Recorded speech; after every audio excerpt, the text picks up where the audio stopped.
show up any second. Oh, okay, we have Sv3rige there. Yo, is that how we say your name? Is it Sv3rige?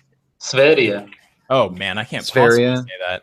Are you okay with Sv3rige, or are you okay with our English failure over here?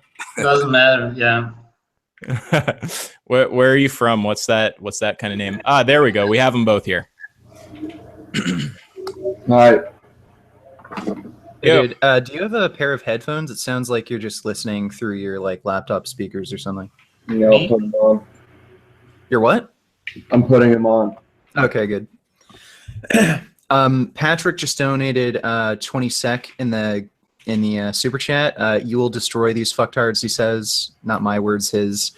Okay, so everyone in the super chat, I won't be able to respond, right away when the debate's going on, but after the stream, I will respond to all the super chats, just so everybody's aware. Oh, okay. Sorry, is that echo still happening, or is it gone now? Because my headphones are fucking not working right now. Okay, it sounds like it's gone for me, so. Okay. All right, so did you guys want to start it right now? Everybody good? Well, we should introduce the proposition. Yeah. Okay, so our proposition is veganism follows from universal human rights and is nutritionally superior to carnism. So if you believe in the concept of human rights, you should believe in the concept of animal rights.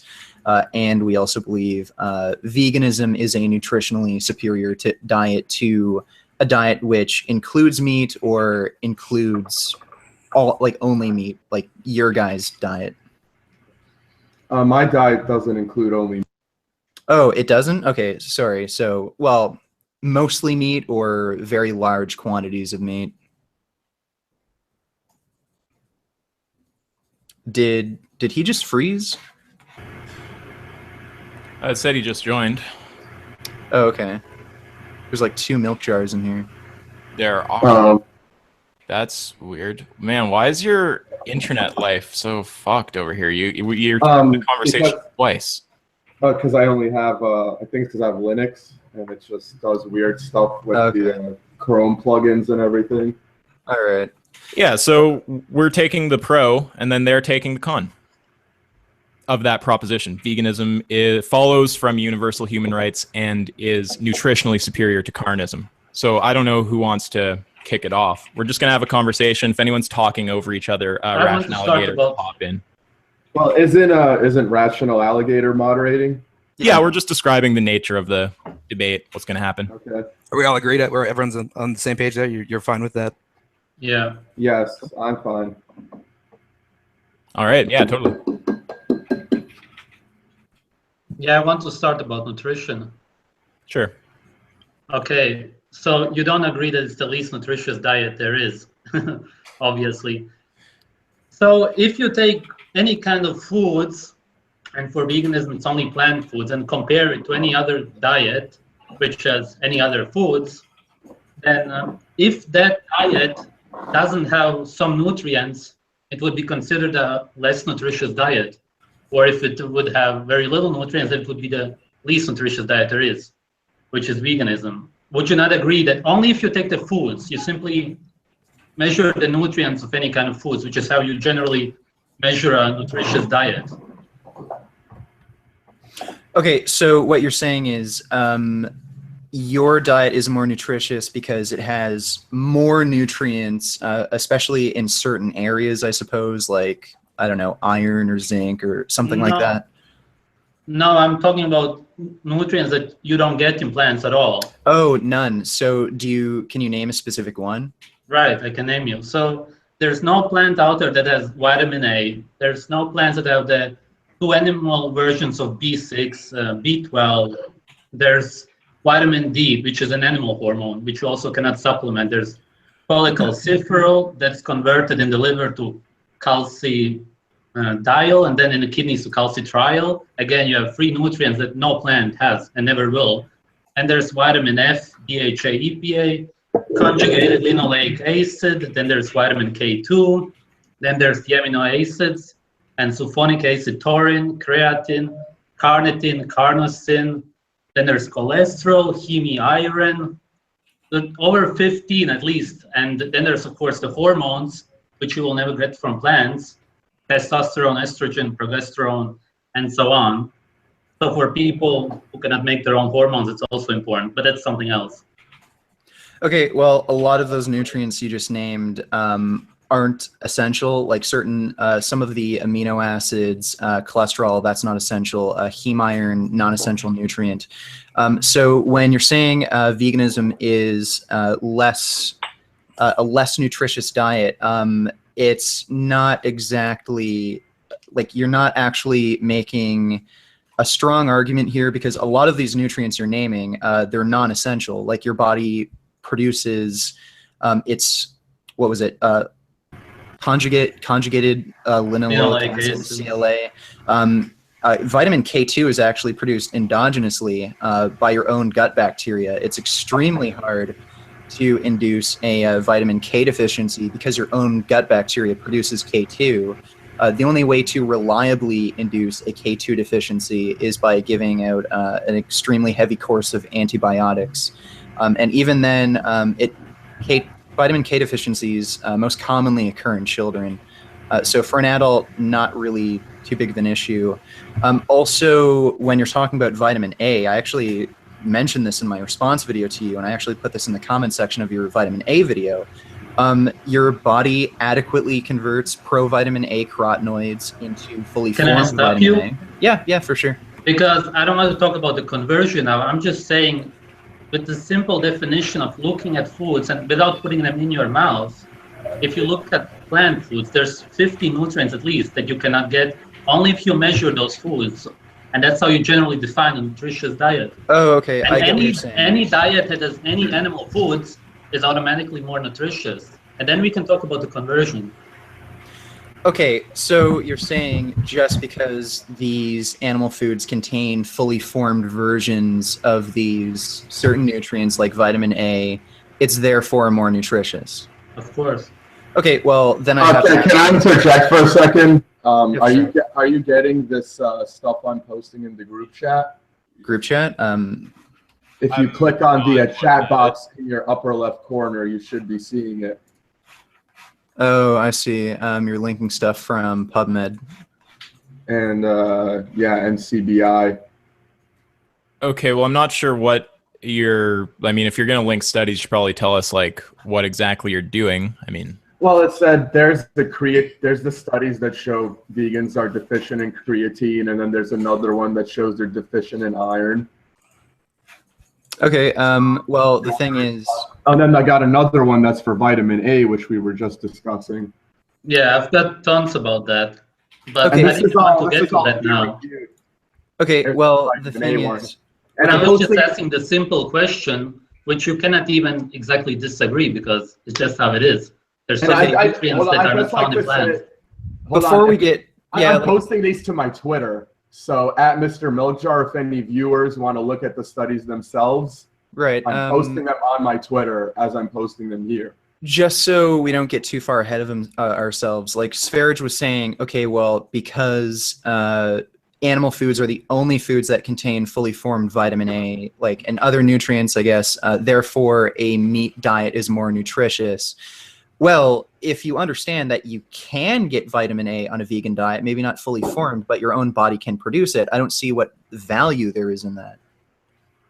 I'm only asking the simple question, which, as I said, you cannot even disagree. If you look at the simple definition of how it is in the English language, you generally define a nutritious diet by looking at what nutrients are in the foods without ingesting them, because you could also take grass, and humans cannot do anything with grass. So it doesn't matter what happens after you eat them, because that's something that we can talk about. And there's a tons of studies that prove that you cannot convert these things, but that's not even my point. It's just that you generally, I'm giving you the easy way out here. Just agree that it's less nutritious. Okay, well, wait a second here. The reason we're talking about these nutrients in the first place is basically because you're saying a meat-eating diet is more healthful. So I think we should actually look at the overall health outcomes of each specific diet. So do Yeah, we can do vegans it that actually way. have a higher rate of vitamin A deficiency compared to I just non-vegans? posted the link. I got 2 links to that right there. Yeah. That's the latest Okay, ones I whoa, posted. whoa, whoa. Milk jar. We can't be sitting here like delving into studies together. I mean, Richard's not posting a bunch of studies at you. I don't want to delve into Whoa, whoa, them. don't cut me off. Don't cut me off. When you're having a debate, I mean, you're generally talking on the basis of knowledge you already have, and you're debating that knowledge. I mean, we're not here to do like a research stream or something like this. So I don't know really what you're getting at. Like, if there's a study that's vital to a specific point you're making or something like that, maybe, but you can't just be, fucking spamming us like a creationist with all your, with the information you want us to see and expecting us to delve into that during the debate. Okay, I'm not Milk expecting Jar- you to delve into it during the debate. It's just there. Okay, 'Cause well- I could say it's not true that that vegans can get their vitamin A, and you're going to be like, what do you respond to that when I say vegans can't get vitamin A? Well, okay, Okay, we can go to that, but we should stay with what we're on, and we'll like let Richard get back on the nutrition stuff because that's his expertise. Isn't rational alligator man. moderating? Yeah, well, why don't we go back? Why don't we go back to where we were? Let's look at we'll go back to what Richard and Sv3rige were saying a minute ago. Hold on, can rational alligator please just like tell people when to talk? He's Well, not I don't think we going need to get there right off the bat. Like, I don't need to like direct the entire conversation here. I think we Yeah, should man, just- Milk Jar, it's just a free-flowing conversation. He's just going to come in if people are talking over each other like you keep doing, or if someone's like filibustering. Other than that, it's just free-form. Yeah, okay. So again, like there's no studies that I know of where, or at least any meta-analyses especially, where vegans have a higher prevalence of vitamin A deficiencies. All the studies that, well, no, you actually just linked 2 studies that show there's certain nucleotide polymorphisms that affect vitamin A conversion. This has nothing to do with vegans having higher rate of vitamin A deficiencies. I don't think you actually know what you're reading. Do you understand anything about gene polymorphism? I can't say that I have any particular expertise, but this doesn't really have anything to do with vegan populations having higher rates of vitamin A It's deficiencies. humans in general. Yeah, I know, but that has nothing to do with vegan populations having a higher rate of vitamin A deficiency compared to non-vegans.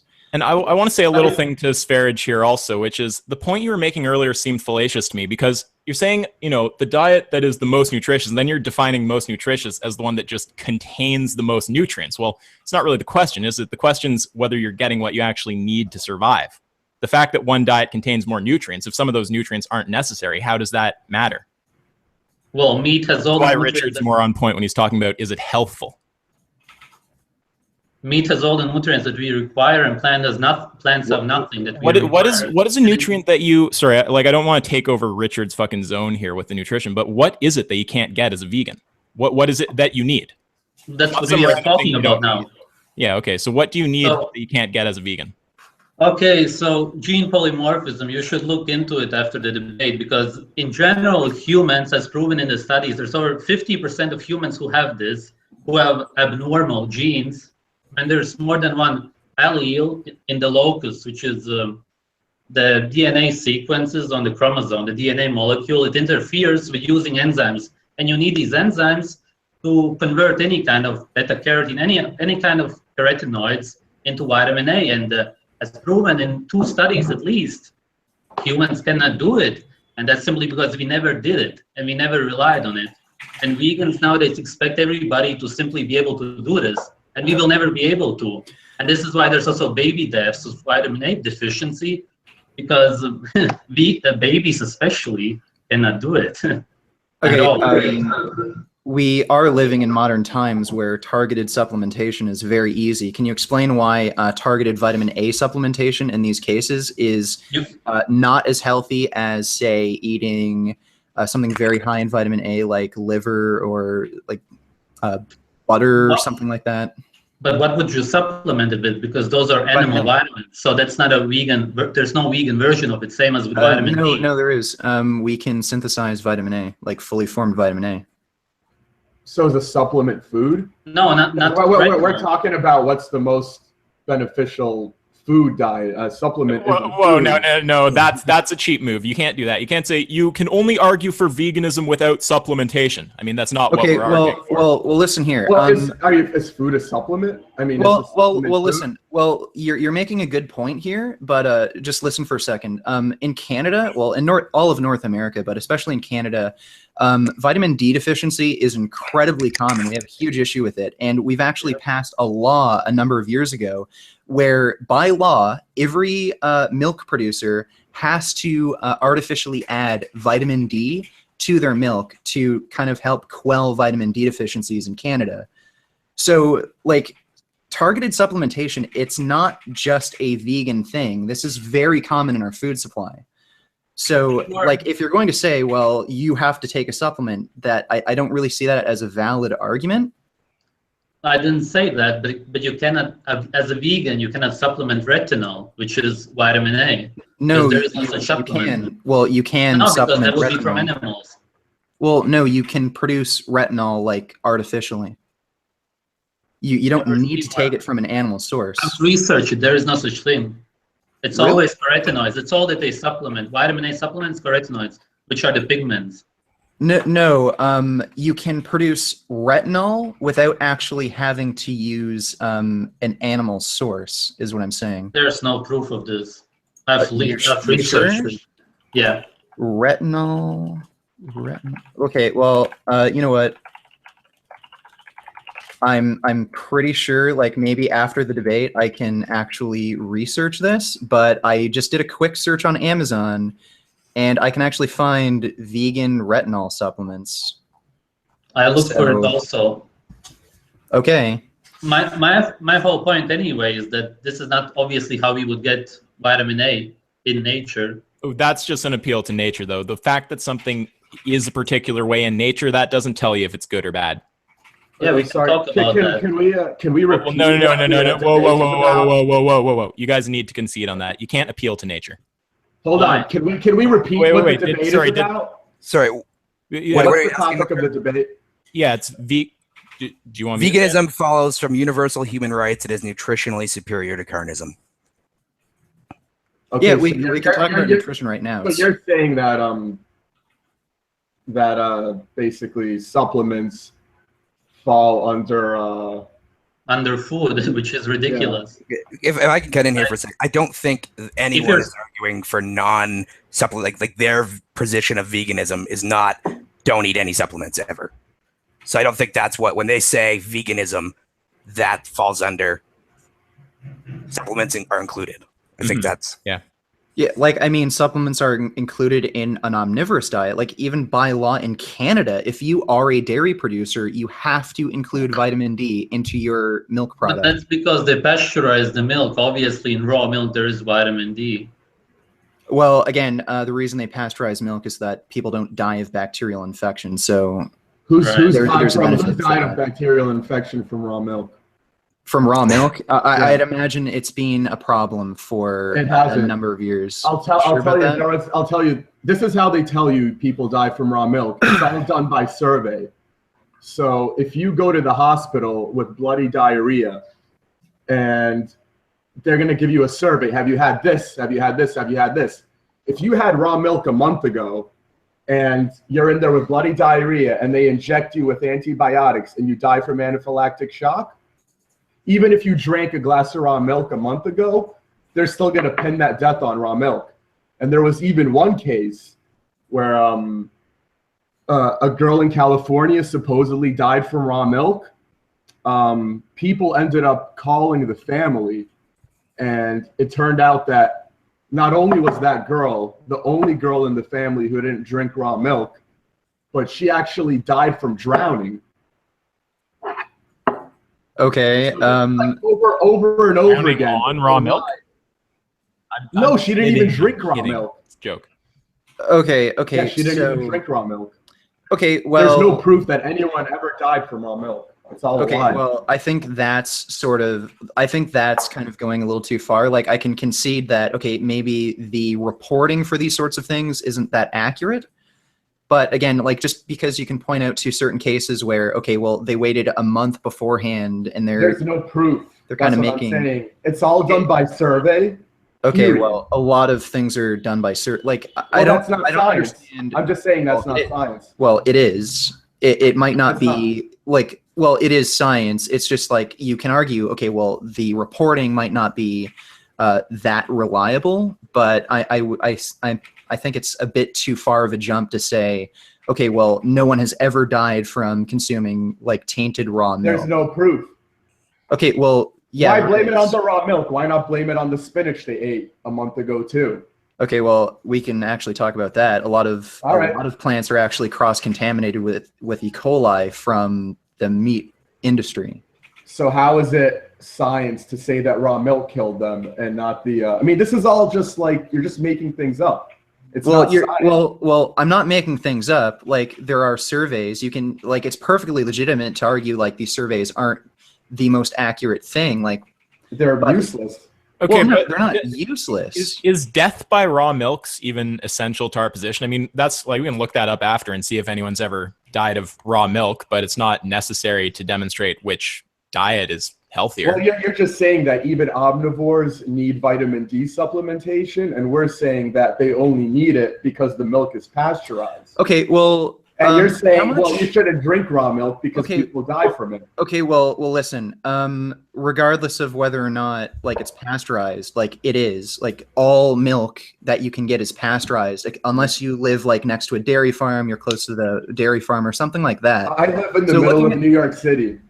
Right. Yeah. Okay. Where do you get Germany, your you can also buy it. I get it delivered to me.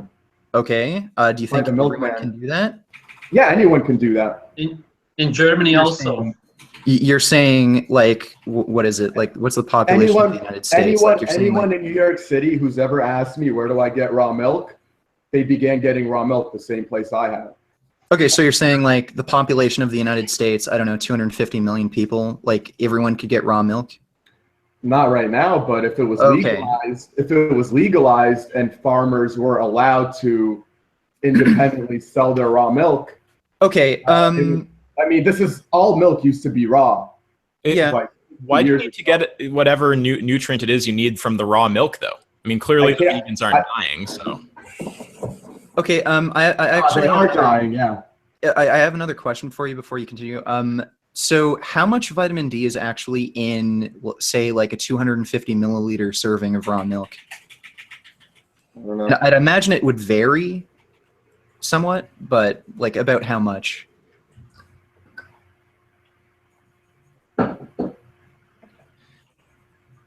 Did you hear me?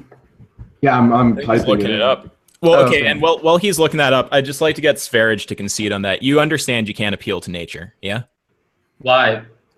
Well, because what's natural isn't necessarily what's good. I mean, you can point to natural things that are good or that aren't good. So the fact that something's natural. I'm all for nature, and that's completely the opposite of what I believe. Okay, so are viruses natural? I'm not sure. There's definitely man-made ones. I mean, yeah, of course. But surely you understand that there's viruses and dangerous bacteria and stuff in nature as just one example. That's something completely else, because viruses are dead, whereas bacteria is alive. Those are microanimals. Wait, but it's part of nature. A virus is part of nature. Yeah, I think viruses are very good. Well, I'm happy every time I get a virus. Even swine flu or something like that. Swine flu is man-made. Yeah, that's definitely man-made. Okay, well, I don't think it's made in a laboratory, but like we're gonna get into some conspiracy theory stuff. Okay, I mean the thing is also I don't want to derail it from nutrition, so we can stay on that if you want. But in terms of using the nature argument, that is like a massive fallacy that anyone who has even like just basic knowledge of philosophy or logic is going to say, okay, these guys have no clue what they're talking about if they're appealing to nature. So that's a spot that we can go with this, but it's not going to be easy for you guys.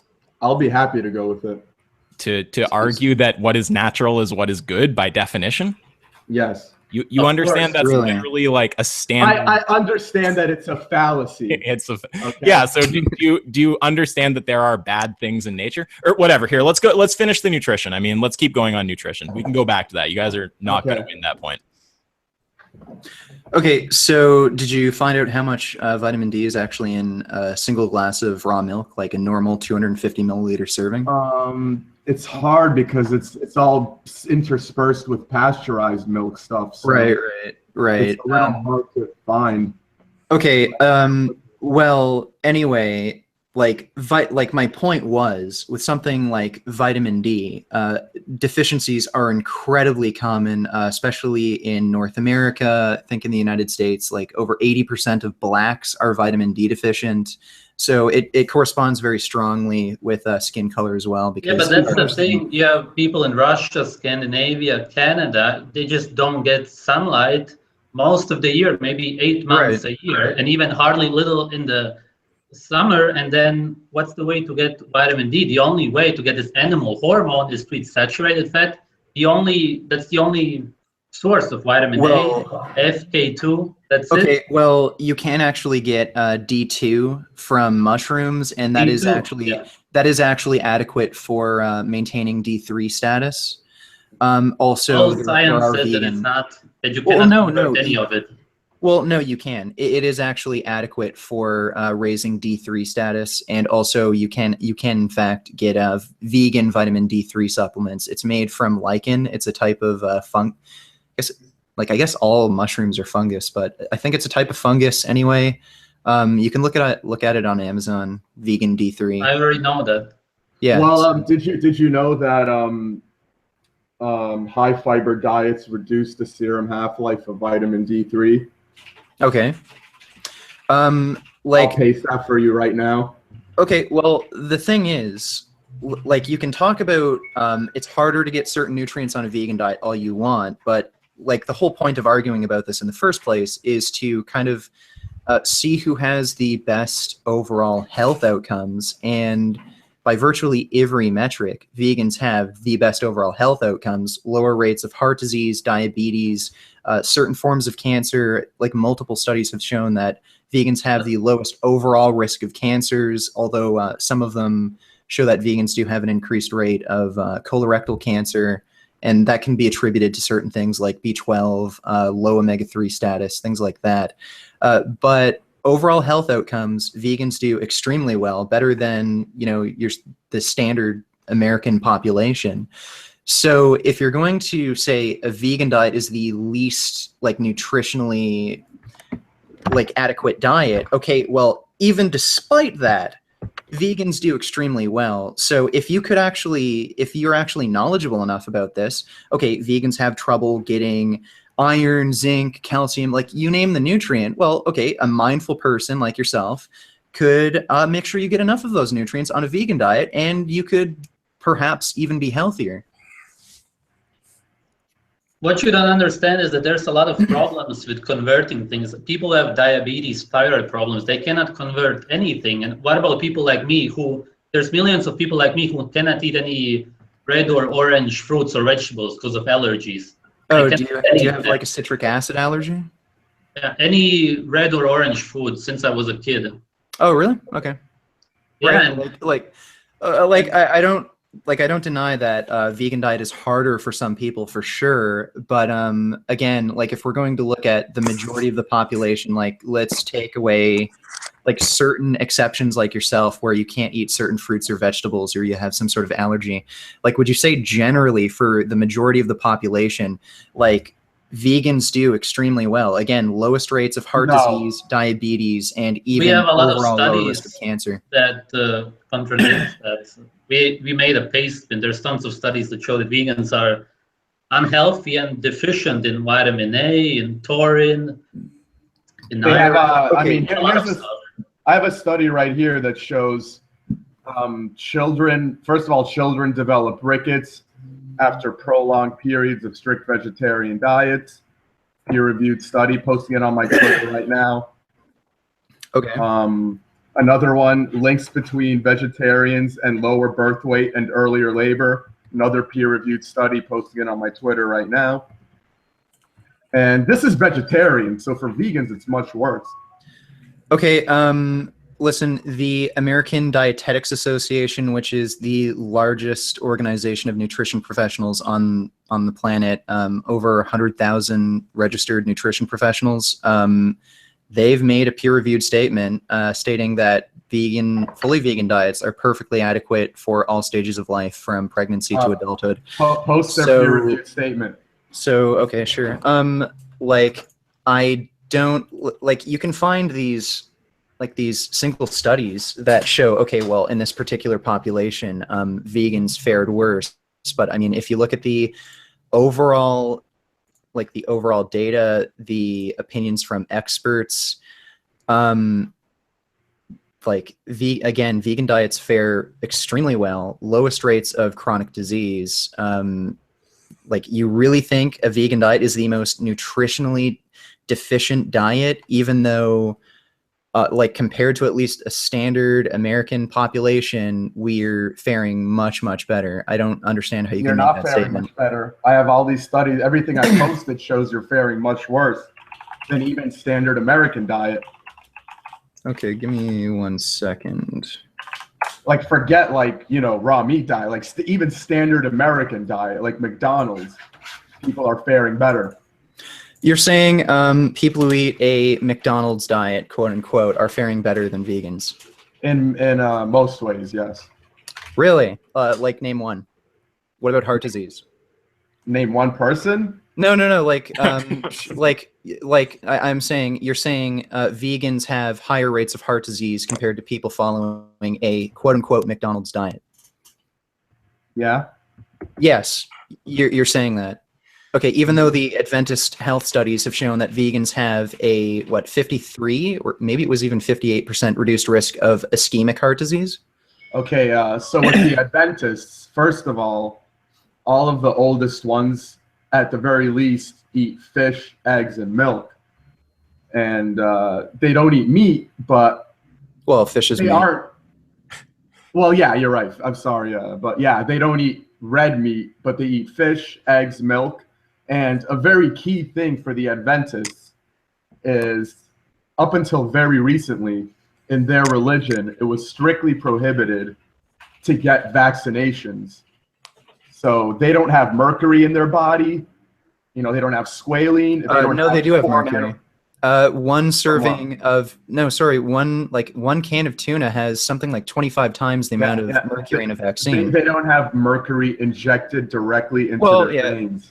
Well, and they don't have squalene. They don't have foreign animal proteins directed. Just so you're aware, vaccines aren't injected intravenously; they're like intramuscular. So it's not directly into your veins when you inject a vaccine. Some vaccines are in your veins.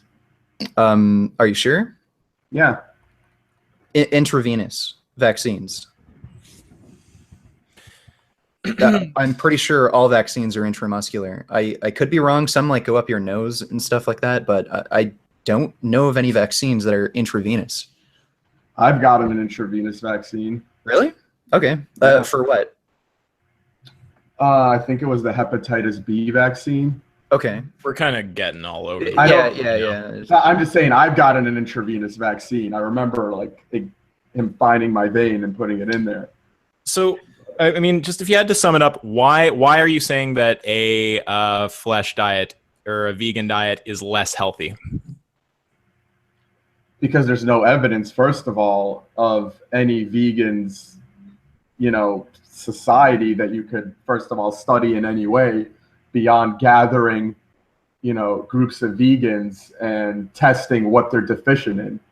Yeah, well, there's a lot of things that haven't been achieved so far that would obviously be good. I mean, you can't find like a crime-free society, but I'm sure every single group of people you thing, right? Okay, well, every single group of people really you point to are not vegan. Okay, milk jar. Except for vegans. Okay, milk jar. Okinawans aren't vegan. They eat very little meat again. No, listen. they don't. Go to the Wikipedia article on Okinawan cuisine. Wikipedia. Well, that's like the main place to go. I mean, the only thing you have saying they don't eat meat is this Okinawan diet book. No. Like, I'm not saying they don't eat any meat. I'm saying they eat very little meat. Like, no, I'm saying they eat. Diet is sweet potatoes and some vegetables. They eat 300 grams of meat per day, and that's what everything except that stupid Okinawa diet scam book says. 300 grams of meat per day, 100 grams of pork or lamb, and 200 grams of fish per day. And raw fish. Okay, listen, I think they don't have perfect servings of 100 grams of pork or lamb. No, I think you're mixing things up. They do eat like pork or lamb on special occasions, like special holidays. On But average, again- they eat 300 grams a day. Okay, well, I still feel like we're going in a weird direction here because we're talking about the like- Okinawans, but the whole structure of the point you just made was fallacious. Because okay. you're saying the fact that it hasn't been done on a large scale in history before. I mean, the fact that X hasn't been done before isn't an argument that it's not good or an argument that it's bad. It's not an argument for either. Doesn't. Well, let's talk about the people you're pointing to argue that it's healthy, like the Okinawans. Well, Milk Jar, let's just go back here because you often do this thing where you make a huge logical jump. So we were talking about the Adventist vegetarian studies. Vegans among that population have the lowest risk of heart disease, diabetes, cancer. That's what the Adventist health studies have shown. Do you agree with that or disagree with that? Sv3rige, can you Skype me those links so I can post them on my Twitter, proving that is not true? Okay, well, wait. The findings of the Adventist Health Study 2 found that vegans have the lowest risk of heart disease, diabetes, and certain forms of cancer. They still had the overall lowest risk of cancer. Certain cancers like cancers of the gastrointestinal tract were higher among vegans, but for overall cancer risk, vegans had the lowest risk of cancer. Those were the findings of the Adventist Health Study. Whether you believe it or not, those were the findings of the study. Like, can you agree that that was the findings of the study? I don't know which study you're referring to. The Adventist Health Study 2. Okay, can you post the link so I can know exactly what study you're talking about? Yeah, sure. I mean, I could find it for you. But the thing is, you were talking about vaccines, and you're saying, okay, well, it was a huge thing in their religion that no one was allowed to get vaccines. Like, you're making a huge jump here that, okay, well, these, people were eating mostly plant-based diets. They had better overall health outcomes, but for some reason you're just making the logical jump. Oh, it's because they didn't take vaccines. Like, no, it's also because they're not vegan. Sorry? Well, I just said, like, the vegans in the study had the lowest overall risk of heart disease, diabetes, cancer. Actually, in the Adventist Health Study, I should clarify a few things. Like, in the Adventist Health Study 2, the men actually had the greatest reduction in heart disease. The women, I think, it might have been comparable to the meat eaters or maybe even slightly more. So there's something weird going along with the females in that study. But anyway, I don't understand how you can make the assumption, well, the only reason they were healthier is because they didn't have any vaccines. In that study, they didn't separate the centenarians from everyone else. If you separate, I don't see how that matters. Because if you separate the centenarians out, none of them are vegan. Well, that really doesn't matter. Why not? Okay, well, there's a thing called, well, no, listen, like, we can... Like, you can have a higher average life expectancy, but you can pick out certain people out of the population that live longer than everyone else but eat meat. That doesn't mean their diets are responsible for them living longer. That could almost entirely be due to their genes. So those are the people bringing up the average. The people that are at the top bringing up all these averages, none of them are vegan. Well, and they're so healthy that they can bring up the averages drastically. Okay. So these are the people we need to be looking at. We need to be looking at the people that are pushing the averages up for everyone else, not the people that are just actually bringing the average down than if you looked at the people who weren't vegan. Okay, well, Milk Jar, again, vegans had the lowest risk of heart disease, diabetes, and cancer out of every population. Just because you can pick out a few centenarians that aren't vegan, that doesn't mean their diet was absolutely ideal. They're kind of outliers in that data set. They're the top of the data set. Well, they're outliers. There's very few people living over 100. And the point I'm trying to make is the people who eat the least amount of... 100? Well, listen. Well, it could just... There's fewer vegans, so just by... like statistics, there's going to be fewer vegans living over 100. Not in the Adventists. There's a large portion of vegans. Well, no, there's fewer in the Adventists. There's fewer vegans still. It's like saying, okay, well, very few people are astronauts. Well, there's no astronauts that are vegan. Therefore, veganism prevents you from becoming an astronaut. Like there's fewer vegans, so you're just not going to see as many vegan centenarians. And the thing is, vegans in that study, they had the lowest rates of chronic disease. So if they had the best overall health outcomes, like maybe there's not as many centenarians, but if they had the best overall health outcomes, like, you don't think that means anything? Like, having much lower rates of heart disease, diabetes, and cancer, like, I'd rather, like, even if, like, removing the statistical problem aside, like, if I could choose to either live to 87, never experience any chronic diseases, or live to 101 and have to deal with heart disease, diabetes, or cancer and have to take medication, I'd choose the shorter life that has a better overall quality. And that's assuming that you're in fact right that veganism leads to a shorter life, which I'm not seeing any evidence for. Here's a link to the Adventists. The longest living ones eat fish every day. Right. Well, It's a meat-based diet.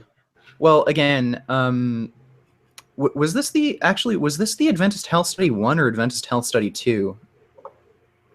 Because the Adventist Health Study 1 started back in the 70s, and then the Adventist Health Study 2, I think that was 90s. And I'm not sure if it was the second one that actually included vegans where the fish eaters lived longer. I'd have to look that up later. But anyways, the point link is on my Twitter for anyone who wants to look at it. That the Adventists eat fish. Yeah, well, the point is, you're kind of making a huge assumption here. Like, the group that has the lowest rate of chronic disease happens to be the group that has the highest adherence to a plant-based diet. So, the group that eats the least amount of meat and animal products. You could argue that the people who live the longest are the ones eating fish, but that still doesn't refute the fact that the people who have the least amount of chronic disease, heart disease, diabetes, cancer, are the vegans. So you're kind of making a huge assumption here that, okay, well, including fish in your diet makes you live longer. That's a bit of a huge assumption. That could just be a statistical It's a coincidence. Well, it could. Well, I'm not saying it's just a coincidence, but statistics could very easily play a role in this because there are fewer vegans. Well, there are fewer vegans. This happens every time. Well, no, listen. If you actually read the Adventist Health Study findings, the researchers actually talked about B12 and omega-3 ratio. That's actually partly responsible for the higher rate of colorectal cancer in the vegan groups. And again, this is a point I made earlier. If low B12 status and omega-3 ratios are what's responsible for vegans living shorter lives, well, you have knowledge of that, and you can make diet and lifestyle changes to make sure you don't have B12 deficiencies or omega-3 deficiencies, and you can actually live longer and improve your health. I don't see why you're just making the assumption, fish must be healthier, I must include fish in my diet.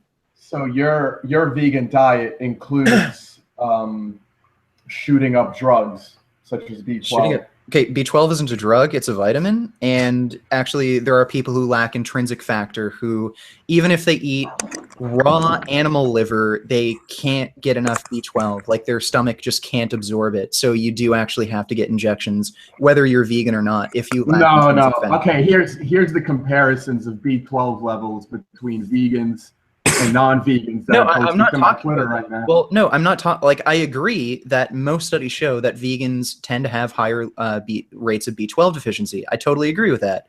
The point I'm making is some people can't absorb B12 through their stomach and they need injections. That's all I'm saying. Just certain people lack intrinsic factor in their stomach. And some people are born brain dead. Yeah. Well, he's saying it in response to your point that, oh, you have to take some like drug injecting diet. It's like, well, there's just some people who, whether they're a carnist or a vegan, they'd have to inject the B12. That's what he's saying. There's like 0.5% of meat eaters. I don't think he's making a broader point from it. I think he's literally just responding to you trying to call it a drug diet or whatever. Yeah, it's a drug. Yeah, it's a synthetic chemical. But you include synthetic drugs from big pharma in your diet as if that's food. And it's so incredibly ridiculous that want people to eat that kind of a diet include Monsanto on Bayer as if that's food. Okay, how can anybody follow you? Oh, wait. I'm not sure what big pharma drugs are essential to veganism, but the person who lacks intrinsic factor. That's a part of veganism. Big pharma veganism. No, sorry, listen. listen. If you lack intrinsic factor, what the hell does that have to do with veganism? No, Okay, 0.5% of meat eaters lack that. Okay, and It's negligible. Sorry, like I haven't researched this myself, but are you saying that I've vegans posted the lack studies on my intrinsic Twitter. factor like more often than meat eaters? Vegans lack B12. No, Much I'm more not. often I'm than eaters. totally agreeing with that. I'm totally agreeing with that. I'm talking about intrinsic factor. What's intrinsic factor? Wait, when you point to something like that, also you have to realize like you're kind of making a bit of an error because you're saying vegans have this problem more often than flesh eaters. You know, I don't know if you're thinking therefore it's intrinsic. Much more often. Man, just Much more often. milk jar. I'm talking. Let him finish. So you can. Okay, sorry. Let me regather my thoughts. You can't say because vegans have whatever it is, B12 deficiency more often. Therefore, that's some kind of problem that's intrinsic to veganism. I mean, that's just something you could correct through taking the right nutrients, right? So, and if it's not an argument against one second, if it's not an argument against veganism intrinsically, then I don't really know what you're talking about. I mean, just take the supplement, be healthy as a vegan. It's not an argument against veganism itself. It's an argument against an inadequately planned vegan diet, which is a different thing. The fact that you have to plan it so stringently and take all these chemicals to even be able to survive. Plan it stringently and take chemicals is a bit of an exaggeration. I mean, if you want to That's be what you're saying. If you want to be healthy as a carnist or a vegan, you probably have to watch what you eat. Make sure to eat healthy food. Just get it. Just eat enough organs. Eat enough. You know, everything. It's not hard. Yeah, just eat enough hemp seeds and then you're good as a vegan. I don't know. No, you're not. You're not. Make the same. I have all these studies. It's like you're not good at eating enough hemp seeds. Okay. Then you cannot convert. Then you cannot get DHA and EPA. There's definite proof of this. Okay, well, vegans do not convert it. Well, again, conversion rates, conversion rate of EPA and DHA from ALA, it becomes higher the longer you're plant-based. But again, you can take algae-based DHA supplements, meat eaters take chemicals. Fish oil. That's not a chemical. That's from algae. Like that's the exact same source that fish get their. It's chemically extracted. Their DHA. Yeah, it's chemically extracted. Okay. And the problem you can't just eat that. There's no problem. You can do that if you want and put chemicals in your body. But I'm saying your diet requires use of chemically extracted nutrients or just straight up synthetic chemicals. Okay, you can't survive living food. Okay, listen, if you're worried about synthetic chemicals getting into your body, then you should actually go vegan because there's this thing called biomagnification. There's environmental pollutants, and as you go up the food chain, environmental pollutants become more concentrated. So if you're worried about that, then you should definitely go vegan. Okay, so what environmental pollutants are on the Amish farm I buy my food from? I know meat actually has more cadmium. That's for sure. Where's the cadmium coming from? Well, it's just in the soil. From the soil? Or is it coming from environmental pollution? Well, cadmium is just in the soil. And again, Are you sure about that? Yeah. It's naturally in soil. Well, again, from the studies that I've read, it's basically everywhere. You mean the factory farm studies that? Well, listen. It's from the studies that I've seen. It's basically everywhere. The studies on. I'm not talking about fish. I'm talking about terrestrial animals. They actually have less cadmium per gram than plant sources, but the cadmium is more bioavailable in animal products. So again, that's just one example. And again, just because something's organic, that really doesn't mean much. Your studies are from fucking garbage Monsanto farms. Right, okay. The natural farms I get my food from are not polluted. Okay. They don't bioaccumulate toxins. Well, again, you can't prevent environmental pollutants from just leaking everywhere just because a farm is certified organic. There's no pollutants in nature. There's no pollutants in nature. Yeah, there is. There are pollutants. Yeah, listen, the ocean is natural, and there's pollutants in the ocean, okay? What are the natural pollutants in the ocean? Natural pollutants in the ocean? Like, what do you mean? Well, mercury is natural. Arsenic is natural. Like, what are you talking about? They're not harmful in the way they are. Mercury and arsenic is not harmful. Yeah, mercury the mercury in fish, when eaten raw, has never been proven to be harmful. And in fact, in fact, not even when eaten raw. There's been studies in Sicily, in the oceanside regions, where they consume tons of fish, way more than almost anyone else, and they were found to have absolutely no higher levels of mercury toxicity in their bodies. And that's just one study I remember. Okay. So there's no proof that the mercury naturally occurring in fish has any bad effects on us. Yeah, there's quite a lot. Mercury has been shown to cause developmental issues in children, not even just with IQ, but with attention deficit disorders. Not the mercury in fish. Yeah, the mercury in fish, like tuna especially. Oh, you mean like you mean the canned tuna? Like, it really doesn't fucking matter. It's like tuna's tuna, dude. Like the source of the tuna, maybe it's like the area. There's certain areas. Well, there's certain areas that are more polluted than others, but like I'm saying, packed with chemicals. It's in a can, lined with bisphenol A, leaching metals and plastics all day. I mean, that's not tuna that they're being tested with. That's like it's like toxic soup. Okay, dude, like there isn't mercury coming from the cans of the tuna. Like, I can agree with you that there are BPA line cans, but Milkjar, are you actually saying that mercury itself is healthy? Anytime, I'm not saying it's healthy. What I'm saying is that anytime. No, it's obviously not healthy, right? So you agree mercury is not healthy? I'm saying that anytime. Wait, can you answer that though? Is mercury healthy? Depends on what state it's in. Okay, so when is mercury healthy for you? Because I was pretty sure that mercury is not healthy, that they would like poison people with mercury back in the day.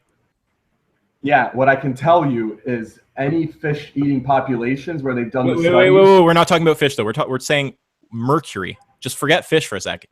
Is mercury not in fish is definitely harmful. So mercury is good for you when it's in fish.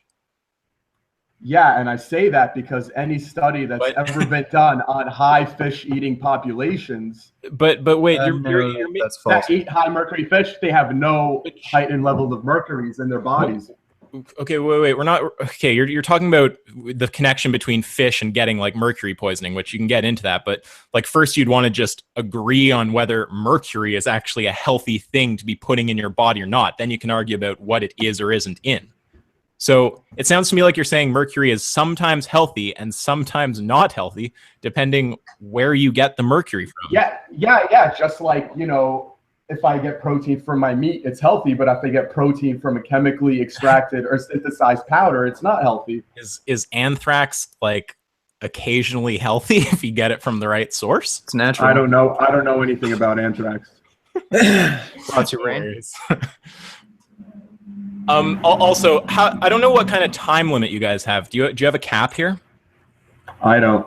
Okay. Because we just don't want to burn you out and then not have time for ethics. Is all. We just want to save. No. We have plenty of time. At least like 15 or 20 minutes to do ethics. Okay, and I really want to make sure we talk about the Eskimos. Yeah, sure. Okay, you guys keep going. Okay. Well, you know what? We talked about vitamins and everything for a while. I think, like, especially these fat-soluble vitamins that you're talking about, like vitamin D, vitamin K, vitamin A. The issue with getting those vitamins from animal sources is you have to ingest a lot of saturated fat and cholesterol, which is a well-known risk factor for heart disease.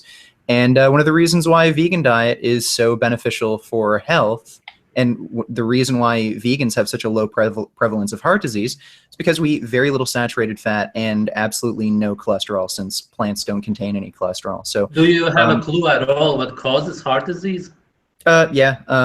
Well, if we're talking about atherosclerosis, abnormally high cholesterol levels is basically what causes atherosclerosis or clogged arteries. Do you understand what happens on a cellular level? Yeah, basically, the cholesterol in your blood causes inflammation. Cholesterol is then able to slip under the arterial wall, and then it builds up. Foam cells actually try to attack the cholesterol because it thinks it's like some sort of invading like organism. The foam cells soak up cholesterol. It starts to expand over time, and then clogs your arteries, and then clots can actually break off and then cause a heart attack. Okay, right. Before I answer, do you understand what our cells are made out of? Yeah, cholesterol. But again, I know, like I've already seen this argument before. There's a healthy, normal physiological range for cholesterol, and if you go above that range, you're putting yourself at high risk of heart disease. Which changes all the time. What do you mean, which changes all the time? Because the officials, they give you new numbers all the time. So a decade ago it was higher and now it's lower. So they are reducing it all the time. So kids get statins nowadays. Well, the thing is, if you actually look into these medical authorities who are recommending like your cholesterol to be within a certain range, they're not actually basing it entirely off the scientific data. What they're doing is they're looking at the research, which has strongly indicated that a healthy normal cholesterol score is between 90 to 140 milligrams per deciliter for total cholesterol, and 50 to 70 milligrams per deciliter for LDL-C cholesterol. And what they figure is, okay, well, nobody could eat a diet so low in saturated fat and cholesterol that they'd achieve that level. So what they do is they say, okay, well, what's something that most people can actually try to do? And they set the bar kind of low. So I think now the general recommendation is between 160 to 200 milligrams per deciliter for total cholesterol, when it's not actually based on research. So okay, so I have studies and statistics that completely prove that the higher your cholesterol is, the longer you're going to live, and the lower your risk for heart disease. And what happens is that you get inflammation because of insulin, which is caused by a high carb diet, because the first people who got heart disease were the Egyptians who were eating a high carb diet, a high grain and high fruit diet.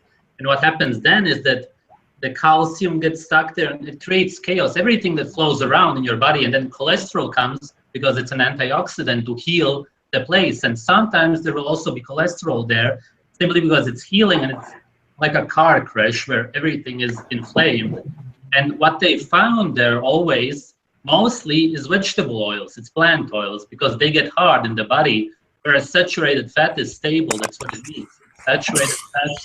So it's always liquid. It's always, it cannot possibly clog up anything. It's ridiculous. Okay, you made a few errors there. First of all, Egyptians weren't the first people to get heart disease. It's actually common across almost every culture. If you read the Horse study, they analyze many different cultures, even hunter-gatherers from Africa.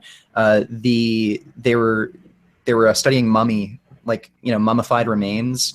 Like, from when? It's not just Egyptians that were like mummified, like they had a whole ritual around it, but basically any culture that was able to preserve soft tissue, like that's what the study involved.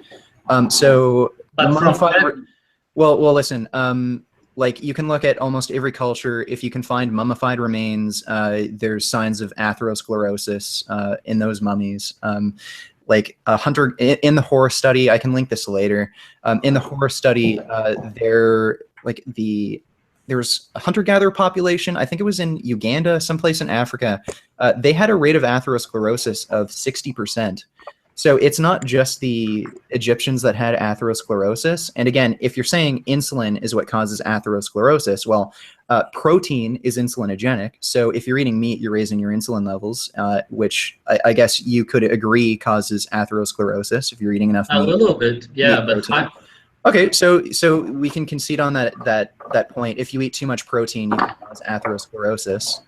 And I'm assuming especially animal protein, because animal protein is especially insulinogenic because it has more isoleucine, leucine, valine, and methionine, which especially raises insulin levels. The thing is, it's all population. Go on. All populations that eat a high protein, high fat diet, none of them ever had heart disease. No, Where no, they absolutely all the did. ones who eat high carb diets do. No, they absolutely did. There's mummified remains of Eskimos that had heart disease, very, very clear signs of atherosclerosis. So that's totally false. Even like explorers back in the 1960s, they actually reported that the Eskimos had the same rate of heart disease as Americans at the time. Yeah, Also, 1960s. well, yeah, they weren't eating McDonald's back in the 1960s. And No, but they were already eating grains and all that stuff. Depends on which ones you mean. But when Weston Price went there, he spoke to the doctor, and he said that they lived over 100 years old, and nobody ever had heart disease. And this is recorded. Yeah, like all I can say to that is cool story. Like I've heard all this crap before. Like we can talk about the Eskimos later. That's not an because argument. Milk Jar. Well, we can talk about the Eskimos later because Milk Jar brought it up. And lastly, the only diet that has been proven to reverse coronary artery disease is a whole foods vegan diet. Exactly. No, whole foods vegan diet. No. You can look at Caldwell Esselstyn's research, literally dozens of patients. You can look at his own studies. Coronary artery disease was reversed with a whole foods vegan diet. You cannot find one single study where coronary artery disease was reversed with a ketogenic diet. You can claim that all you want, but I'll tell you right now, you're insane by saying that. That's insane, really? Okay, like again, if like fruits, vegetables, grains, that's what causes heart disease, then how can a whole foods vegan diet reverse coronary artery disease rather than making it worse? Why do vegans have the lowest rate of heart disease, particularly ischemic heart disease, when aren't we eating more fruits, grains, vegetables? This whole story doesn't make any sense. I don't believe that you do, but the thing about all of these studies is that they say vegans have a low rate of the risk for heart disease, they usually say, and then what they look at is that they have lower cholesterol, which actually means that you have a higher risk for heart disease. So that's simply a conclusion that they come to based on false information. That's a very interesting point you made, because there's actually studies on genes that affect your serum cholesterol. So the PCSK9 gene in particular. So what it does is the PCSK9 gene, it codes for a certain protein that binds to cholesterol receptors, and if you have a mutation in that gene, it can cause abnormally low serum cholesterol levels in your blood. People with these PCSK9 gene mutations that have abnormally low serum cholesterol scores, they have dramatically reduced risk of coronary artery disease, and I mean prevalence. Like not just, okay, doctors are assuming because they have lower cholesterol levels, they assume that they have lower risk. No, like the actual prevalence of coronary artery disease is much lower in these people with low serum cholesterol scores. And this is totally separate from their diet. Just because they have genetically lower cholesterol levels, they have a vastly reduced risk of heart disease. So what you just said is complete nonsense. Okay, so I'll check that out, but even if it was true, and I'm not saying that it is, you got to understand that the all-cause mortality never changes for people because they may be put on drugs. Most vegans don't drink alcohol or smoke simply because they try to follow a healthy lifestyle, simply because they get brainwashed to follow that. So all of this changes everything. And do you understand what all of your sex hormones are made out of? hold on, can we please get back to the study because Wait, vegan gains, let me just finish this. before we go on to something else. Because Wait. vegan Let's Sv3rige finish. And then So what are all of your sex hormones made out of? What's the precursor?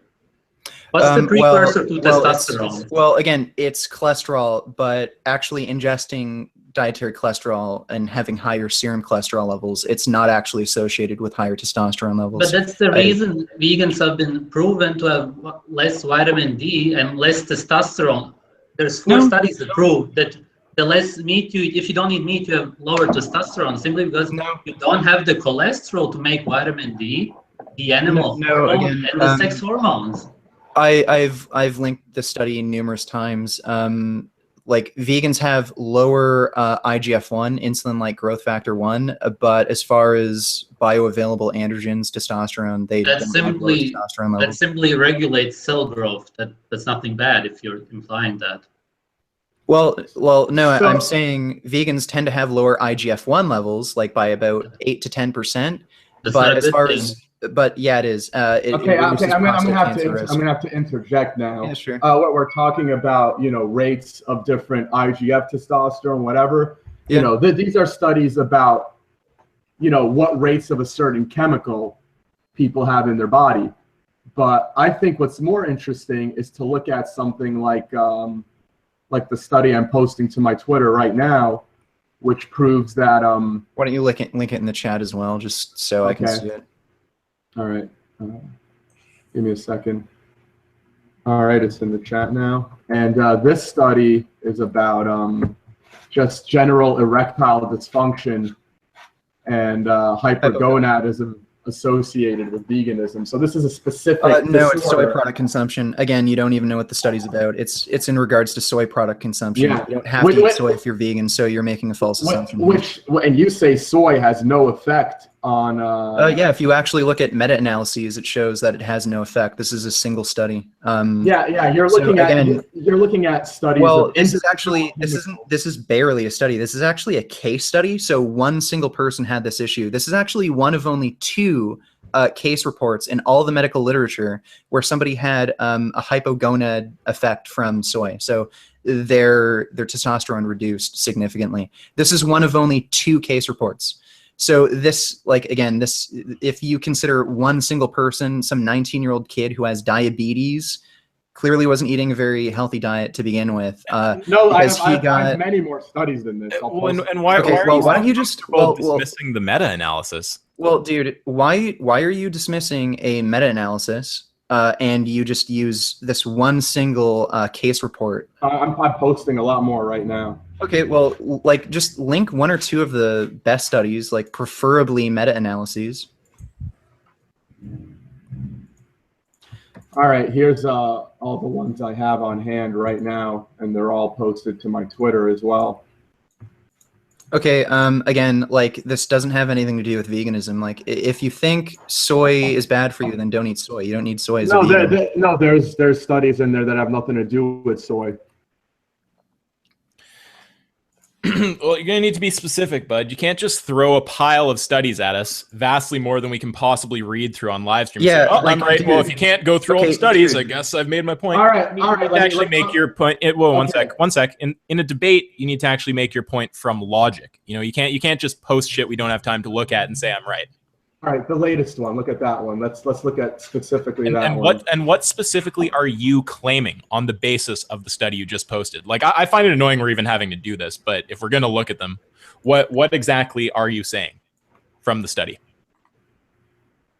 That vegans have sex hormone problems due to their lack of cholesterol mainly, and their consumption of, high phytoestrogen plants such as soy and flax.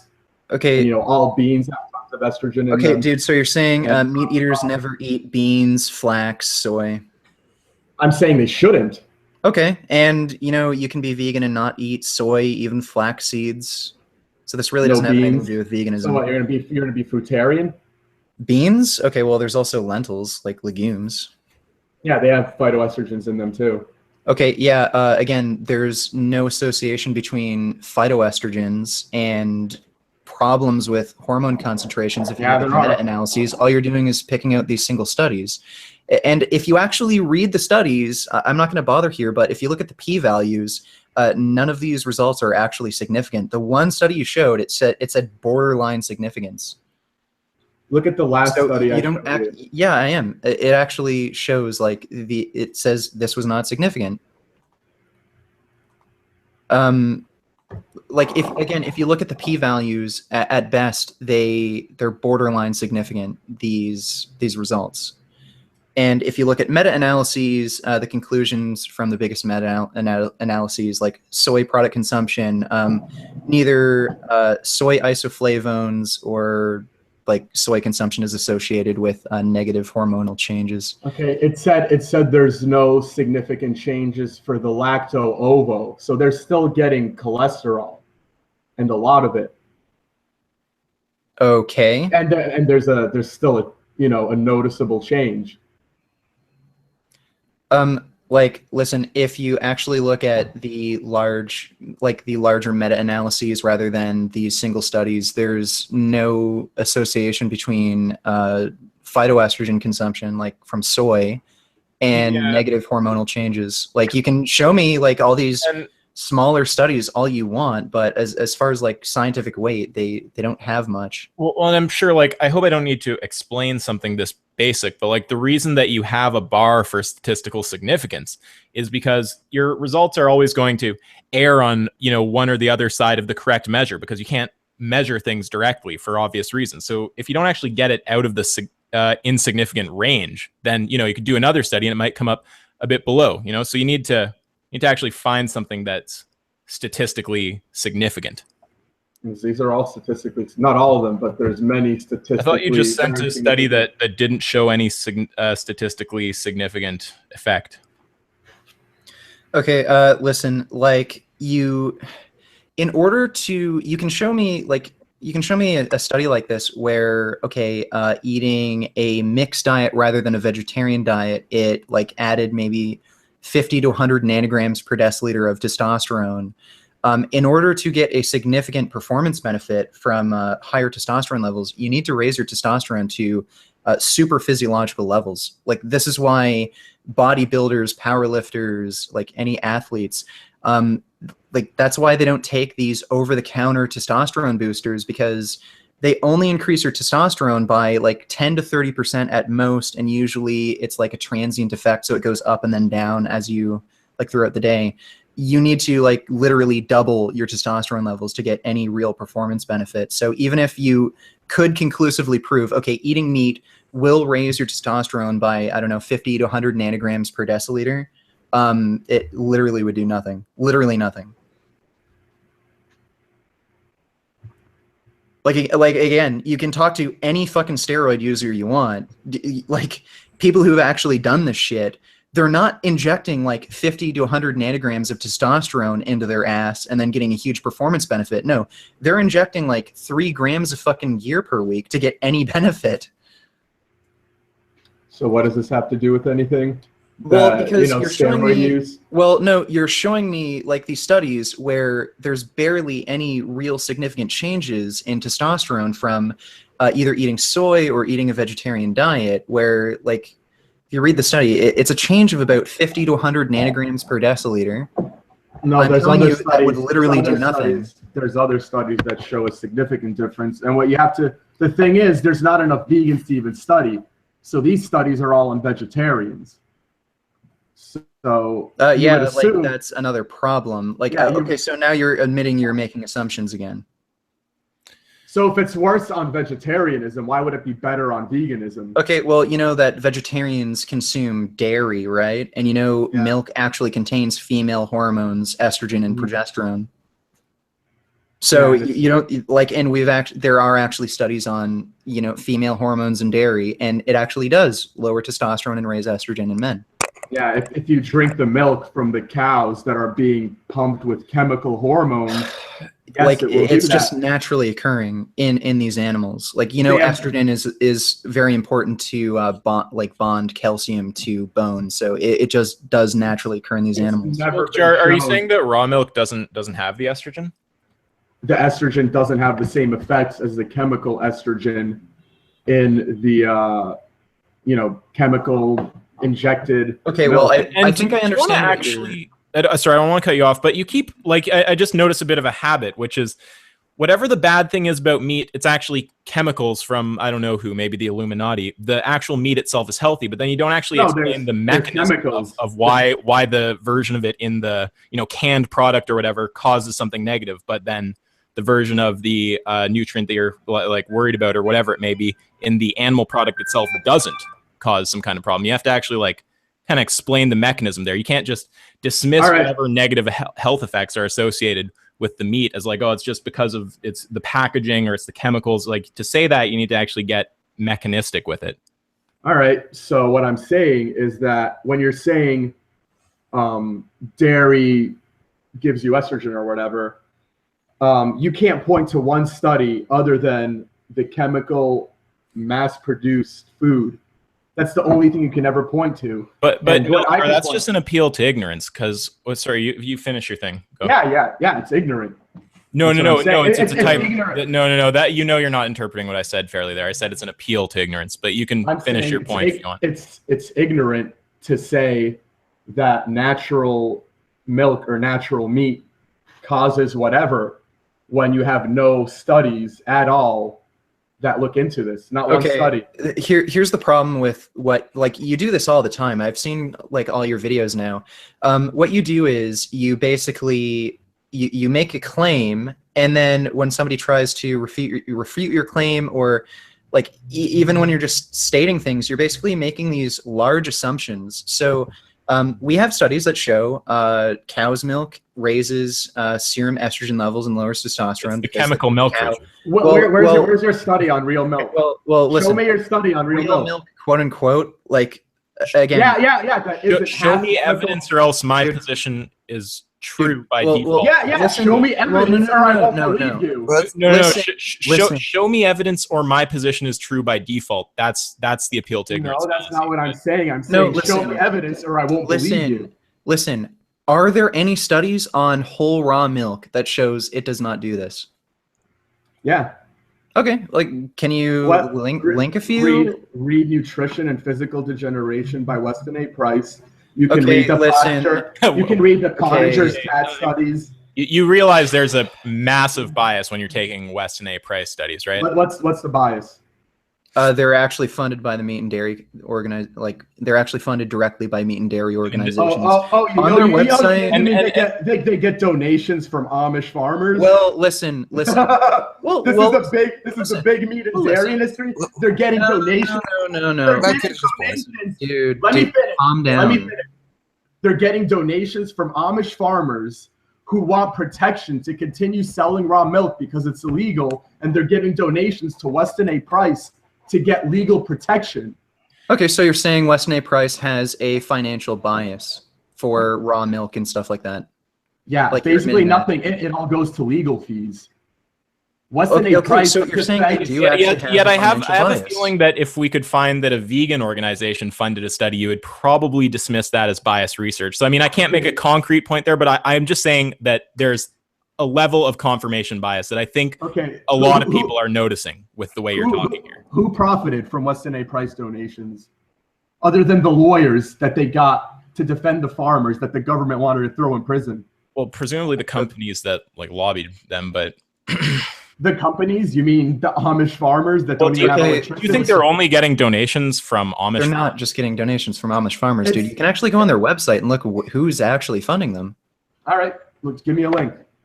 Well, what do you mean? Just go to their website. Let's not get bogged down. They've actually give me a link. Let's discuss who's funding Weston A. Price. Listen. This doesn't avoid the issue. Milk jar. Rational getter. Can you? Yeah. Let's you not get bogged down. You want to move on. Milk jar. I'm not moving on. I want to come. Listen to the mod. We have a mod for. Yeah, let's not get bogged down in this. I mean, I think you guys have made your point on the specifics of it.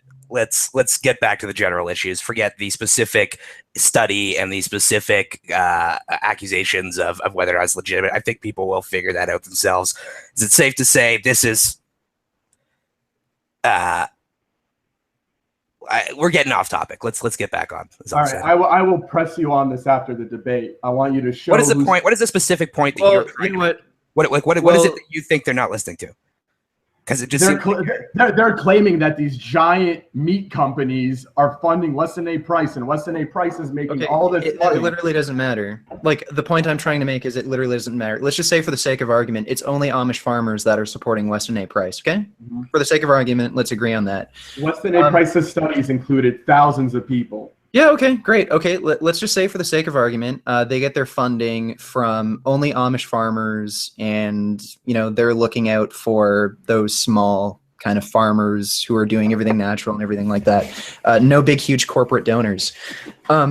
Regardless, they have a bias to make sure that they publish studies or, any kind of research that supports these Amish farmers, or else they won't get donations.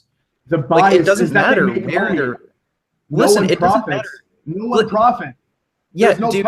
Whoa, milk jar. Bias isn't just about profit. I mean, if someone's paying, a company or an organization or whatever, they're not gaining a financial profit. They're literally the person spending the money. They're hoping for some other outcome, like maybe deregulation of raw milk so they can save money. It's Weston A. Price doesn't pay for any studies. Okay, listen. I didn't You say that. understand? We're talking about the people funding them, but Okay, listen. You understand? People who work in nonprofit organizations still get paid. It's called like financial compensation, or like can't remember what the technical term is for nonprofit organizations, but they still actually get paid. There are people in these organizations who want to make sure they still keep getting donations so that they can actually get a livable wage. You understand that, right? Like just because it's nonprofit, that doesn't mean these people are not interested in money. So like they do have a bias to ensure that the people who are donating to them get what they want. So they do have a bias to put out research that supports raw milk, dairy consumption, I don't know, organic, grass-fed, free-range meat that supports the consumption of these products because that's where all their money comes from. and we're not saying therefore saying. wait, and we're also not saying, therefore their research is wrong. I mean, whether it's wrong is a logical matter, but just pointing out that there's a financial bias there. I mean, I think that's a pretty reasonable thing to do, especially because Weston A. Price are like known in the vegan community because they fund a lot of this pro-meat, pro-dairy. Weston A. Price doesn't fund any research. You know what I'm saying. No, they don't. They have You're nothing to do just with picking medical some research. Okay. I don't think that's a useful avenue to go down to for. Yeah. Anyway, I don't think this really matters anyway, but basically, like, let's get back to the heart disease topic because I don't think that was totally settled. I just want to know, like, I think Sv3rige talked about this a little bit, but I brought up the point that saturated fat and cholesterol is very strongly linked to heart disease, and the only diet that has been shown to reverse coronary artery disease is a whole foods vegan diet. So why hasn't anyone been able to reverse coronary artery disease using a ketogenic diet, raw meat diet, like you name it? Do I have like 2 to 3 minutes to talk about this? Oh yeah, sure. Go ahead. All right, so all of your studies that you're pointing to that supposedly prove that the vegan diet reverses coronary heart Well, there's disease. only one. Well, there's only one in existence. Yeah, well, that study, it uses, basically says that all the markers for heart disease are lower for vegans. Well, no. I don't think you understand the study I'm referencing. Dr. Caldwell Esselstyn is the one who conducted this research. They actually got angiograms of the patients done, and the angiogram showed that they had diseased coronary arteries. Then after they did the vegan diet intervention, their arteries opened up again and healed themselves. So it's not... Yeah, sure. I can find that pretty quickly for you. If you just give me a minute. I don't believe that you're that ignorant that you haven't heard that the ketogenic diet has healed it many more times. No, I haven't. Maybe you Okay. should post a link or something. I'll post this video also. I'll post tons of links. Yeah, sure. Do you know the I forget what it's called. I think it's called the Wolmer effect. The Warburg Wolmer effect. Do you know the Warburg effect? No, I've never heard of that. Anyway, here's the link. I just dropped it in the chat. You can take a look. If you just scroll down a little bit, it'll show you I think that's the angiogram. It shows coronary angiography. So yeah, diseased distal left coronary, left anterior descending artery. And after 32 months of a plant-based nutritional intervention, cholesterol-lowering medication, the artery regained its normal configuration. So it basically went back to normal. Does it say what they ate? Yeah, whole foods, vegan diet. It was conducted by Dr. Caldwell Esselstyn. So even if you don't find this adequate, like what it actually states in the text, you can just look on his website and everything, what he actually recommends for his patients. So like basically it's a lot of fruits, vegetables, legumes, beans, whole grains, absolutely no sugar and no oils. So, and no nuts and seeds actually either. So it's a very low fat vegan diet and it's whole foods. So no processed foods either. I'll And look it into it reverses because I coronary artery posted a disease. link before a study that proves that vegans have a high risk of heart disease. It's in the... Yeah. It's where? Oh, did you link it? I Is it the one before milk jar? The big one. Yeah, yep. Where? Can you link that one Low again? milk or... No, Well, wait. Well, anyway, like that's the only type of diet that is being proven to reverse coronary artery disease. I honestly think you don't know what you're talking about. You've actually made a video on this topic before where you claim there's all this scientific research showing that high cholesterol levels actually prevent heart disease, and you linked absolutely no scientific research. I talked about that in my response video to you. So, like, I don't know. I honestly think you're mentally insane. Like, I don't mean that as just a mean-spirited insult. I actually do genuinely think you're insane, and I do think you actually believe what you're saying, but what you actually believe isn't true. Same So here, what about- man, but I also believe that you're lying on purpose, but you're definitely very mentally ill. Well, to be fair, you can't call him mentally ill because he went and had to do the psychological evaluation. Called him sane. So, but it's not exactly central to the debate. Well, he said he has hallucinations and talks to gray aliens. And what The in gray 20, alien thing 2016 was they trolling, you know that? Well, Oh, he you said were he gets trolling? a tingly feeling pleasure from torturing and killing animals. I'm gonna trust the psychological expert who says he's sane. So do me. Nothing he says is sane. Do you guys have Anyway, any? it's beside the point. Sorry. Do you guys have any big points you want to make in terms of the nutritional arguments that you haven't I got to? do. I wanted to still talk about vitamin K because you said about the bacteria that makes it we don't have a problem. But you understand where the bacteria is in our digestive tract. Okay, All right, well, let's so, talk about hold vitamin K on. too. We never got to finish the study you linked to me. So everything you need to know about this study that you linked to me is on page 363, where it says this study had severe limitations. And basically in the study, it lists every reason why this isn't scientific. Okay, like what? Just read the whole paragraph. This study has severe limitations. It had no control group, first of all, which is like immediately. It's Okay, not well, science 'cause there's no listen, control group. you clearly didn't really read it. Yeah, there was no control group. Well, it would be kind of hard to pass an ethics board. These were people with severe heart disease, like they were on death's door, like they had established cardiovascular disease. So if you're going to have a control group, you're going to tell me that people with severe cardiovascular disease, they're going to go into a study where they receive absolutely no treatment, whether it be a dietary intervention or like drug intervention. So that would never pass an ethics board. Yeah. Secondly, I mean, yeah, they this were is a self-selected. science. Well, secondly, they were self-selected. Like, okay, like again, these were Dr. Caldwell Esselstyn's own patients. So, like, Well, then I can point to Agenus Vonderplanet's his own patients. what? He has the same types of reports with the with the quote at the end. This study has severe limitations, proving the same thing.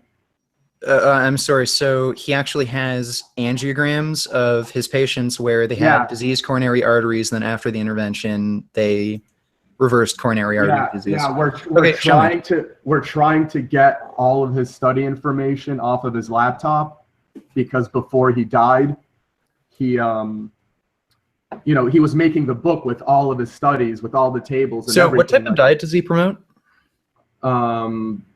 Raw meat, raw dairy, raw honey, raw eggs. Okay, well, I thought raw vegetable juice. So do you actually agree with Sv3rige that insulin is what causes heart disease? I think there's a relation. I don't know enough about it to talk because about it. I just think it's very strange that you'd like promote a guy who promotes eating raw honey when it's literally pure sugar. Well, raw honey has a very different effect on you than cooked honey. For example, my mom is diabetic. Okay. And I've been trying to get her on the primal diet for years. For some reason, she still refuses. She's shooting up insulin and everything. She doesn't want to eat cow brains? I never told her to eat cow brains, but I just tried her to basically get her on a ketogenic diet. But one thing she did agree to try with me is in Agenus's book, it says, take 100% raw honey. And first of all, you got to realize most of the raw honey in the store, like 90% of it, is not raw. They're committing food fraud. But I got honey that I know is 100% raw. and I gave it to her with I gave her a teaspoon of raw honey and a like a 2 sugar cubed sized piece of raw cheese, and we measured her insulin before she ate it and then after she ate it, and her insulin significantly went down. And that's because real raw honey, you got to realize honey is nothing but bee vomit, and the honey, it is sugar, like broken down. Yeah, but it's pre-digested sugar, and rather than spiking your insulin level when my mom ate it, wouldn't that make it actually more because it's actually like pure glucose? Her blood sugar went down after, and we tried this several times. She's diabetic. Blood sugar or insulin? Whatever she's measuring when she's poking herself, which I think is her blood sugar level. Okay. It basically had the same effect as injecting insulin into her. Okay, that's interesting. Like, again, it's also an anecdote. Yeah, this is an anecdote. So, like, no, if you look, you can look into it. There haven't been any studies on this, but it's just right. Okay, the same as the heart study that you linked to me. It's not a peer-reviewed, controlled study. Well, it is peer-reviewed. It's just that they, like, in every study, there's study limitations. They have to admit that. Yeah, like, the limitations you're talking about are, like, you're taking things out of context. Like, you're saying, okay, they admit that a study limitation was there was no control group. How the fuck could they have a control group when every single patient had severe heart disease? I don't care how they can have a control group. I'm saying there's no control group and it's not science. What do you mean? Like, how are you supposed to have a control group when, like, these patients are... I don't care how you're supposed to. It doesn't matter if there's a control group. They reverse their coronary artery disease. That's the only study in existence that shows that. This is the first thing I learned in, like, science class in 6th grade, is that it's not science unless you have a control group and only one variable. That's absolutely not true. That's what I learned in 6th grade science. Well, okay, you might not have been paying attention or your teacher was an idiot, but yeah, this is legitimate research. They reversed coronary artery disease using this dietary intervention. Doesn't matter if there's a control group. So did Agenus Vonder's Okay, listen. Are you saying that if they had a control group, which they did nothing with, didn't give them any drugs, any dietary intervention, their heart disease would have magically disappeared? That's what I'm saying. I'm saying that I'll start taking that study seriously when there's a control group. Okay, you're doing this thing where you're raising the burden of proof to it's called a level that you'd never reach it. Okay. And it seems like systematic, man. It seems like whenever we present evidence, you just move the goalpost, and whenever you present evidence, it's like, oh, well, it completely proves my point. Yeah, like, dude, you won't accept the study when there's no control group, when this is the only study in existence where they reverse coronary artery disease. You talk about this dead guy's laptop. Okay, well, I don't give a shit about that. This is the only study in existence where they reversed coronary artery disease using a whole foods vegan diet.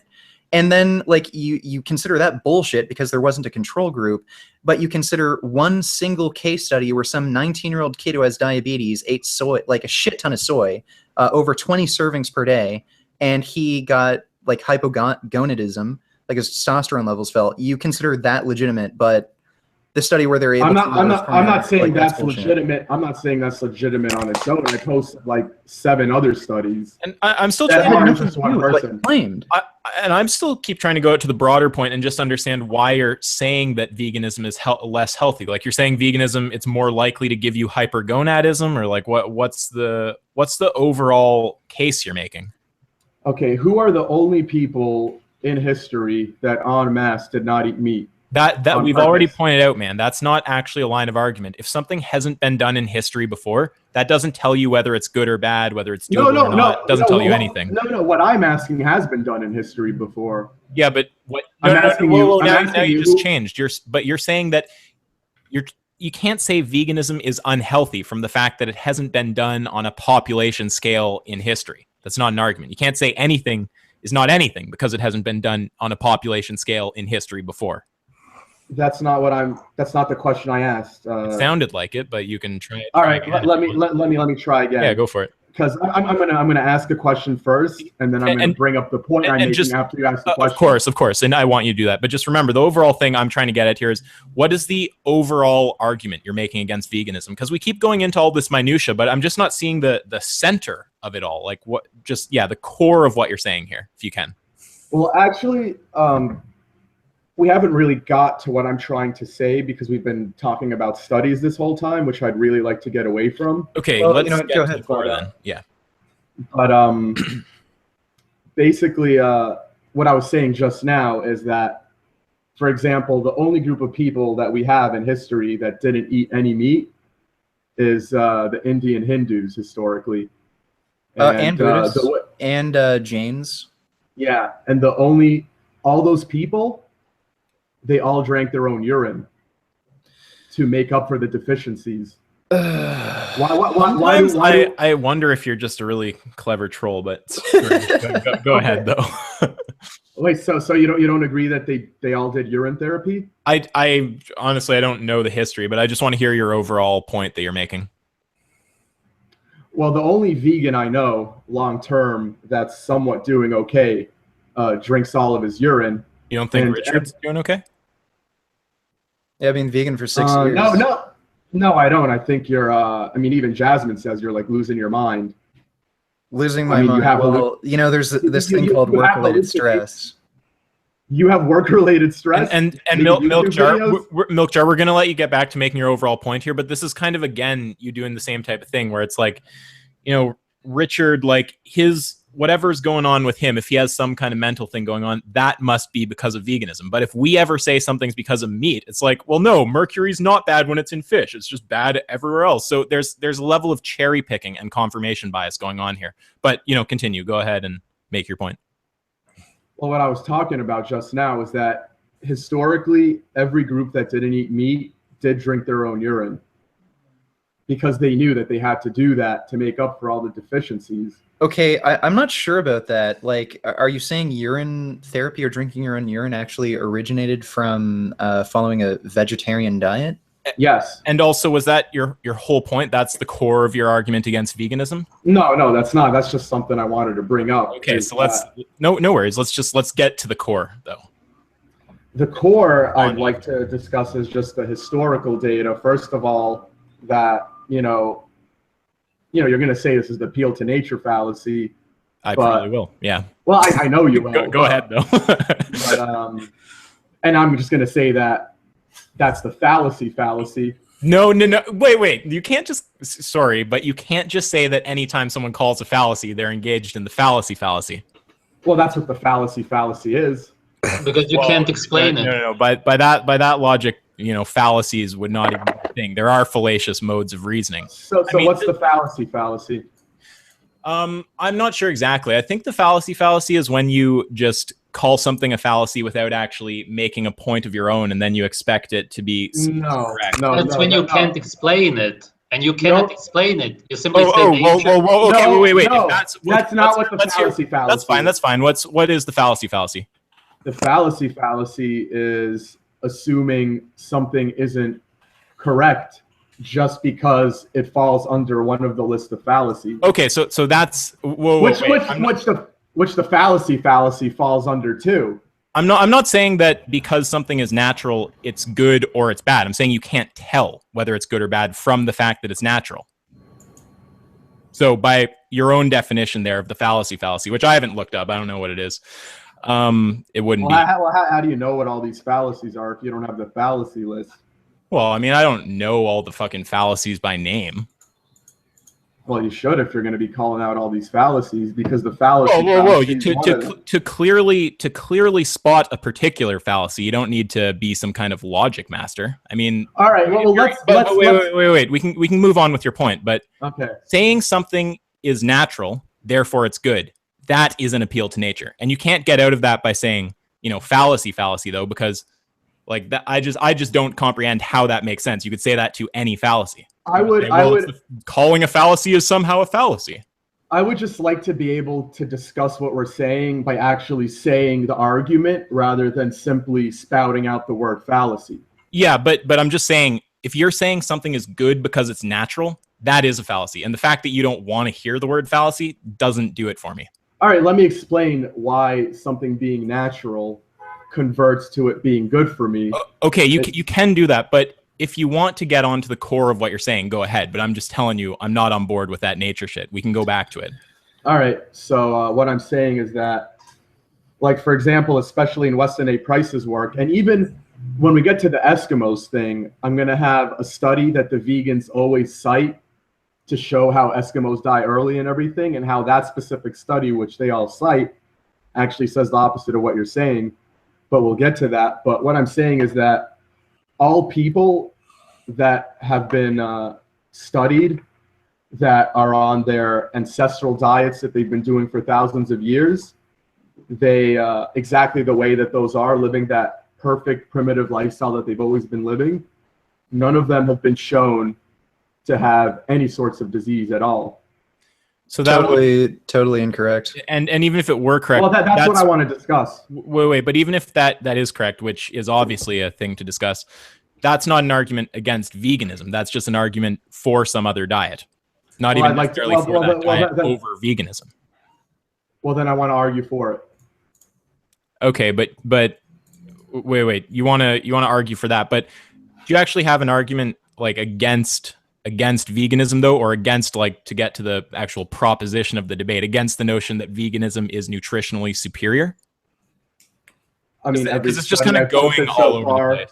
Every study I've posted so far, every study I can post. Well, you don't actually understand the studies you're posting. Like, that's been very clear. You've been posting things that have absolutely nothing to do with the topic, or very loosely relate to the topic. Like, you claimed vegan diets lower testosterone, then you linked some stuff on soy where, like, there's a few case reports where somebody had low testosterone levels on soy, which has nothing to do with veganism. Please look through all of the studies I posted in relation to testosterone. You can do that later and make a video about it or something.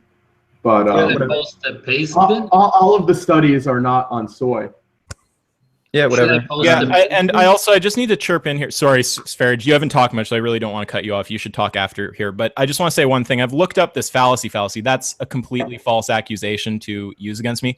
This fallacy is claiming that something is true or false because it falls under a specific fallacy. So you're saying, if you say something's an appeal to nature, that's not actually a claim that the thing is good or bad. You're not saying whether it's good or bad. You're just saying that the line of argumentation that it's good because it's natural is false. So just being clear there, that's not a fallacy. But go ahead. It is. Oh, I want to make it very clear. No, milk jar.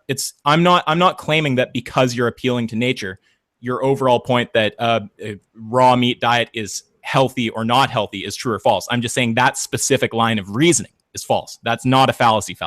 That's just calling out an appeal to nature. I'm okay with that. Okay. Yeah, like milk jar. Well, I guess Sv3rige wanted to say something. You should speak. No, I just wanted to ask if I should post the paste bin with all of the links. Why didn't you post that? I'll post that on my Twitter. Like, I didn't post it on Twitter, but it's actually in the chat. Let's get to the ancestral diet thing, because you were claiming that if you actually look at studies on ancestral populations, if they're eating the diet in that area, they don't get heart disease. That's not true. I just linked the horror study in the chat. You can look at atherosclerosis through 4,000 years of human history. They even had... which one? You posted 3. No, just right at the bottom, the very last one. Mm-hmm. Even in a pre-agricultural hunter-gatherer population, they had very high rates of atherosclerosis. 60% of the mummies they found had atherosclerosis. And that has nothing to do with what was being pumped into their veins when they were being mummified? What do you mean pumped in? Like, I don't think they actually practiced mummification like the Egyptians did. They, like a mummy isn't necessarily like a ritual. What can happen is they can be buried under sand, and the dryness of that environment, or like something weird going on there, can just preserve the soft tissue. All right, so this study right here, it says CT scans of 137 mummies from four different geographical regions or populations spanning more than 4,000 years. So 4,000 years is not pre-agricultural. No, they were pre-agriculture. They weren't practicing agriculture in that particular area. The Egyptians were. It says ancient Egypt, ancient Peru, and ancestral Puebloans of Southern America, and the Unangan of the Aleutian Islands. I don't know about the last one, but all three of those were agricultural. Yeah. Well, look at the read the entire Level. study. Atherosclerosis was common in 4 pre-industrial populations, including pre-agricultural hunter-gatherers. So the actual, like, one of the populations, I believe it was the Onangan hunter-gatherers, they weren't practicing agriculture at the time. So you have 5 mummies from Unangan hunter-gatherers. Yeah, like, again, I'd love to see a study with hundreds or thousands of mummies, but they're kind of hard to come across. Well, we have This is the best studies research with studies with thousands of live people from Dr. Weston A. Price in 1920. You're talking about the Eskimo thing, right? Well, there's the Eskimos. There's the, that has been debunked long ago. What happened was the first explorers into, like, the Inuit populations up in the far north, they just assumed that they had low prevalence of heart disease. They never actually checked to see if that was the case. And upon further examination, they actually had the same rate of heart disease as Americans at the time. And critics actually, like Ansel Keys, they actually said, chances are they have higher rates of heart disease. It's just that they're such a small population spread out across a wide area of land that it's just hard to study these people. So okay, so let's discuss that. Yeah, okay. All right, so when I was looking into this, I went to nutritionfacts.org. Okay. And I found their article specifically on the Eskimos. And you know, I'm going to make a video about this soon just so I can, like, get a really good, you know, explanation of all this. But one of the studies, one of the main studies that they cited for, you know, going back and checking the Eskimos and seeing if they had the heart disease was this study by I.M. Rabinowitz. And even in this video that I'm looking at on nutritionfacts.org, it specifically states, yeah, hold on, let me get the exact quote. I don't know, I'll make a video about this later, but the quote said that basically we found in the study by I.M. Rabinowitz, the quote said, we found that upon investigation, the Eskimos on average had absolutely no better protection against heart disease than you know, the you know, white people there. Basically, it was the same. Right. Okay. Okay. So then, if you look at the end of the study, he goes on to explain that there's 2 distinct Eskimo populations that he studied. Okay. And one of them was the ones that were, like, working for the police and everything, and they would get just big bags of sugar and big bags of flour and all this stuff. And he said basically when we were studying these people, we found that all their problems were the same as all the white people that were living in Alaska. And then he goes on to say, he spends like 10 pages on when he studied on the other side of Alaska, he found Eskimos that had, you know, absolutely no food of modern civilization. And he found that on every single front, they had no heart disease, they had no cavities, they had no cancer, they had no tuberculosis, they had none of this stuff. And this is the exact same study. Okay, what about heart disease?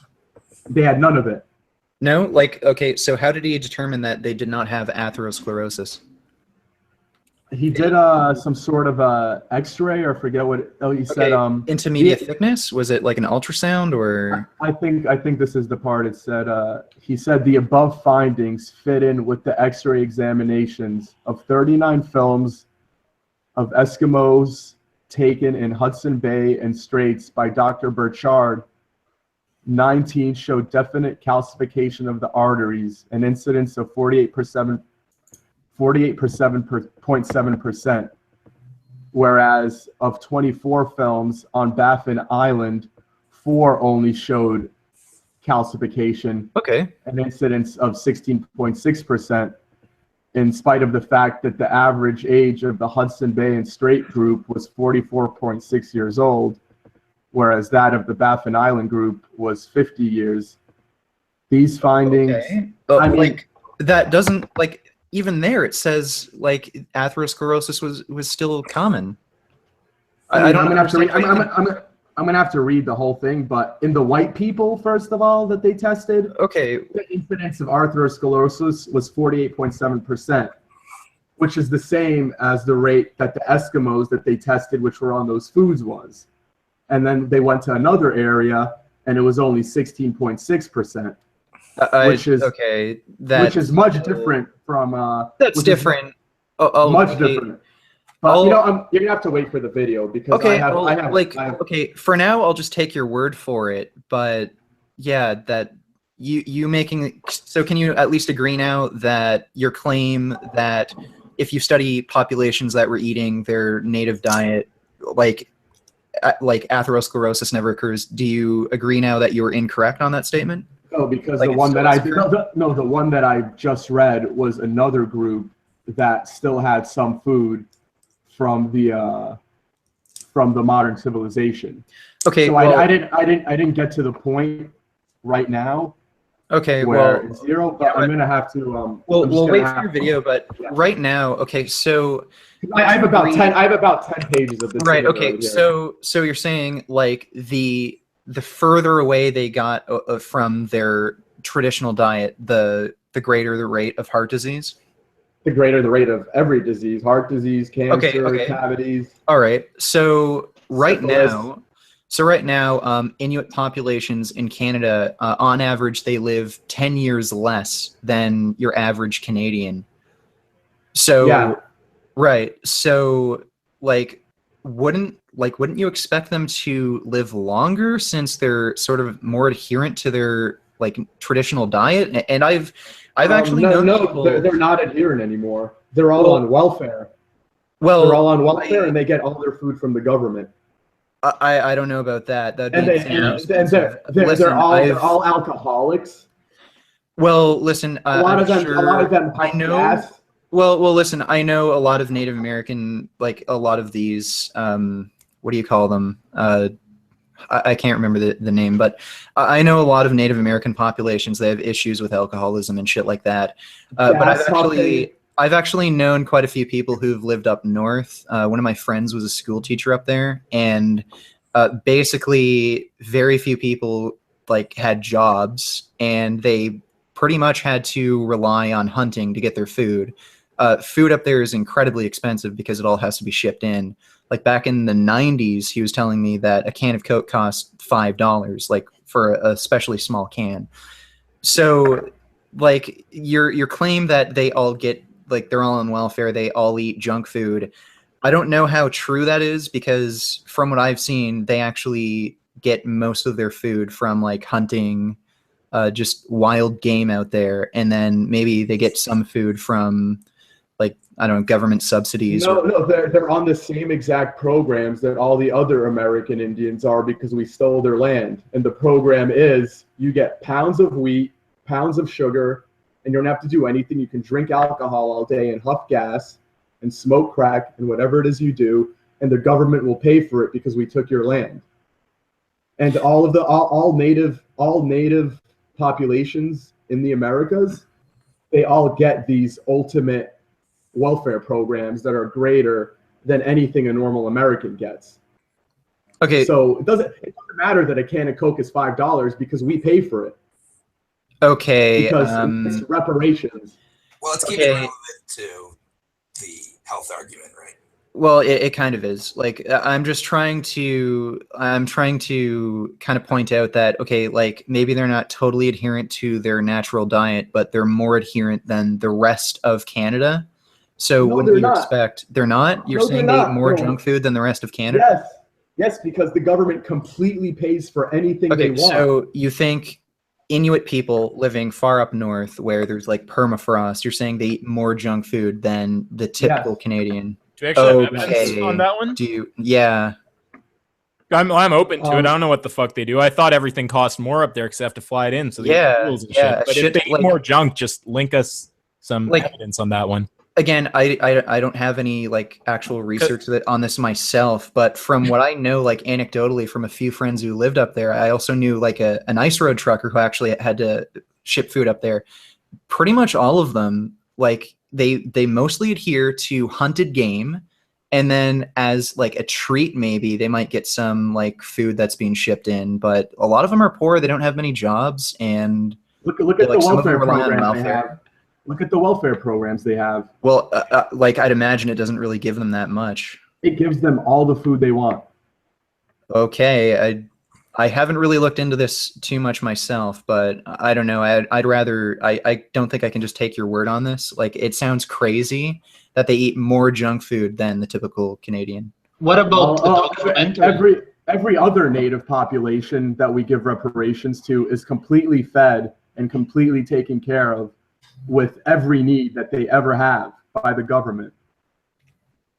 They even have special privileges. Though, well, I've seen those reserves. They're kind of shitholes. Like you're kind of making it sound like they're shitholes. Like these fancy, I don't know, like a ton of money through these welfare checks. When that's what welfare does to people. It turns them into pieces of shit. Okay, like welfare doesn't help people. Welfare turns you into a government dependent.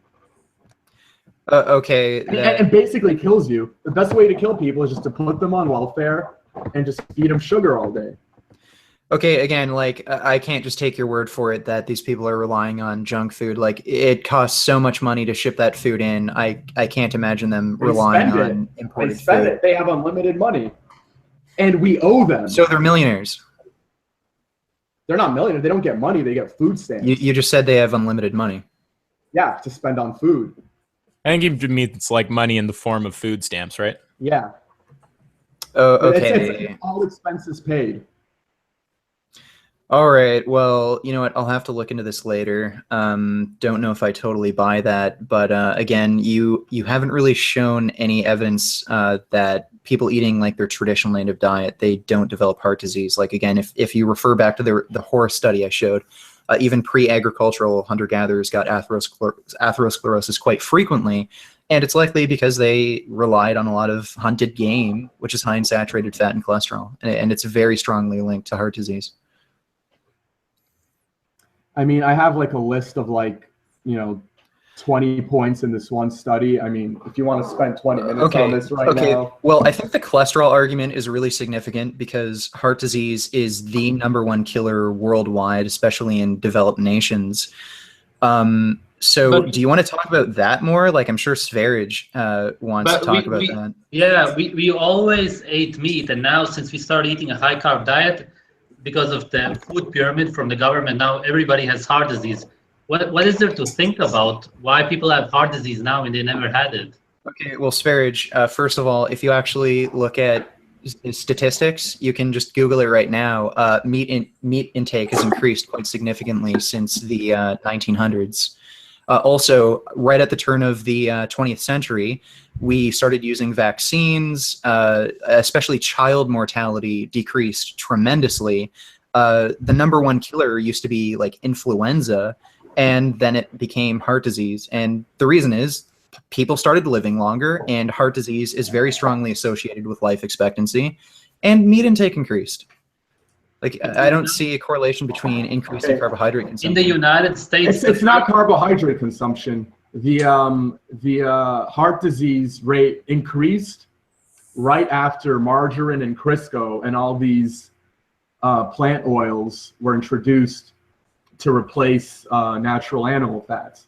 Well, again, you're just making when it was released. Well, again, we can make like I'm not denying that like plant oils, like especially margarines and hydrogenated oils, are linked to heart disease. But That's again, what made it happen. Well, again, you're making this huge assumption again, where you're finding a correlation between like margarine consumption and heart disease. Well, okay, a correlation exists there, and I wouldn't deny that consumption of these plant-based oils contributes to heart disease.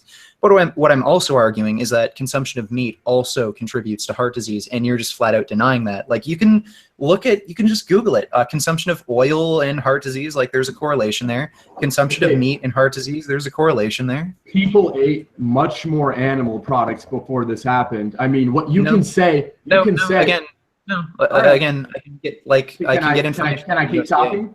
Yeah, sure. Can I keep talking? All right, you can get your information from the USDA, but the thing is, in America, we used to import almost no food, which is what we do now.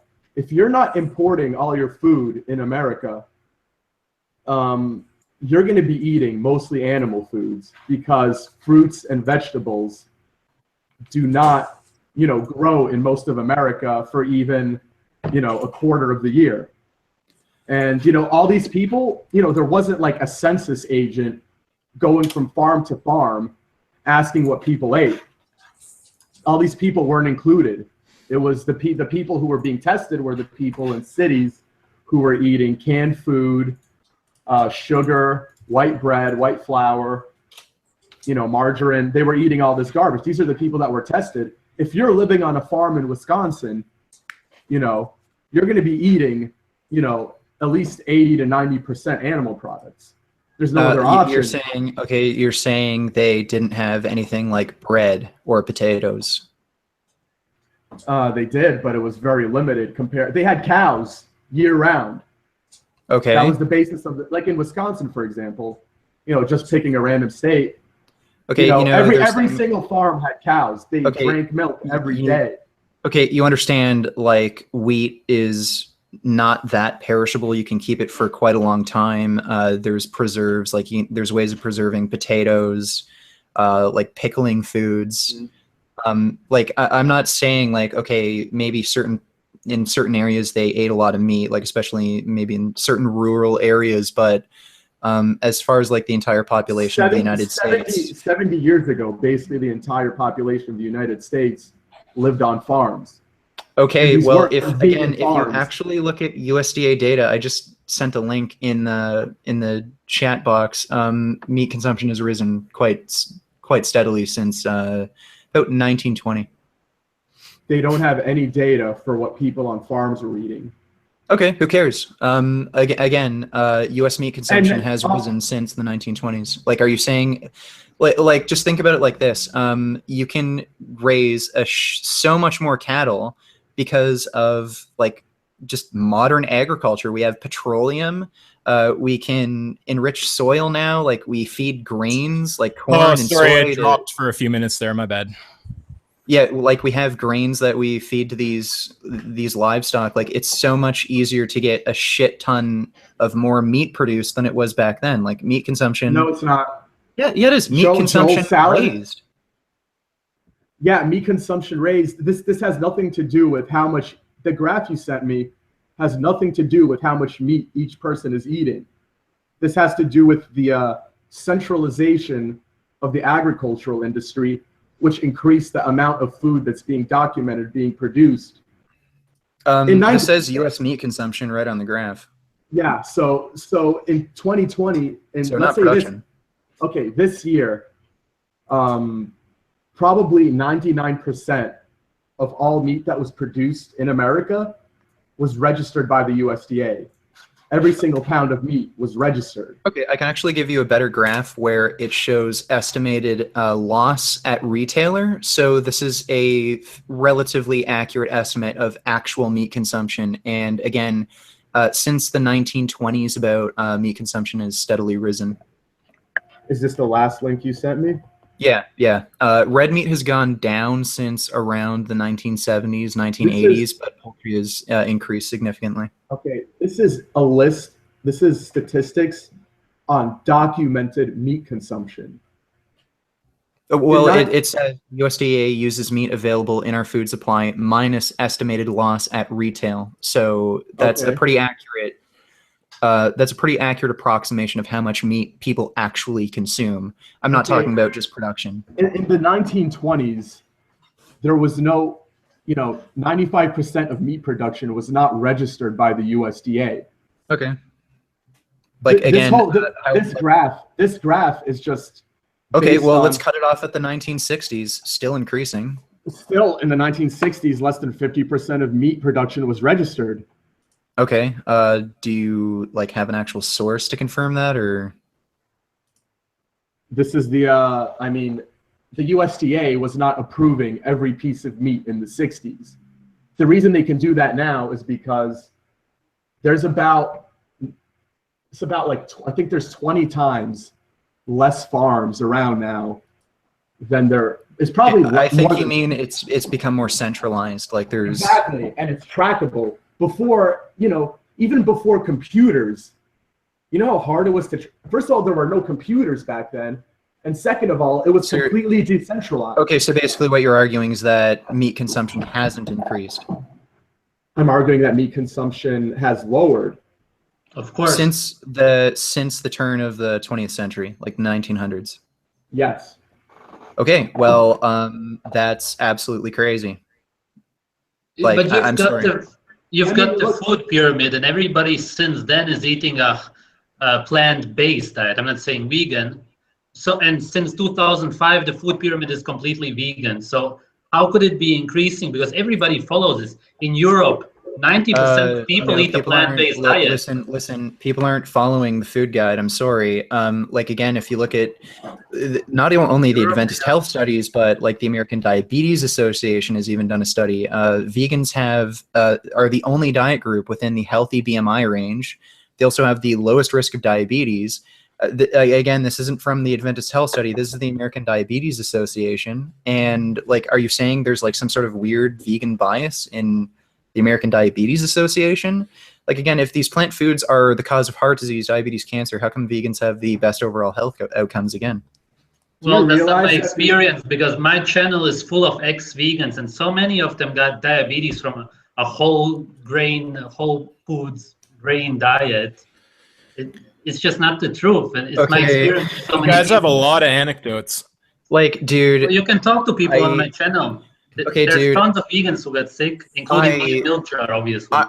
I've been on your channel, and I don't know what the hell you're talking about. Like, I've seen the comments. I don't mean to insult you again, but like, I don't think you're mentally sane. Like, I think you believe what you're saying, but you have hallucinations, Richard. Well, I actually know when I'm having hallucinations. Yeah, the difference with Sv3rige is he sees people like eating raw flesh when he's except when you're talking to gray aliens. That was you understand what trolling is, right? Yeah. Let's not get too far off topic. Sure. Yeah, that's definitely trolling. Still, good troll. Dude, all you have is anecdotes, and then I actually have research, and then you're just basically saying it's all bullshit. I posted tons of research. Well, no, you posted tons of research that's either completely irrelevant or it doesn't have much scientific weight. Like, you guys have also, and let's not forget, you guys have also dismissed quite a lot of research. That's what you've been doing too. Well, no, we don't. Okay, whatever. But look, I have the studies that completely prove that you cannot make vitamin A. There's over 50% of humans simply genetically cannot do it. So every vegan who does the promotion for this diet should always put a warning. You likely won't get vitamin A, and nobody does it. And then you have people following you blindly, and a lot of them will die from it. And really, people do. Okay, that sounds like an extraordinary claim. Did you just say that 50% of people that they can't convert vitamin A from plant sources? Over 50%. Really, it's 70 to 80% if you count it. The amount of people, the diabetes, the people who are allergic to these foods, who cannot eat them at all. Okay, Sv3rige, again, if that was true, then like, why don't we ever see rampant vitamin A deficiencies among vegan populations? Like, I literally cannot find a single study where vegans tend to be vitamin A deficient. But since when is veganism popular? Maybe 2010. So how long do vegans last? Most of them last 1 to maximum 3 years. Listen, then they get a problem. Because that's when they run out of the B12 and vitamin A that is stored in the livers. Okay, and also the liver stores. Okay, but logically speaking, that's an appeal to ignorance. You're not actually providing evidence. You're saying the contrary hasn't been proven, so my point must be true. You don't know that they're going to become deficient of something. Okay, there's very few evidence vegans. Of what? I've got the studies. There's very few vegans that last more than 5 years. If you look at the statistics of how many... how many people... 10% of people in America have tried veganism. Yeah, but that's not a great argument. I mean, there's most people who... Can I finish? Sorry, yeah, go ahead. 10% of people in America have tried veganism. At any given time, 2% of people are vegan, and there's a constant flow of new vegans coming in. So they're constantly coming in and out so they'll like go sometime and then they start feeling like shit and then they leave unless, for example, they're brainwashed enough to stay, or if their livelihood depends on it, like with vegan games. Okay, Milkjar, I could do this with any population of people. Okay, well, 10% of people go on a diet and they can't follow it, and then they gain weight back. 10% of people go to the gym, they lose a bit of weight, get better, and then they just fall off the wagon and don't go back to the gym. Like, again, this isn't really a great argument. There's two problems with that. Wait. This time let me talk. There's two problems with that, because in practice, first of all, I'd want to see the numbers for the vegan drop-off rate and just see what it's like. I haven't actually seen the numbers there. And then kind of the more important point in principle is what Richard just said, which is the drop-off rate, unless you got some kind of mechanistic explanation of why that drop-off rate is caused by some health problem inherent in the diet, that's not actually telling you something bad about the thing that's being dropped off of. So, like, for example, I think maybe not the vast majority, but certainly the majority of people who go and try Brazilian Jiu-Jitsu drop out before the first few months, right? It doesn't actually mean that BJJ is not a valid craft. It just means it's hard, and I wouldn't even say veganism's hard, but again, the drop-off rate doesn't actually tell you if the thing is inherently good or bad. How can you say veganism isn't hard when every time someone stops being a vegan, what you say is you didn't do it right? Why is it so hard to do it right? Eating a lot of meat, they don't have these drop-off rates where people tell them you're not doing it right. Okay, well, they grow up eating it, so that, sorry, look, go ahead. The same thing happens with every other diet, literally every other diet. The drop-off rate for low-carb diets, ketogenic diets, it's pretty friggin' high. So again, like, if we're comparing it to any other diet, like, the dropout rate isn't anything more. I don't have figures on it, but every person I know that's gone on a low-carb diet. Okay, another anecdote, right? But personal anecdotes. Yeah, and the thing is, Milkjar, you're assuming that because of the drop-off rate, which again, you just admitted, like, you don't have the actual numbers for it. That's fine. We don't know what the number is, but you're saying that because of the drop-off. Wait, just a sec. I gave you the numbers. Wait. You gave us the number for the drop-off rate from veganism with a source? 10%, I didn't catch that.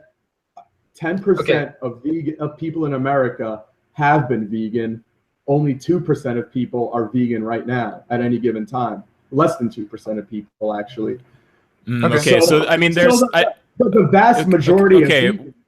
Well, just 1 second. I mean, there's the obvious fact of, like, that number. I just want to know where that comes from. I want to know how they asked people. I know, depending on how you do a survey, people will answer a lot of weird shit. So I'm not saying that number's wrong. I'd need a bit of convincing there. But the more important point is that But the more important point is that the drop-off rate doesn't tell you anything about the inherent healthiness of the diet.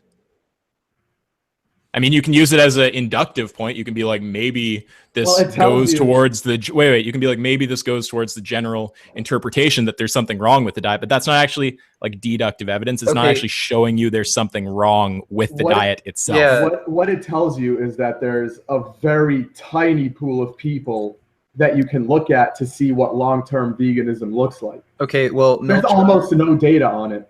Milkjar, if you actually look at Dr. Caldwell Esselstyn's research, the guy I just linked you, where he reversed coronary artery disease. Oh, the research with that didn't have a control group, therefore it's no good. Raise the bar high so I can just dismiss everything. That guy, called science. Over 80% of his patients were adherent to his dietary intervention. So what does that tell you?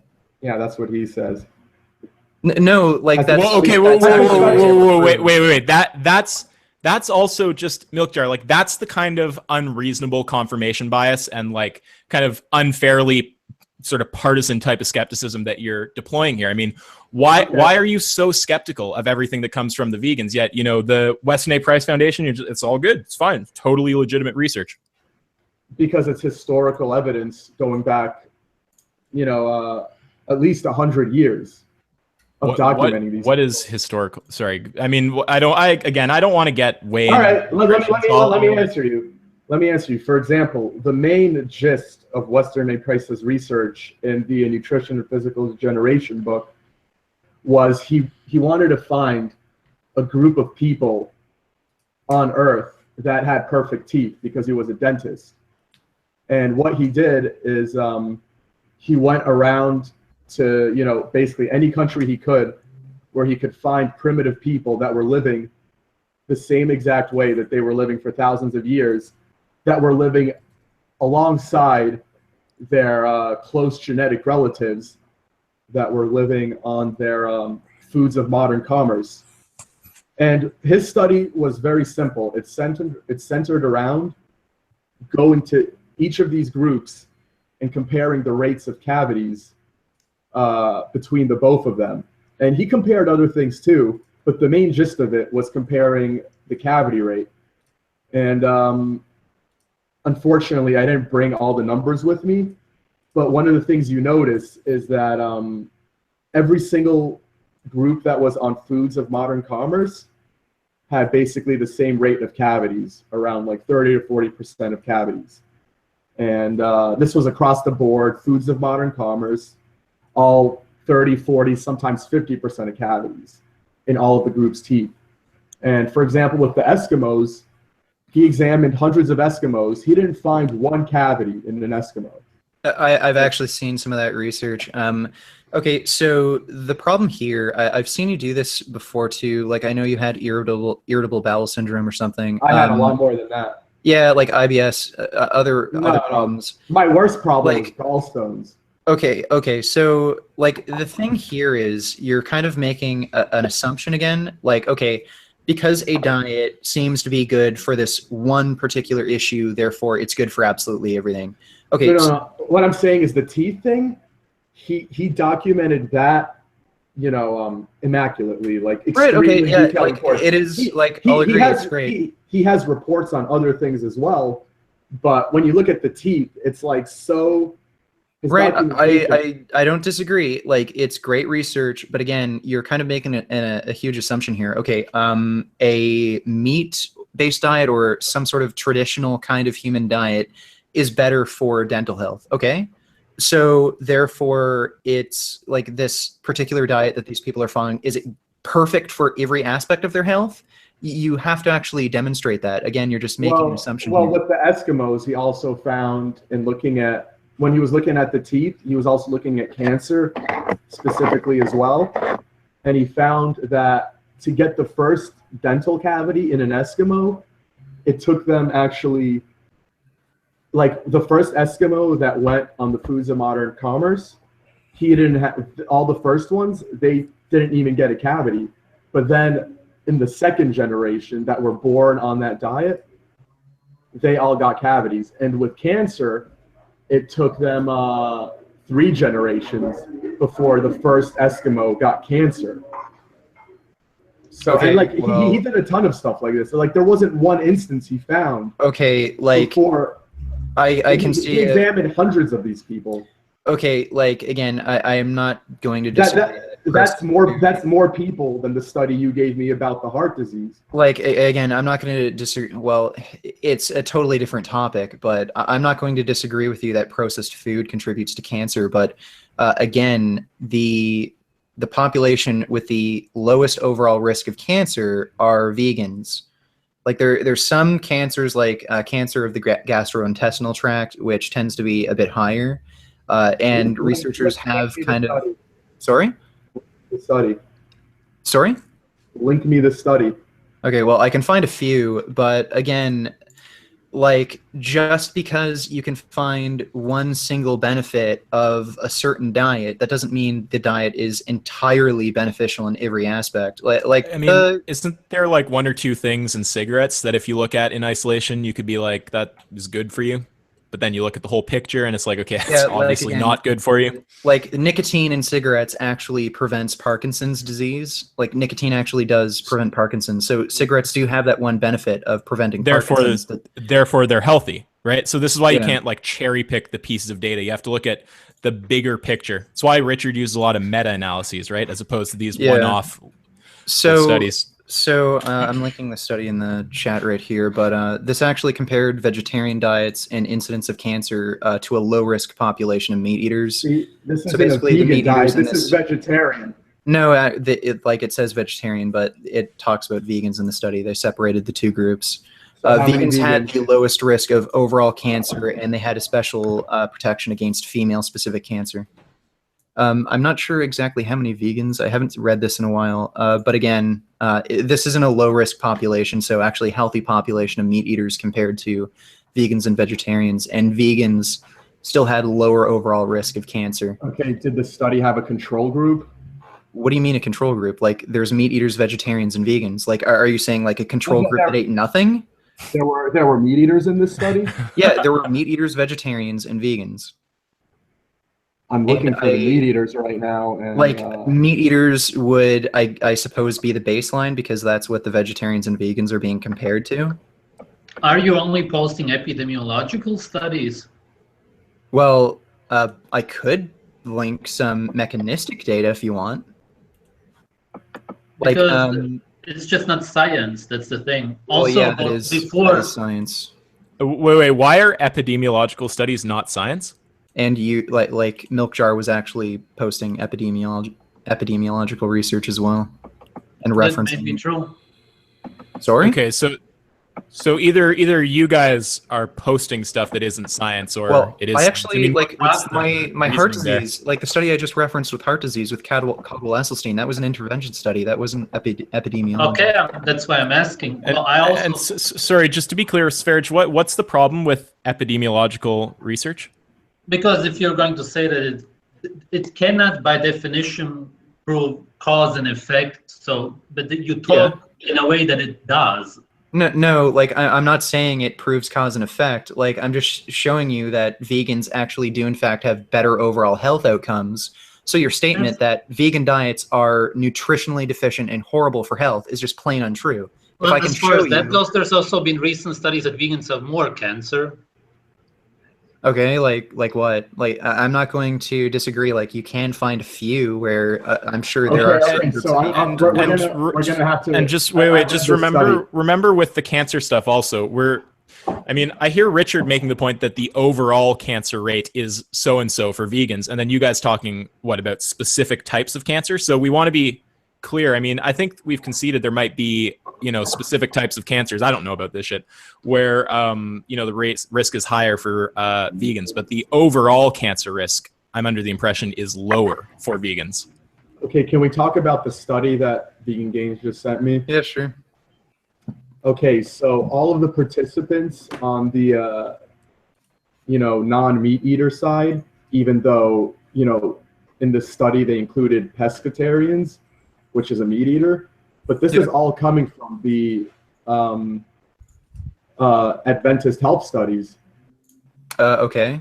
So you're comparing a group of people that consume no pesticides, they consume no food additives. No, that's not true. They consume pesticides. What are you talking about? In Loma Linda? What are you talking about? Like organic farming doesn't mean it's pesticide free. Okay, they consume much less pesticides. They don't consume GMOs. They don't get vaccines. Okay, they don't take listen. most harmful medical drugs. Okay, another argument from ignorance. You're basically just making a total assumption here. What's the assumption? Their lower rates of cancer are due to all these other factors rather than their diet. Like, are you honestly saying that not getting vaccines and sticking to mostly organic foods has more of an impact on your health than your actual food choices? Probably almost as much or near there. Okay, and again, if you actually look at like cancer risk and like things like pesticide exposure and vaccines, there isn't a very significant correlation there. Yeah, you can read that Monsanto propaganda. Meanwhile, you go to Argentina, and you have what was it? Like 1 million people got cancer just because they're spraying pesticides all over the country. Okay, yeah, but wait, milk jar. You can't just call something Monsanto propaganda and then dismiss it. It's not an argument. So tell me, why did 1 million people in Argentina get pesticide poisoning? Wait, but go back to Isaac's. Okay, listen, it wasn't pesticide, it was a herbicide, and they were living so close to it, and they got super high exposure rates. That's why there was a huge... It wasn't just the people living close to it, it was 1 million people. I don't know about that. I've heard of... people. Most of them were not even living near farms. I've heard of herbicide exposure in South America. It was Roundup. Yeah, that's a herbicide, not a pesticide. Whatever. And you understand that most GMOs are made to resist Roundup. Yeah. And you understand that most of the GMO soy and corn isn't for human consumption. I mean, it's all pesticides. It's not just Roundup. Well, all of it is pesticide and herbicide are two different things. both, whatever. Both pesticides and herbicides. They're in all our food, and they cause massive health problems. Okay, wait, but there's also, I mean, if it's in everything, like, you want to compare like with like. You don't want to try to compare some pesticide-free flesh eater diet with You're comparing a basically pesticide-free group of people, as well as a vaccine-free group of people, as well as a food additive-free group of people. You're comparing them to the general American population and saying that this means veganism's good. You're completely discounting the harmful effects of chemical exposure. Well, this cancer study I just showed you, these people were all part of the Adventist. That's what I'm saying. Exactly. Yeah, including the meat eaters. Yeah, they don't know. The general population they compared them to was not from. Yeah, they were. It was from the Adventist population. Some of the Adventists do eat meat.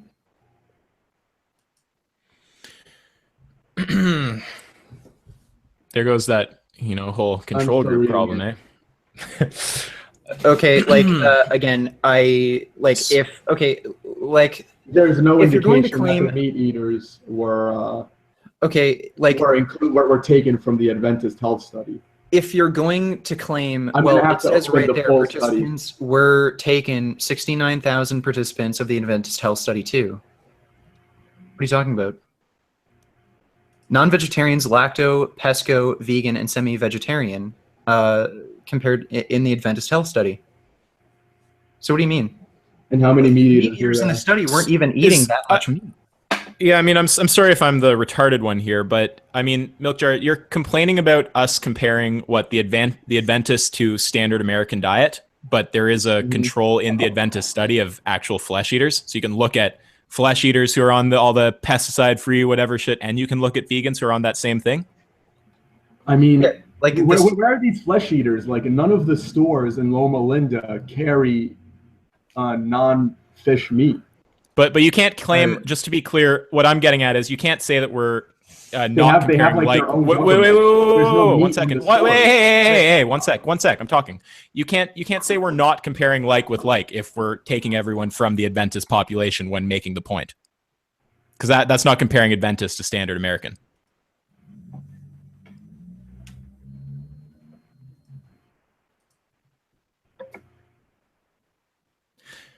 So what's the decrease between the meat eaters and the vegans and vegetarians? Oh, the risk ratio? Yeah. Let's see. For overall cancer, it was the hazard ratio was 0.84, so 16% protection in both genders combined. For female-specific cancers, hazard ratio was 0.66, so that would be 44% protection against female-specific cancers like breast ovarian cancer. And lacto-ovo-vegetarians appeared to be associated with decreased risk of cancers of the gastrointestinal system with a hazard ratio of 0.75, so 25% protection. And again, I mentioned before, like fermented dairy products in particular have protection against cancers of the gastrointestinal tract. So, like, even in a low-risk population, I'm gonna have to see the study because what if it was like 5 people that ate meat that were in this study, and no, there weren't. 69,000? How many were there? Like, I'd imagine they tried to make it as equal as possible. Don't imagine. Let's see, because it's not always as equal as possible. Well, again, I'd imagine there's far fewer vegans in the study compared to meat eaters, but whatever. You can read it. You can read it later if you want. That's very important. You know what I think we should do? We should kind of make a final ending statement about our ideas on nutrition, then move on to ethics. Yeah, the chat's going a little hyper, just saying ethics, like over and over. So. Okay. All right. So I guess I'll start.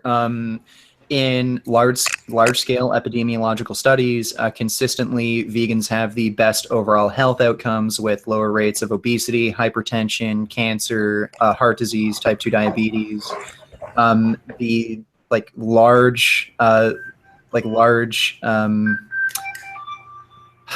okay, like the American Dietetics Association, largest organization of nutrition professionals on the planet, agree that vegan diets are totally nutritionally adequate for all stages of life. And the only diet that's been proven to reverse coronary artery disease is a whole foods vegan diet. There's just every indication that whole foods vegan diets are nutritionally adequate and have benefits for prevention of chronic disease. So that's my ending statement. Well, could we quickly talk about the K2, about the bacteria? You said that. Yeah, sure. Like we can quickly talk about. Yeah, that. I don't see a reason not to humor him on that because he's been very quiet, just chilling there.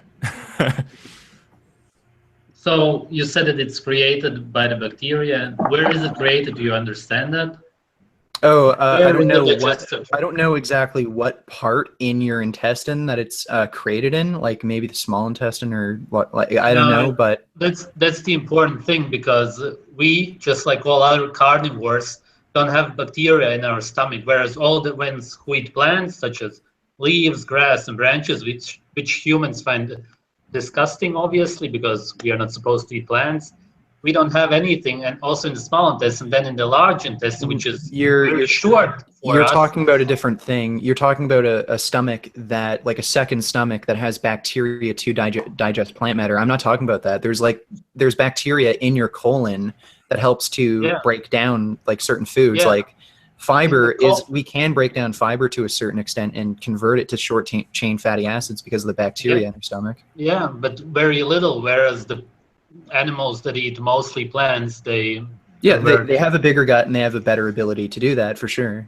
But anyway, so the K2 is produced in the large intestine, and that's the thing, and then you shit it out, and that's it. So the only thing you feed is not yourself but the soil when you go and do your thing in the forest, and that's the only purpose of it, because you don't absorb anything in the large intestine, it just goes out of you.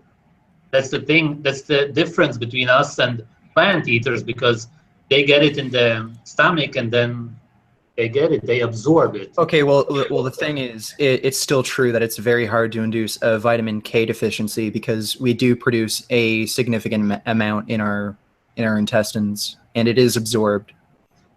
Like the only way to reliably induce a K2 deficiency is by using a heavy course of antibiotics. So you're saying that we absorb nutrients in the large intestine? I don't know where K2 is actually produced in your intestinal tract, but it's clear that it is absorbed wherever it does exist. So that's your belief based on what? Well, based on actual research. Like again, K2 deficiencies are. You don't even know where it's produced. So what kind of research was that? Well, again, it's from actual studies that could only reliably produce K2 deficiencies using antibiotic treatments. So clearly it's made in your intestines and it is absorbed. I just don't know enough about it, like to know where specifically in your intestine it's but that's the problem, because we don't absorb any nutrients. Okay, well, is vitamin K, like is vitamin K a nutrient of concern for vegans? Of course. It is? Okay. And okay, K2. So K2 specifically. Yeah. Okay, well, the only studies on K2 intake that shows positive findings have only come out of one country. If you look at studies from Germany, K2 intake is actually associated with a greater risk of heart disease. So there's no clear evidence that K2 intake is actually beneficial for prevention against heart disease, because K2, it's a fat-soluble vitamin, and most people get it from animal sources that are very high in saturated fat and cholesterol, which is a risk factor for heart disease, which is why there's mixed findings in these population studies. Right, but this has nothing to do with science, because I can link you tons of studies that prove that saturated fat even helps against heart disease. So these are well, you keep saying that. Like, again, can you show me one study where a diet high in saturated fat reversed coronary artery disease? Anybody who's watching this also just watch my documentary, The NWO Diet, which is the first ever anti-vegan documentary. Oh, I've seen that. It's just a compilation of like different talks from like quacks and frauds. I've seen that already. They really give no evidence whatsoever. That's no argument, man. Well, it is. They repeat fallacies. Like they use the they rely on epidemiological research that is by design flawed. It can't find a relation between diet and saturated fat and cholesterol consumption and heart disease because they're studies that are cross-sectional and don't calculate cholesterol levels at baseline. I've talked about this before. Like it's the only research showing that saturated fat is not a nutrient of concern that doesn't cause heart disease. It's just all flawed research. Yeah, this seems to me like a major.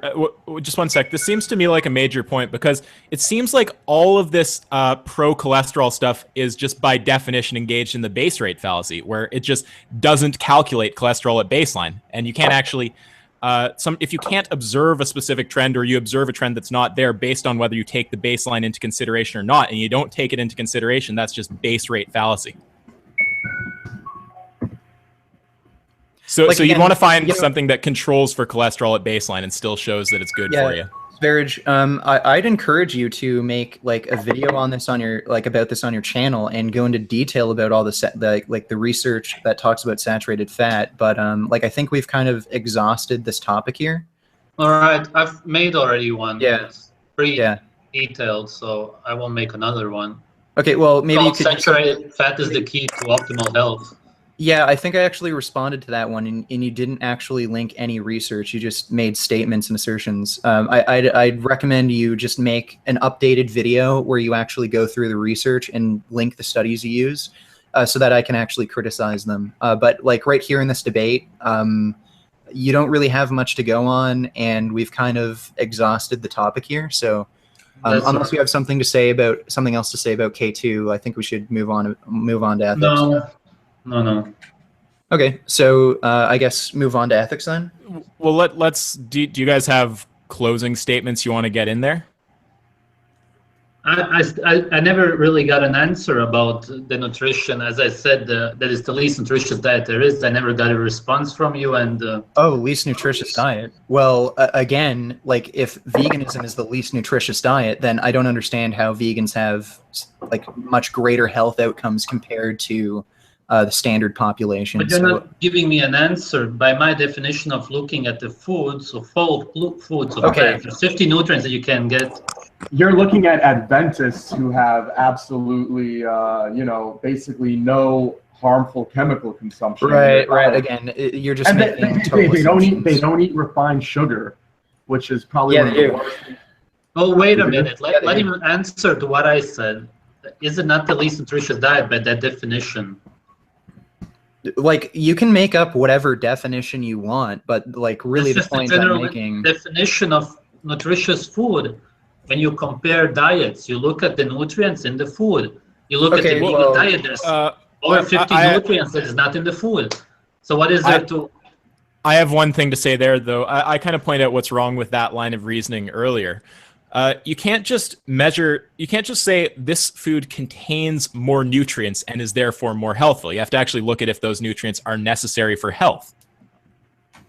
So yeah, like vitamin A, B12, all of that. I mean, if you have a food that contains a whole shit ton of some ingredient or nutrient that's not necessary for health, it's not necessarily the most nutritious food. You require vitamin A to store the protein in the muscles for bone growth. Then we can talk about vitamin A specifically, but vitamin A, I thought we had already pointed out that you can get vitamin A as a vegan and that the rates of deficiency aren't even higher for vegans. That is true that you can't, and there's no response to it. But sorry, let me get just one in there, which is even if you could show studies demonstrating that vegans have higher rates of A deficiency, you can't actually demonstrate that veganism itself is unhealthy because you have a higher rate of something if that higher rate isn't intrinsic to veganism.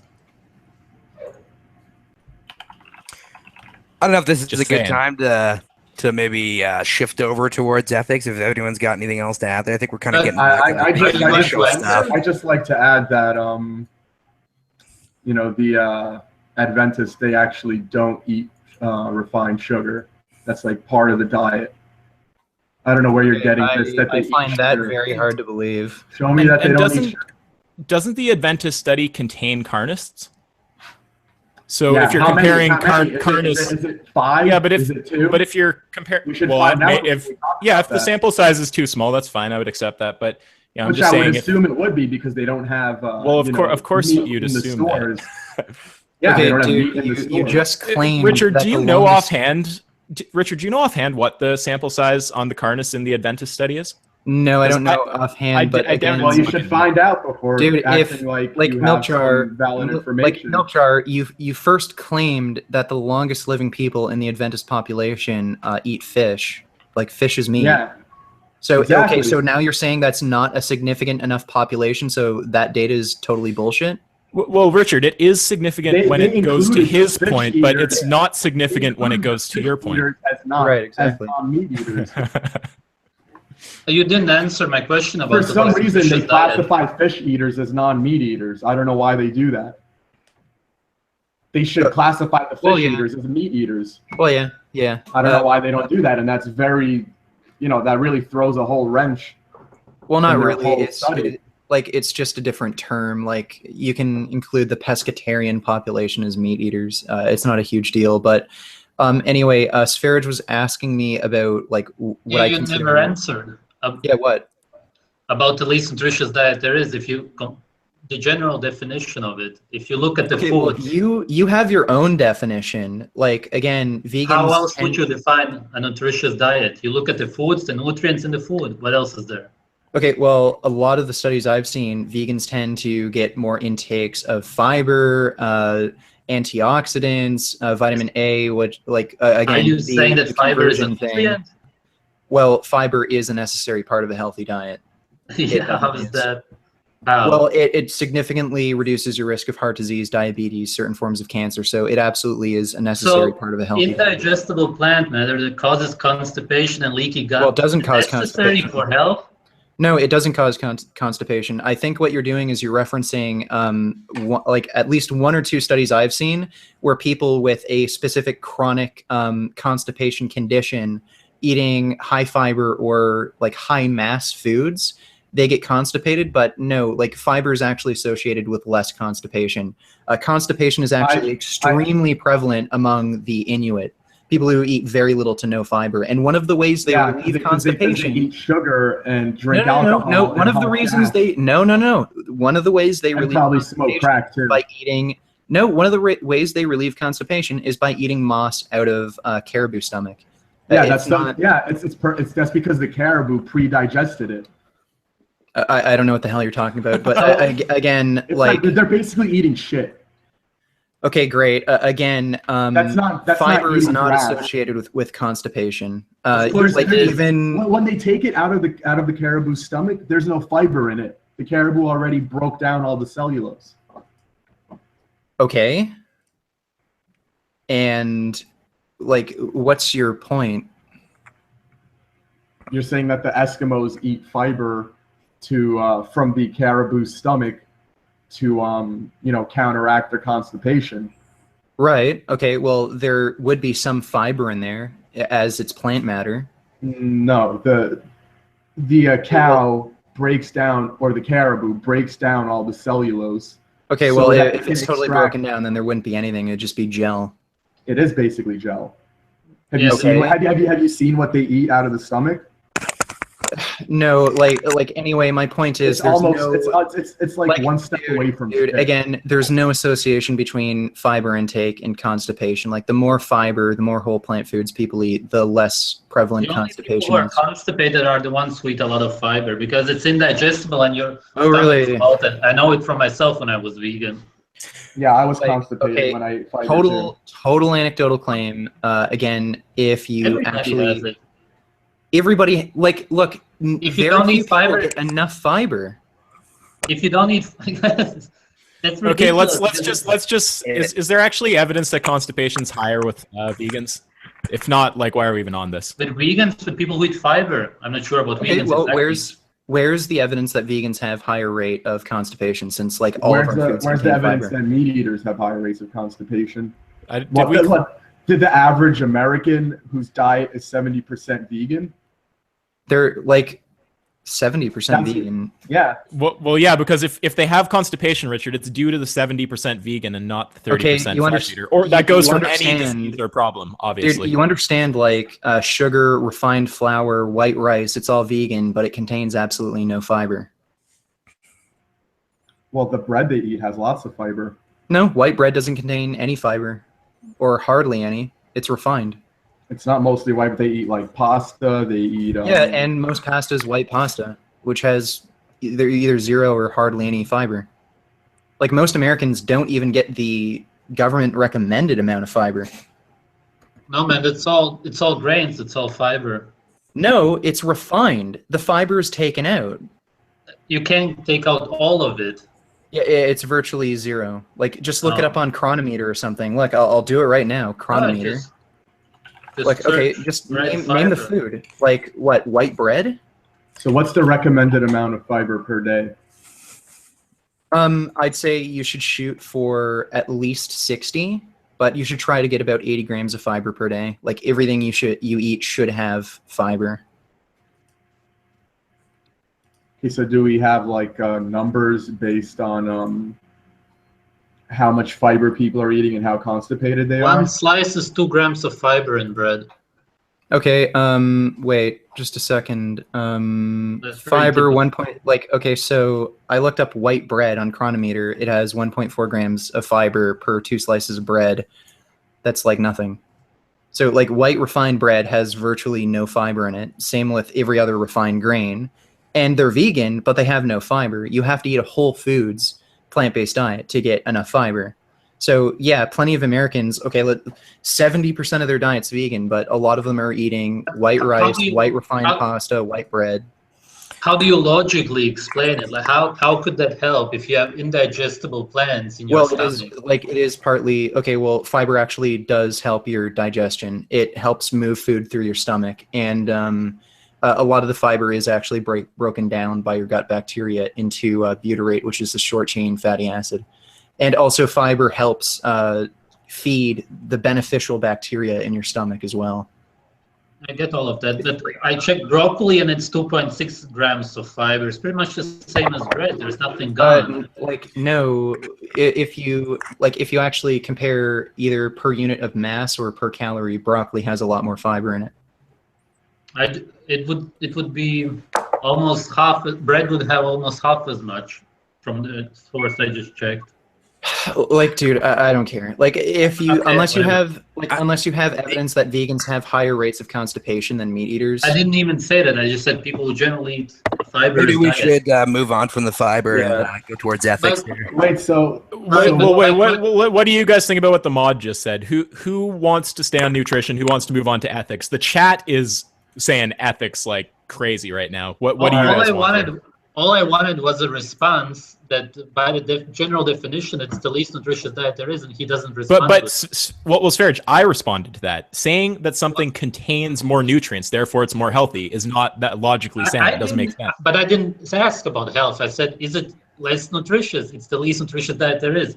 There is no diet that has as little nutrients, because any diet, even a vegetarian diet, already has a lot of those animal nutrients. But can you get the nutrients you require on a vegan diet? As the studies have proven, no. But that's not even my point. My point is generally taking foods and looking at the nutrition in the foods. A vegan diet is missing over 50 nutrients at least. There's even more. Yeah, so we still have the best overall health outcomes. So you're basically answering a question. Whatever you say, but you're not answering the question. Is it not the least nutritious diet there is?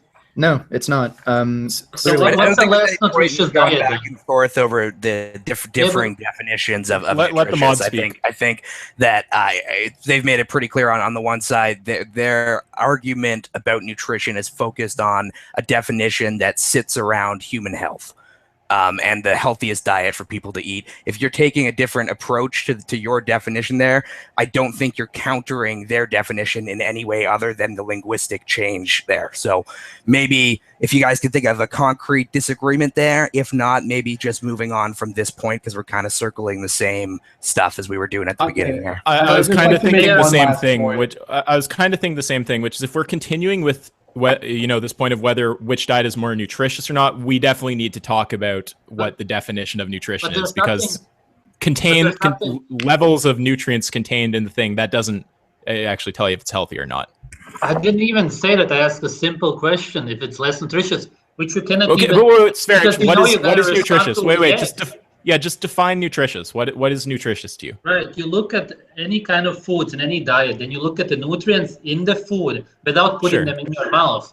And you look at the vegan diet, it's missing 50 nutrients. So the only way you could answer is yes, it's less Sv3rige, nutritious diet. Let's not.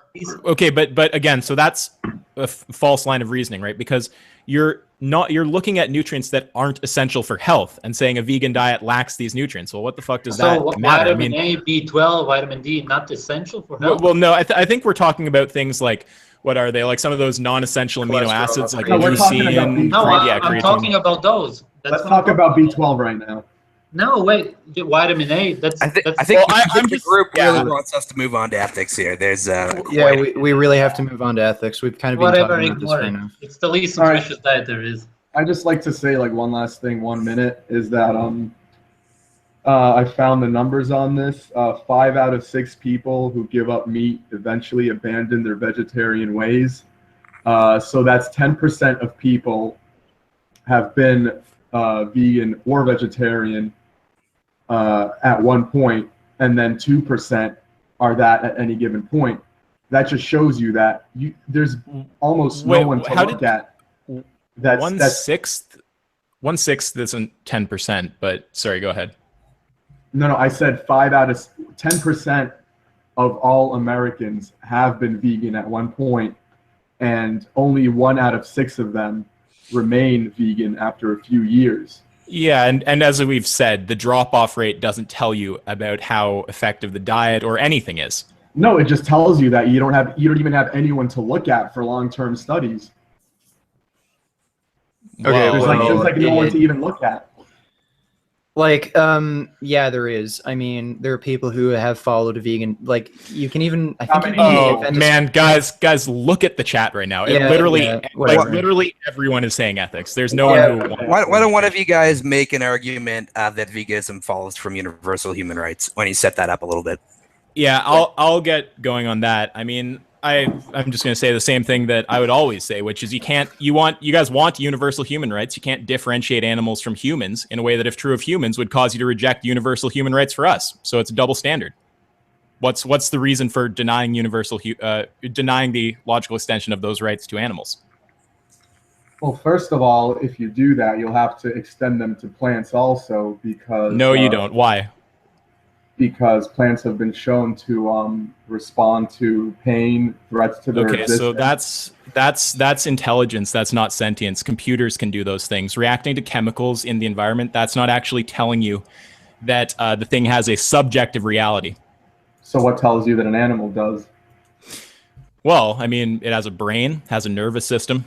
It's a good start So, right there. It's the same thing. It's all electrical stimuli, just like a computer No, does. it's really not the same. Okay, well, do you understand that humans have a subjective reality, right?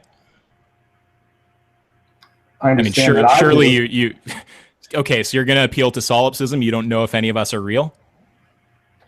I mean, I don't have to do that, but it's just like. Well, I'm just saying by your logic of we can only I'm the only one who I can deductively establish to be sentient. Everything else is you can only inductively prove it. That's the whole mind body. You can't. No, the problem of whoa! Don't cut me off. Hey. Sorry, that's the problem of other minds. You can't deductively prove that any other thing in the universe is sentient. That's the problem of solipsism. That argument would cut against universal human rights, because if you're saying you can deprive animals of rights on that basis, you can also do it to all the humans. You can't prove are sentient deductively also. So that would go towards my argument. Okay, I think that plants have just as much sentience, if not more, than animals do. Okay, so do you understand what sentience is? Could you just define that term for me? Well, self-awareness, I guess. Well, it's having a subjective reality, a first-person experience of reality. Okay, so let me ask you this. Are you aware of the experiments with Mr. Baxter?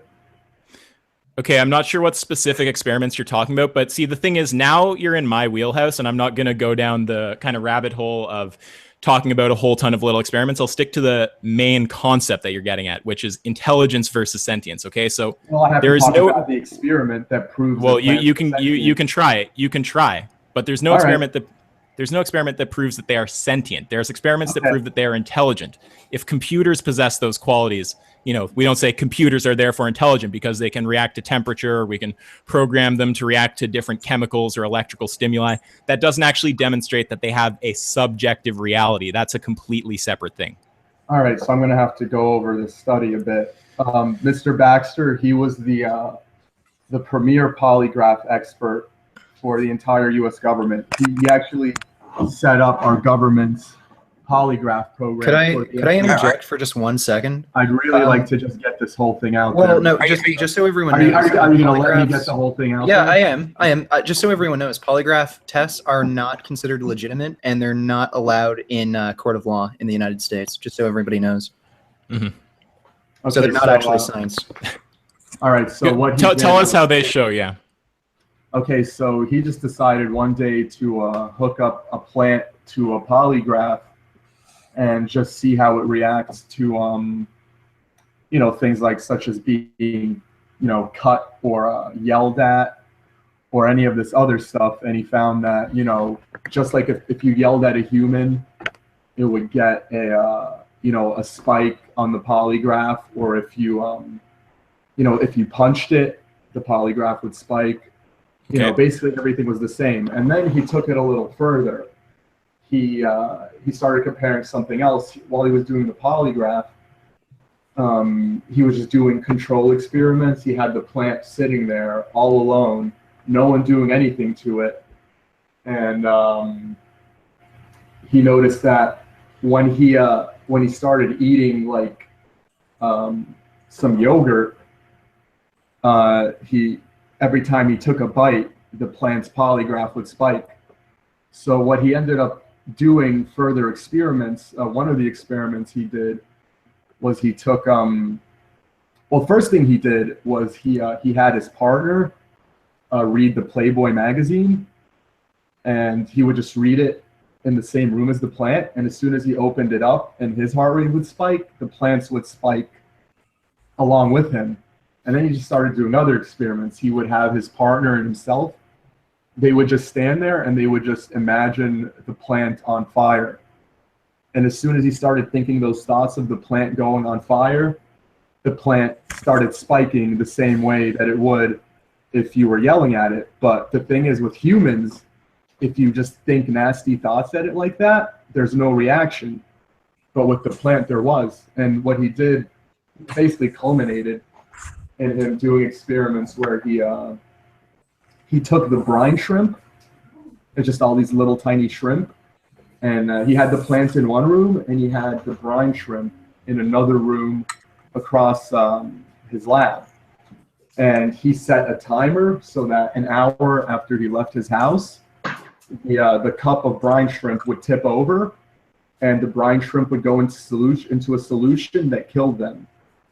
And so he set up the device that would kill the brine shrimp, and he ended up, he drove away for an hour, and then once he was an hour away, just to make sure that nothing he did would interfere with the experiment, he drove an hour, and then the brine shrimp were killed, and he had the polygraph going.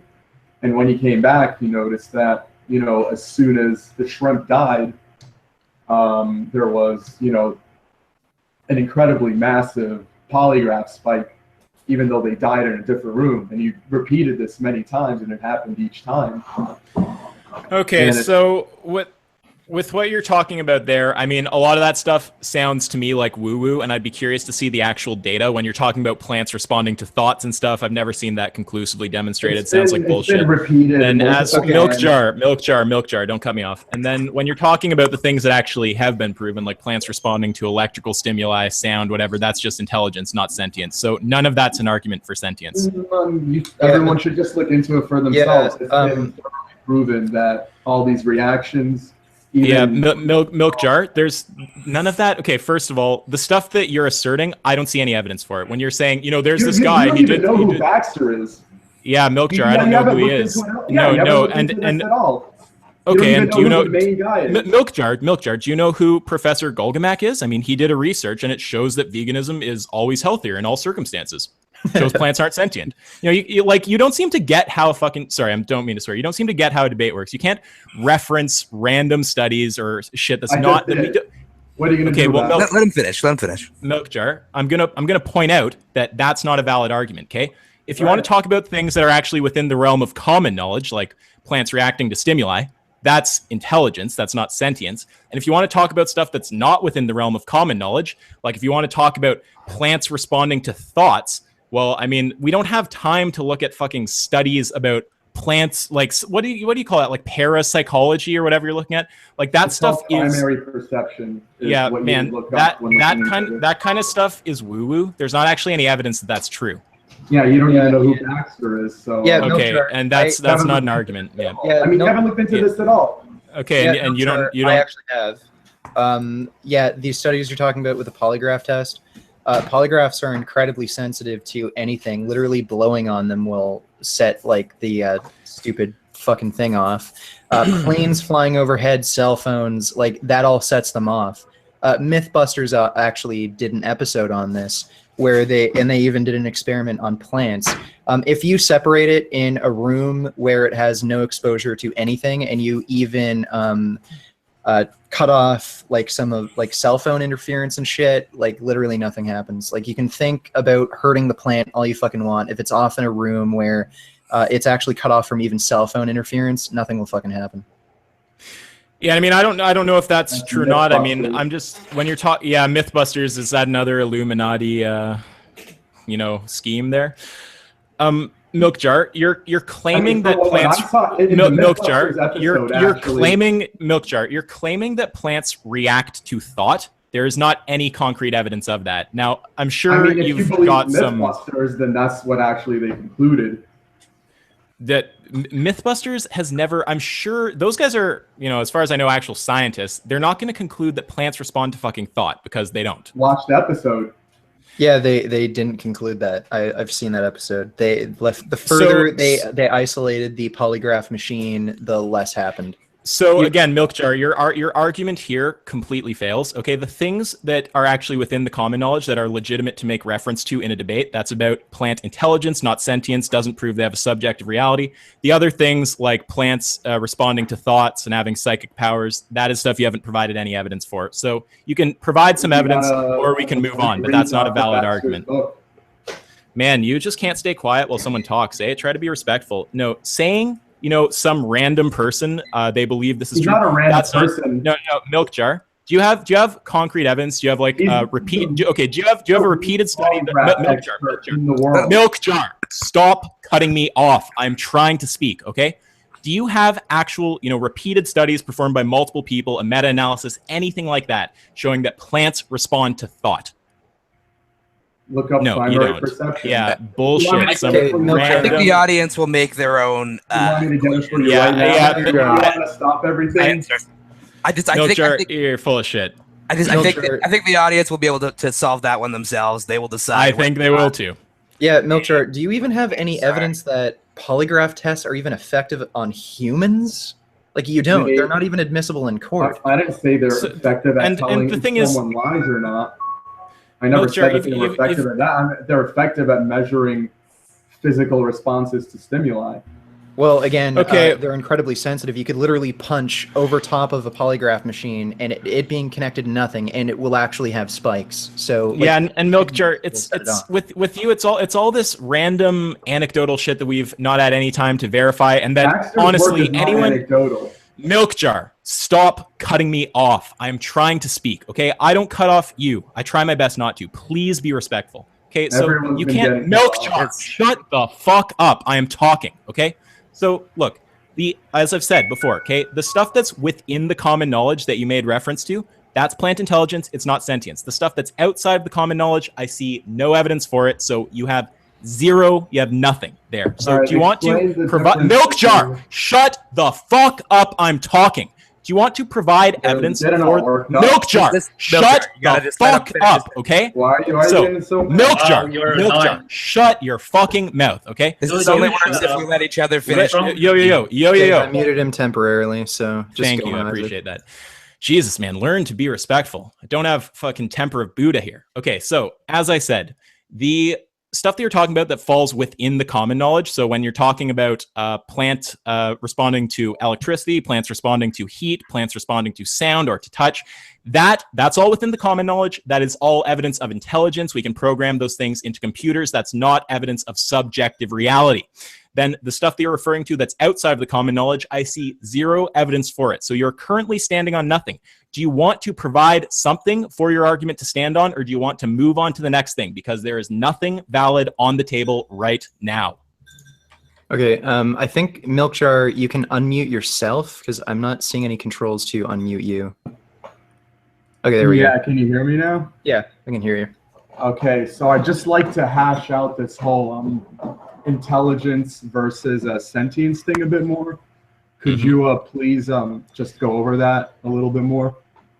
Yeah, so sentience is subjective experience. Intelligence, I mean, it's got multiple definitions, but you're talking about, responding to data by coming up with some kind of non-standard response to it. You're talking about deriving knowledge from data. You're talking about responding to stimuli in some way beyond just, what basic natural forces would cause you to do, like gravity and whatnot. So intelligence, you're talking information processing. Sentience, you're talking subjective reality. So fundamentally different things. What's the test for sentience?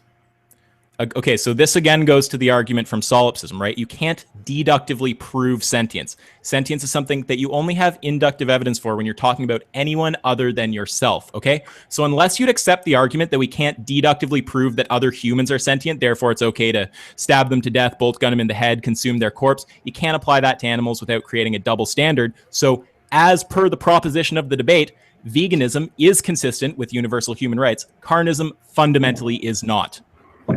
Okay, so what you're saying is that there is no test for sentience. Well, I mean, there's not a way to... Do you understand the difference between a deductive and inductive proof? Please elaborate for me. Sure. No problem at all, man. I have no problem respectfully talking about it. You just can't be cutting me off. Sorry to get mad at you. So when you're talking about something that's deductively proven, that's something that, assuming the premises are true, it's proven to 100%. So if we say all men are mortal, Milk Jar's a man, then Milk Jar is mortal follows logically, and you cannot deny that conclusion without rejecting one of the premises. When you're talking about something that is inductive proof, you're talking about something that's a probabilistic conclusion. So if you're saying, I don't think that humans can jump over 2 meters high or 3 meters high or some shit because I've never seen a human do that. So then that's not actually deductive proof, but you're stacking up the total amount of instances of someone jumping and you're saying I've never seen them hit over 3 meters. So that seems extremely improbable. So again, deductive proof, concrete conclusion, inductive proof, probabilistic conclusion. So when it comes to plant sentience or sentience of any kind, you can only inductively prove sentience outside of yourself. The only case where you can deductively prove sentience is yourself. That's the problem of other minds. That's solipsism. And if you're going to appeal to solipsism, that will also apply to other humans, not just animals or plants. Okay, so what are your reasons for concluding that animals have sentience? Well, I mean, they have the essential things we have that we know are vital to our sentience. So they have a brain and a nervous system. In humans, if you alter the brain, if you fuck around with the brain, it alters consciousness. If you terminate the brain or damage it critically, then you damage or terminate consciousness critically. So that it would be pretty strange if the same were not true of animals. So it's a strong inductive basis for assuming they're sentient. I would say pretty much as strong as the inductive assumption that other humans are sentient as well. Okay, so you're saying that a way to, and I'll add something to that. If you want to make it into an ethical argument, then the thing is, with another human, how many tweaks or changes could you make to that human before you'd feel comfortable saying, well, I'm now comfortable discriminating against that human because I'm proof enough now that they are not sentient, right? It's certainly not around the point where they still have fucking sense organs and a brain and a nervous system and are running around doing shit and eating food and whatnot like animals are, right? Okay, I'd like to discuss the how much could I tweak them before I'm okay with killing humans. But I just want to talk about. We don't even have to. It's just a little point, but yeah. No, I'd like to talk about that because that's important. But what you were saying with the you're saying so because we can do certain things to an animal's brain that'll modify its behavior, then that means that it's that's what leads you to believe that they're sentient. No, we just know that human sentience is dependent on brains, so there's no reason to assume the same wouldn't be true in animals. So you're going off the assumption that the only possible way for any type of organism to be sentient is by having a brain. Not necessarily a brain or something equivalent. Like we might be able to create sentient AI eventually by creating something kind of like a computer brain. But yeah, there's no reason to assume that something other than a general brain type organ or system would produce consciousness. Like, and again, too, animals sort of have a similar type of behavior to us. Like, they do have a brain and nervous system, and along with that, they can feel fear. Like, well, they can react in a way that is indicative of, like, feeling fear, pain. They can show affection. So they have a lot of similar qualities to us. I mean, so plants react to all of those things as well. Oh, really? Right. Whoa, they can show fear, right? Yeah, they do. What he means by them. Okay, well that's bullshit. That you need evidence for. That's way outside the realm of common knowledge. But when you're talking about actually burning them, plants do react to that, and you can detect a spike if you're measuring, electricity in the plant. But that again, that's intelligence. That's not sentience. And again, to be totally clear, the stuff about psychically causing them to feel fear, that there's no evidence for that. Look up Dr. Baxter. Not an argument. So Yeah. do you want to keep going on plant sentience, or have you been trounced enough? Do you want to move on to the next point? This is also in my documentary, the NWO diet. Well, Sv3rige, do you want to try to point out why plants are sentient? Because they're not. No, I'm just saying it's also. I didn't think so.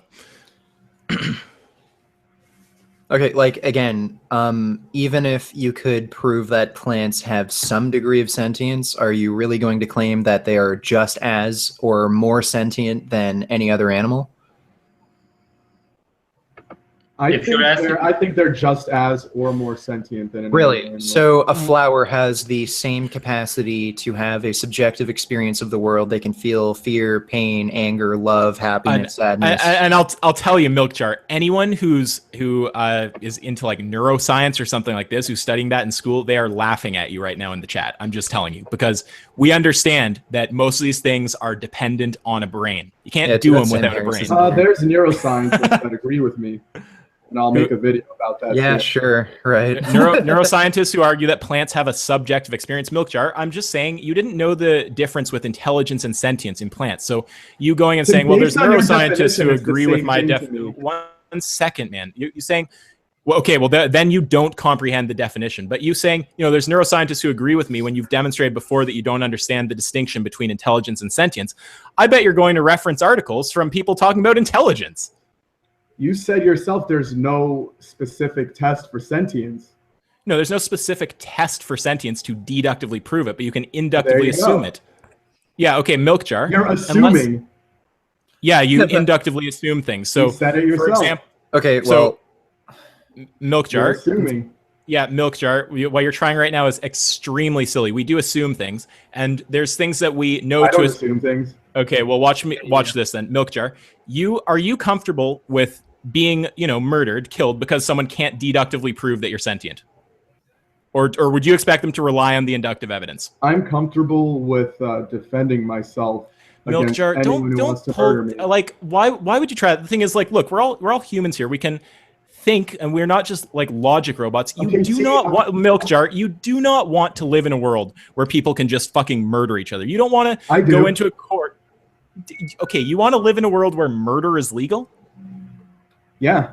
Okay, so you don't believe in universal human rights. Point proven. What the fuck do you want from me, man?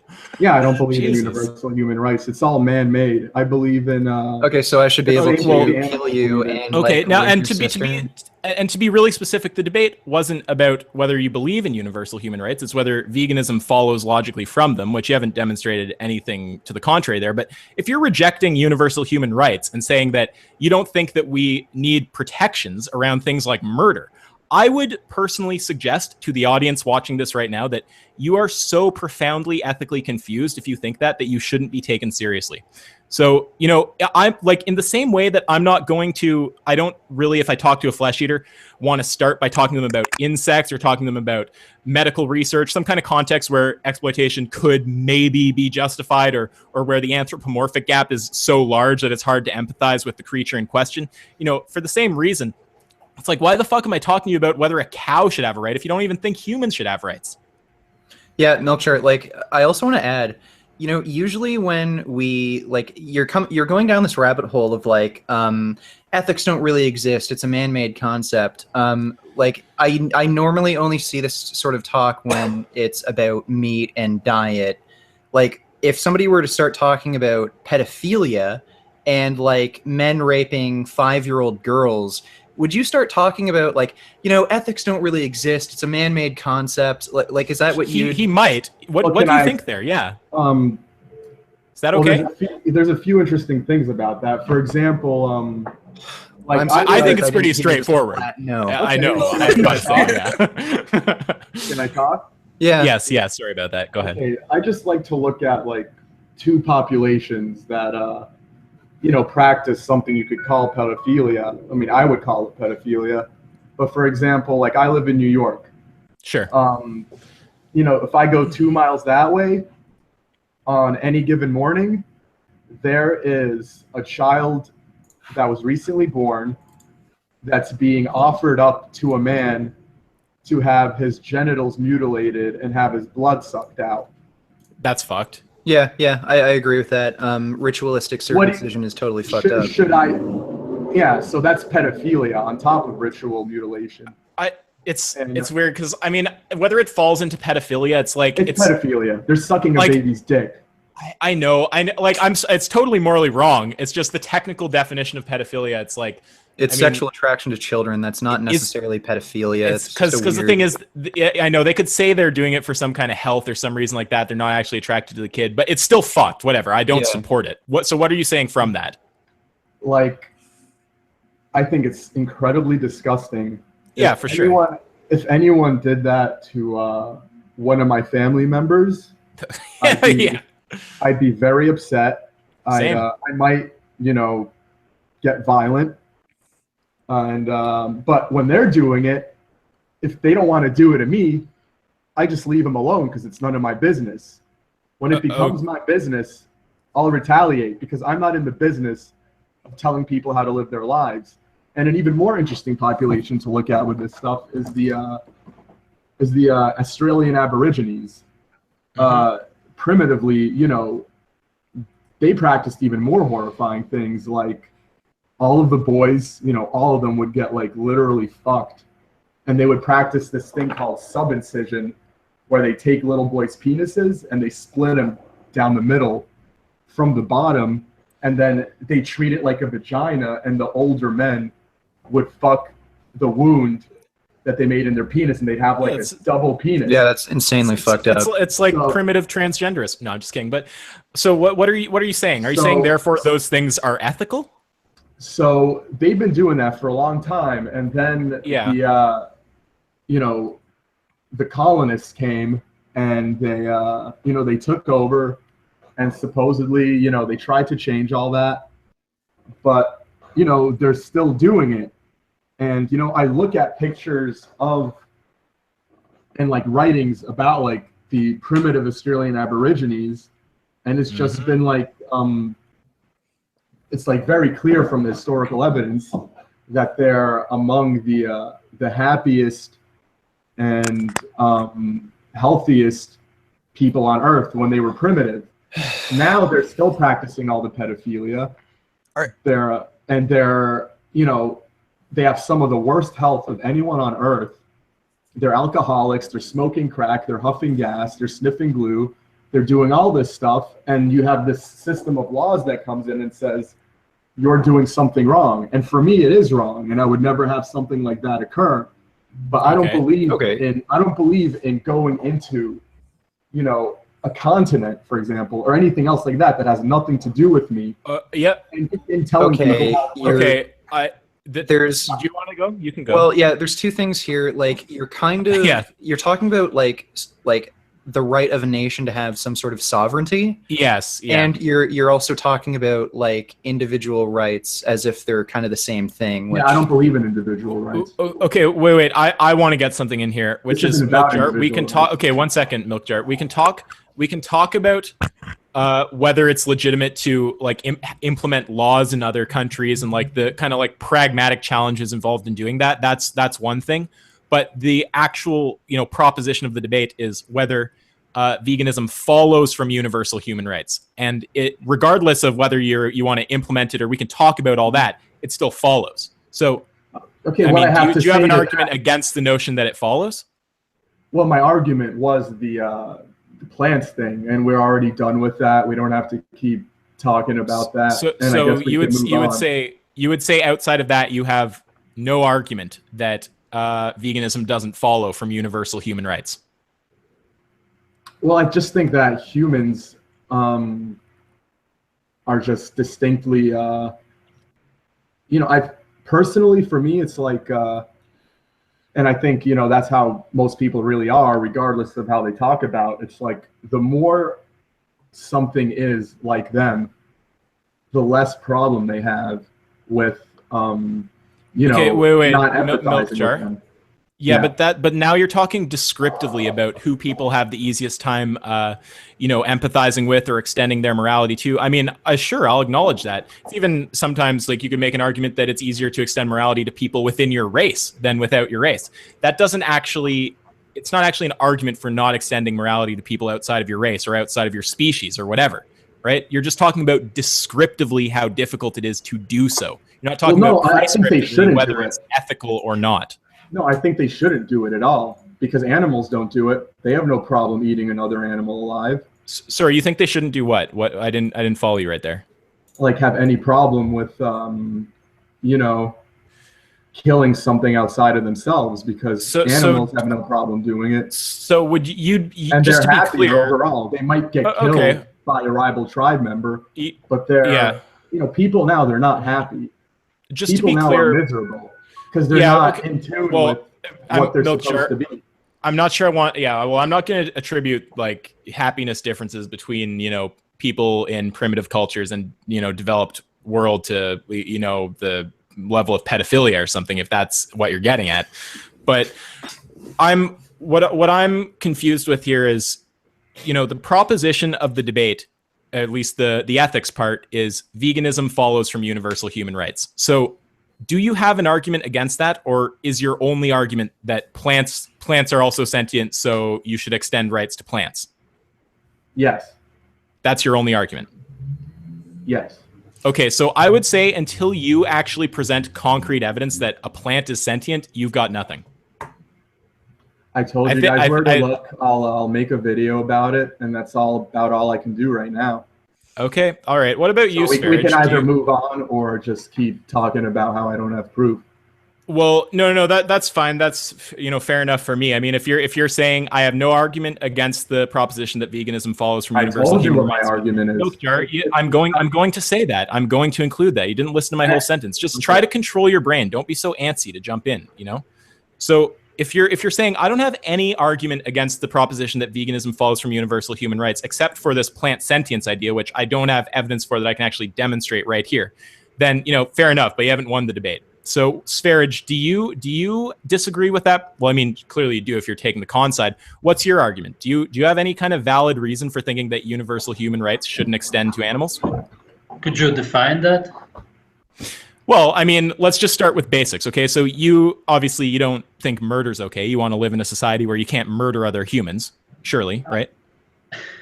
I find this whole thing ridiculous because The only thing I'm hearing is the same way Christians talk about Jesus. You're talking about the stuff that you have learned. Okay, Pretty whoa, similar wait. as it is from the Bible. No. Sv3rige, comparing it to religion isn't an argument. So I asked you a specific question, and I'd like an answer. Veganism is a religion, so it's not a comparison. Okay. What, you should answer the question. Will you take a stance in favor of human rights? What? Well, yeah, and just to be specific, like the mod's trying to get you to answer, so we're all noticing you're not answering right now. You're talking about religion, that's a separate thing. So, Sv3rige, let me just ask you again and get a clear answer. Okay. So you are against murder. You want to live in a society where we have laws in place to prevent murder, correct? Are you talking about murder as in what? Right now we're just talking humans. I mean, seriously, why are you even having to think about this? You want to live in a world where I can just walk into your house and just fucking stab you? Probably you want anti-murder laws, don't you? I want to live in a world where we have strong tribes. Milk jar. We're asking Sv3rige right now. You've talked a shitload, man. No, I don't. He's been polite and quiet. I'm all for nature. And killing is the most natural thing there is. So no. Okay.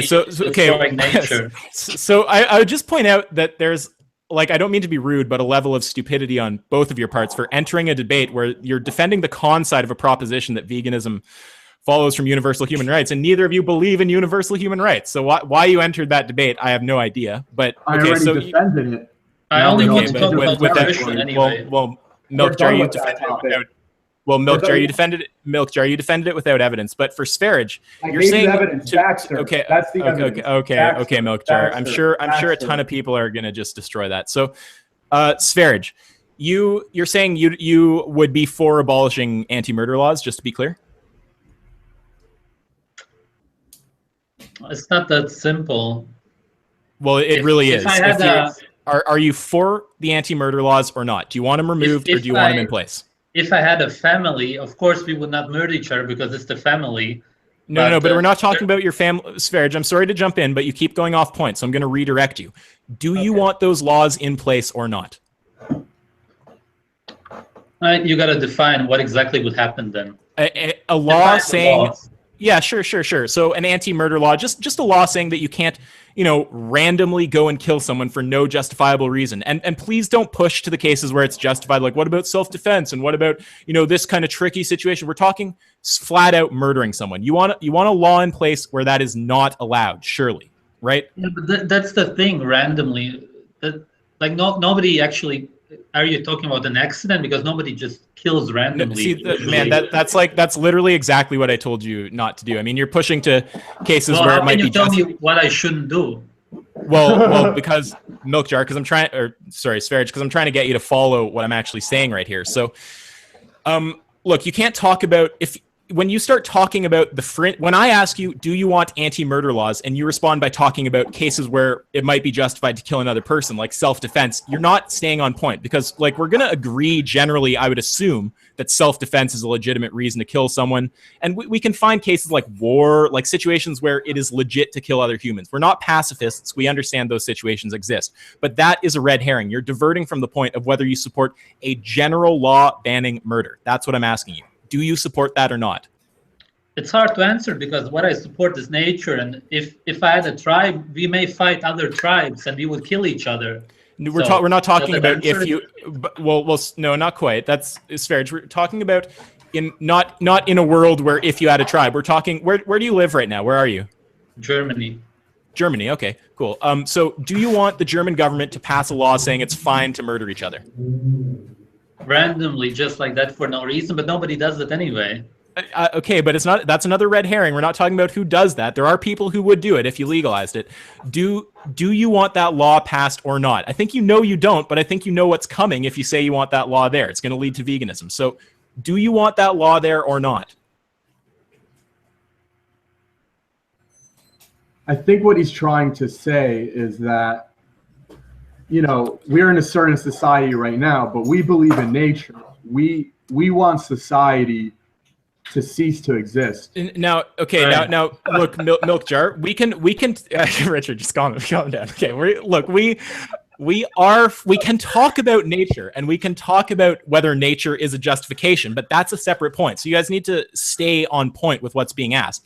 Right now, I'm asking, in this society, right here, Do you support anti-murder laws or not? The fact that it's this hard to get an answer suggests that you kind of know what's coming if you answer. I support nothing in this society. Yeah, that's okay. the Well, thing. Milkjar, we're not talking to you. I'm talking to Sv3rige. Okay, so Sv3rige, just to be clear, Same you just thing. said you don't support it. So Yeah, I don't support it.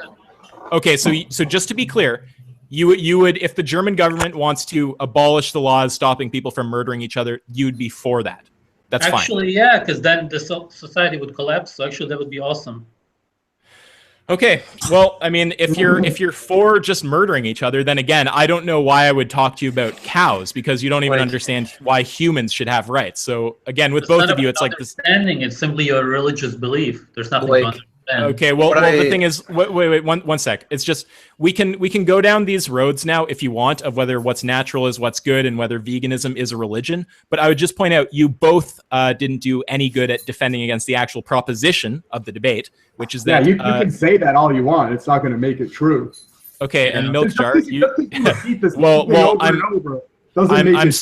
I'm sorry, but if you're saying, I haven't seen any reason from you guys why we should not extend rights to animals in cases where it's legitimate to do so. That's because your religion is preventing you from seeing the obvious it's that not plants an and argument. animals So, are both sentient.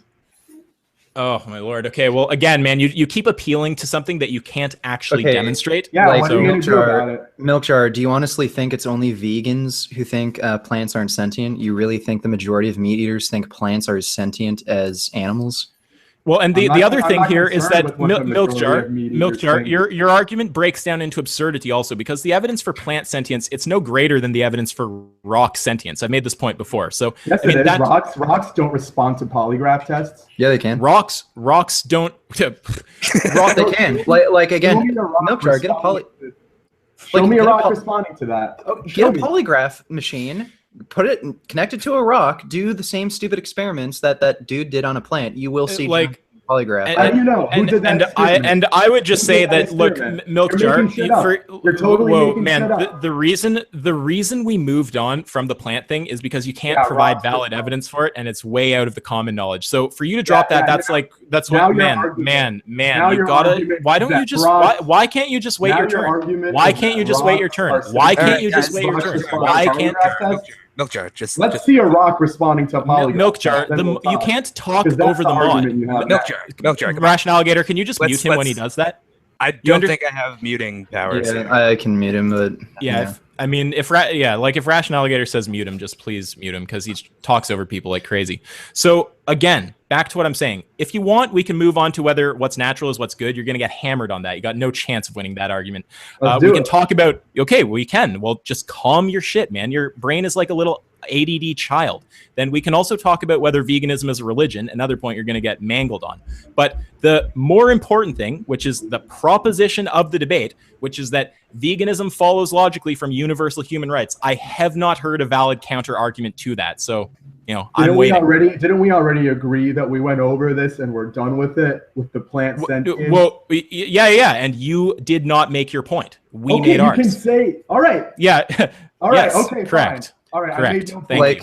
Thank you. You know what I find especially weird about this is, like, Milkjar, you made a video. I think you sort of responded to me about the antinatalism and vasectomy thing.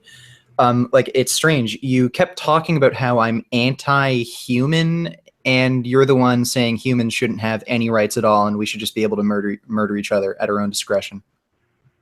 Like, I just find that somewhat hypocritical. I want all concepts of legalism. In my world, we would be living the same way we were living before money existed. That's what I want. So just to give us some direction right now, do you guys want to try to actually defend the debate proposition, or do you want to move into whether nature We're done with it. Okay, so I'm asking Sv3rige also, do you want to try to defend the actual debate proposition, or do you guys want to move on to this? We can talk about nature and evolution, or what was it, whether it's natural and whether it's a religion. Those were the other two you mentioned. Do you want to go on to those or not? That veganism follows man-made rights? That's already No, clear. that's... Whoa, Sv3rige, the fact that you just summed the argument up as that shows that you have no comprehension of what's being said. The argument isn't that veganism follows man-made rights. The argument is that veganism follows logically from universal human rights. What's the difference, universal human rights? Well, when you say veganism follows man-made rights, it sounds like what you're saying there is veganism is a subjective human belief system, right? Of course.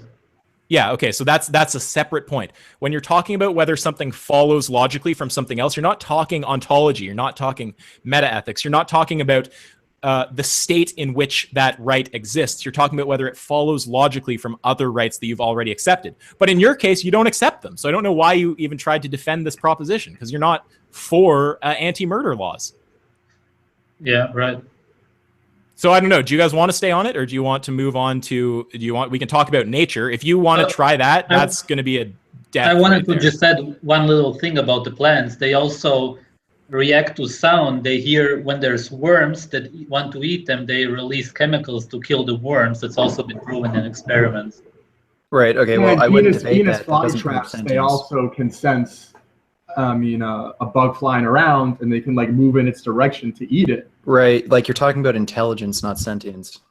Okay. Like, I mean, I could, like, a calculator responds to external stimuli too. Is a calculator sentient? Mm-hmm. Well, my point is that those are living organisms. They are alive, and they live just like any animal. They eat and they protect so do themselves. bacteria. Right. It's microanimals. And do we believe in bacteria rights? Hey, ask yourself, do you own a fedora? I don't own a fedora. I don't understand how that's relevant. I mean, it's just an internet meme. Yeah, I mean, like implying someone like, oh, you're like fedora wearing internet atheist. It's not an argument, obviously. So let's talk about the nature, because you guys aren't taking a direction. So you said that what's ethical is what's natural. So when you say, all right, why are you talking over him there? What are we agreed on? Some kind of argument? I think we've kind of gone off the rails here since you guys have kind of abandoned the initial statement here you were for. We're done with it. You want to keep talking about it, but we agreed, no, I just want to 20 minutes clarify. ago that you just want to clarify over and over again that I have no. Yo, Richard, just mute him when he talks over the mod. Yeah. Okay. Well, okay, fair enough. I think it's pretty fair to say they're not defending that anymore. Do you guys want to move on to talk about these other issues? Yeah, sure. I'd be down, sure. Okay. So what would you guys like to do? Do you want to start with whether veganism is a religion, or do you want to move on to what was the other? Whether what's natural is what is good? Let's do nature. I mean, hold on. I'd like to first discuss. We got one vote for nature. What do you want, Milkjar? You want nature, or you want religion? My vote is nature, but before we start discussing if what's natural is good, I would like to first discuss if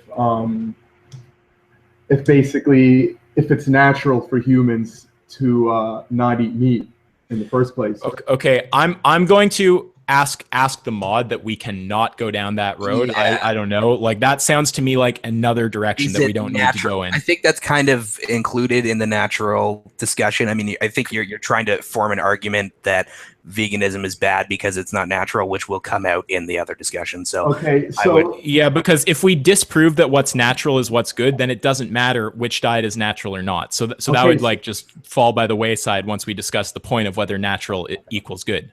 Okay, so we're gonna have to argue if we're gonna have to assume that eating meat is what's natural for humans when we're discussing if what's natural is good, because otherwise the discussion is irrelevant. We don't have to assume that. We can just determine if what's natural is what's good. I think you're trying. And to be clear, we're talking about what's natural in a general sense, right? Like we're not just talking about natural, absolutely diet here. You're making an argument that being natural is an indication of being good, and vice versa. Okay, I would have really liked. Milkjar. That was a question to you from the mod. That was a question. I just asked you. I'm just trying to understand what you're arguing. Is that correct? Did I summarize? Like are you making this argument in a general sense that saying something is natural makes a statement towards it being good or bad? Or are you saying just diet? Because if you're going to just bring up evidence about diet, you're not proving the general point at all. You're not even addressing it. Yes, and if you're saying what's natural is what's good only in terms of diet, then we need to talk about another question, which is whether special pleading is a legitimate form of reasoning. What's special pleading?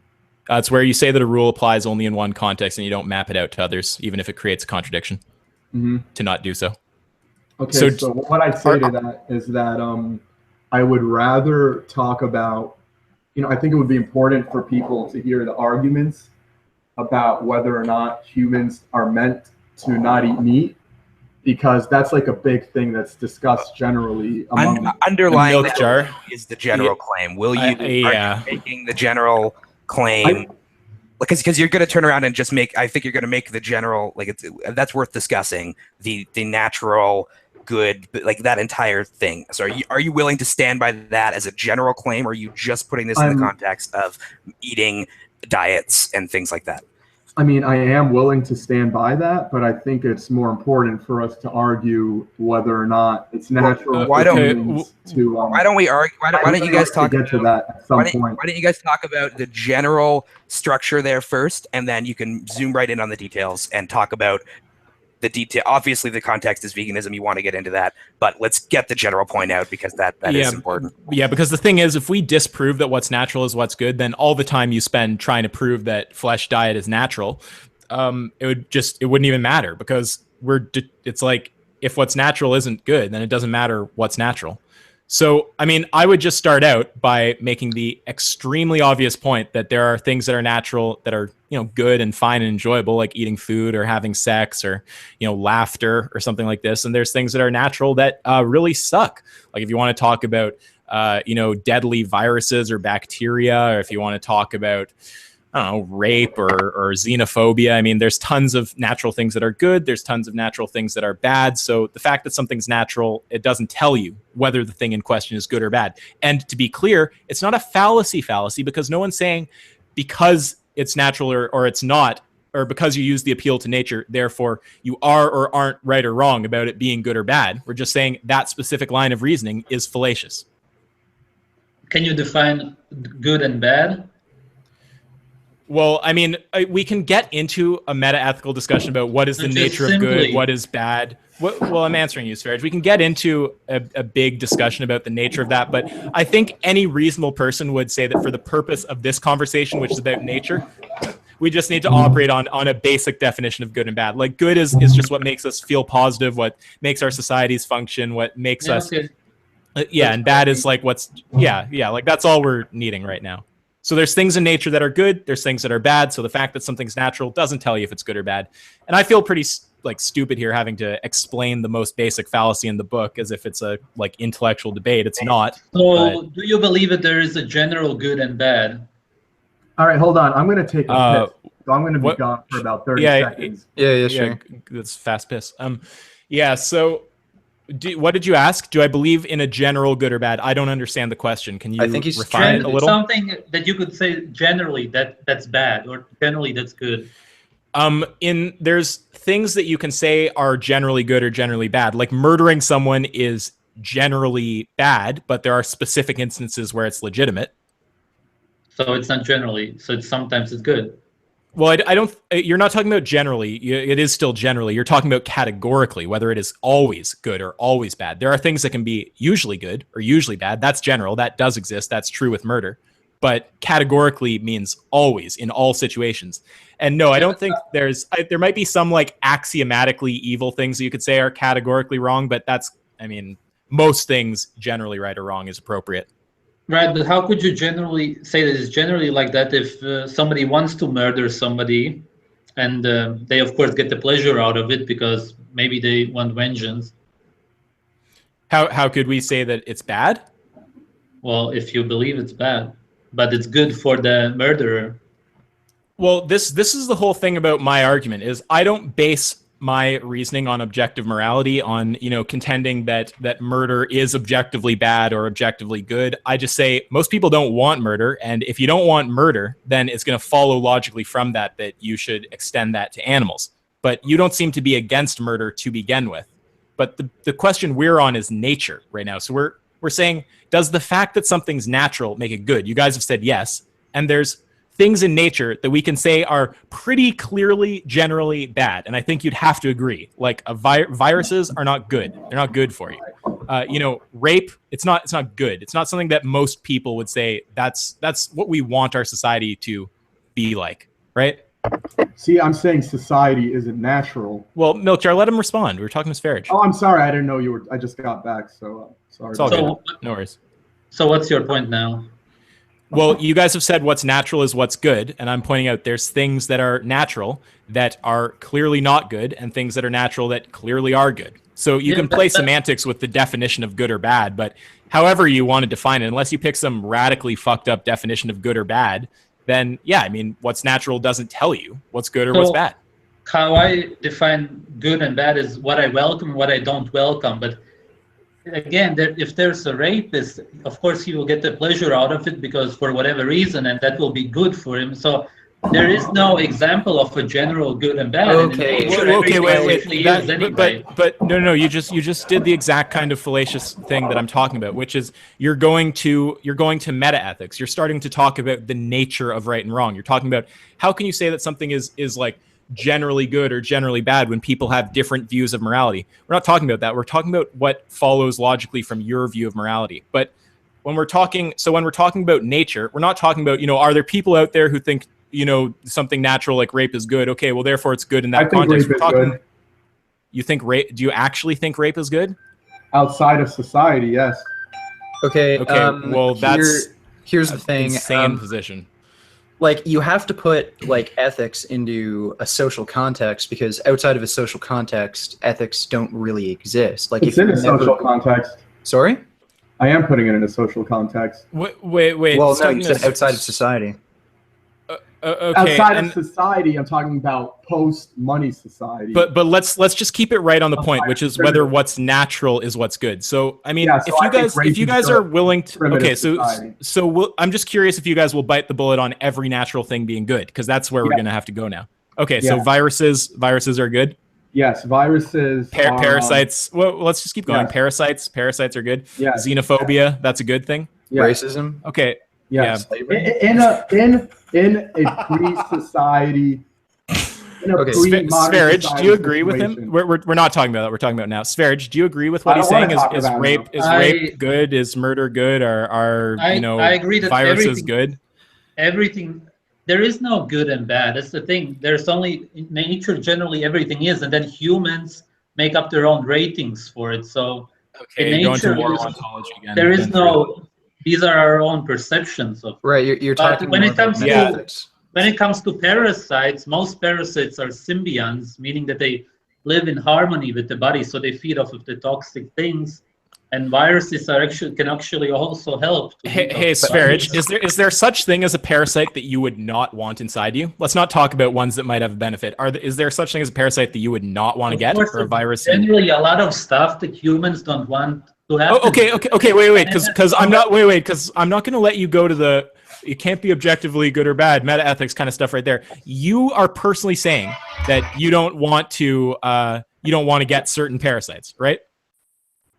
As far as parasites go, I don't mind, because from what I've found, let's talk viruses. Are there some viruses that occur in nature that you would not want? No, I couldn't name any.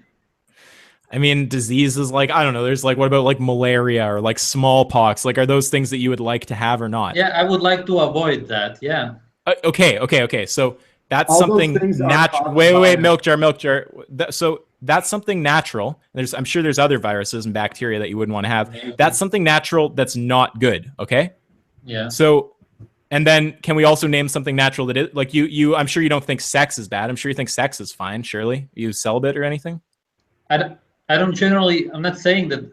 What do you mean, generally, or for me? Is it good or bad? Well, I'm saying generally for you. I'm not going to try to get you to make a categorical statement, but I'm saying for you, I mean, you generally are agreeing there's some fucking viruses and diseases you don't want to get that are natural.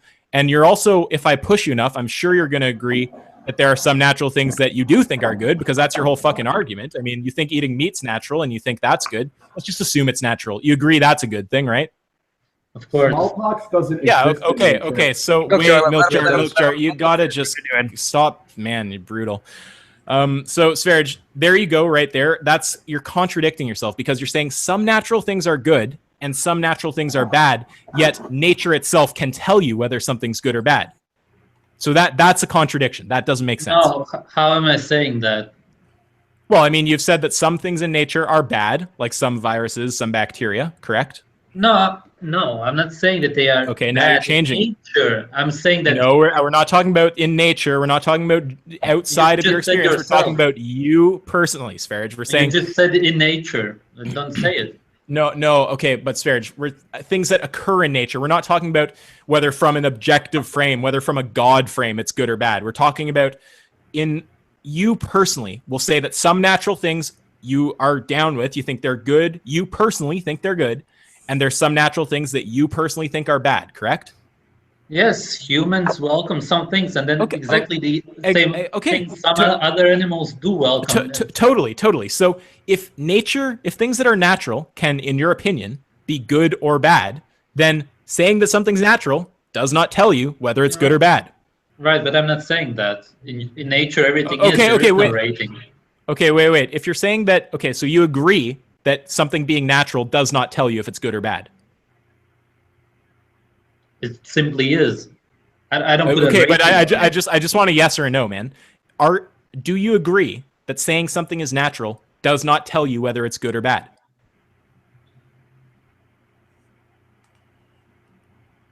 I just like to state that I'm coming from a totally different perspective than he is with this.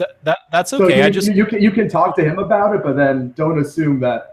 Yeah, sure. We got you. We got you, Milk Jar. Let's let Sv3rige answer. He's not representing you. Yeah, we got you. Okay. So Sv3rige, you agree some natural things are good. You agree some natural things are bad. So you can't say that the fact that something's natural tells you whether it's good or bad because you just said the opposite. Right, but You I follow? don't, because everything simply is. Everything natural. Okay, and even if you want to make that move, Sv3rige, which I think is a illegitimate move, but if you want to say morality doesn't exist, it's just some construct, everything just is, you can't tell whether it's good or bad, it has no innate characteristic, that still points out that the appeal to nature is fallacious because that denies that good even exists. So obviously, what's natural can't tell you what's good or bad if good doesn't even exist. So even your own argument doesn't go for what you're saying. Oh my god. Your good is a human perception. Yeah, Sv3rige, I covered that. Okay, so again, if you want to say that all morality is just completely subjective, and there's no way to say that anything is good or bad, then the fact that something's natural doesn't tell you if it's good or bad. So that still proves my point. I'm not really sure what you're saying. Well, I can keep repeating it until you get it. So you say that some natural things... Well, okay, first of all, we can talk about this on two different levels. If you want to try the morality doesn't exist angle, then something being natural doesn't tell you if it's good or bad because morality doesn't even exist, so that proves my point. Or if you want to try the subjective angle of what you personally consider good or bad, you consider some natural things good, some natural things bad, so nature per se doesn't tell you whether something's good or bad. Right, but I don't. I already told you like 5 times. Yeah, so you don't again. So now you're going to meta ethics. So I'm just thinking. Eventually, once we go through this enough times, you'll like catch what's happening here. So you're saying I don't believe good or bad exists. That's just a human construct, right?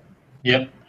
So then the fact that something is anything, whether it's natural, whether it's robotic, whether it's circular, whether it's humanoid, whether it's alien, no adjective tells you if it's good or bad if good and bad doesn't exist. So that if you deny the existence of morality, the appeal to nature in a moral context, you've rejected it already.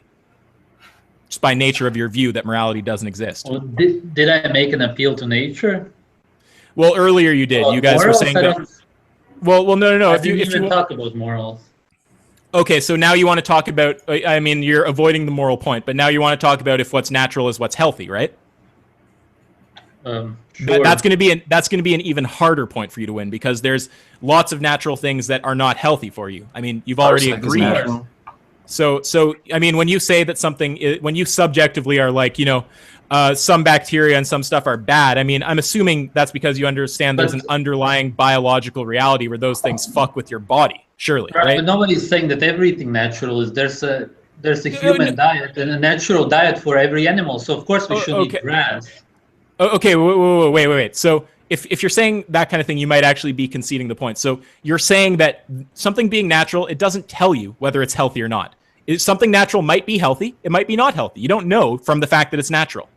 Well, correct? It's not natural for humans to eat grass, but it's a natural thing, grass. Yeah, So yeah, what do you sure. think? Well, let's talk about just natural things, as in things that exist in nature, and whether a human eating it is healthy. So you would agree that, you agree that some things in nature are bad for human health, correct? Yeah. Yeah, and you agree that some things in nature obviously are good for human health. Yeah. So the fact that something's natural doesn't tell you if it's good or bad for human health. Of course. Okay, there you go. So Sv3rige concedes on that. So what about Milk Jar? Do you still think... I don't know what exactly you mean by natural. Do you mean natural as a natural human diet? Because then, of course, everything is healthy. But if you mean natural thing... Well, no, because if we just go into diet, then you're going to go into your whole zone of like, you'll bring out all these studies, try to show all these things. So we're starting from a broader point, as Ration Alligator said, about just whether something being natural tells you if it's healthy or not. So outside of diet, let's talk about, like diseases, let's talk about bacteria. You're acknowledging that something being natural doesn't tell you if it's good or bad. Now, Sv3rige, it could still be that, what you consider to be the natural diet, this like meat heavy primal diet, that is actually good for human health. But the argument that is good for human health because it's natural, that is false.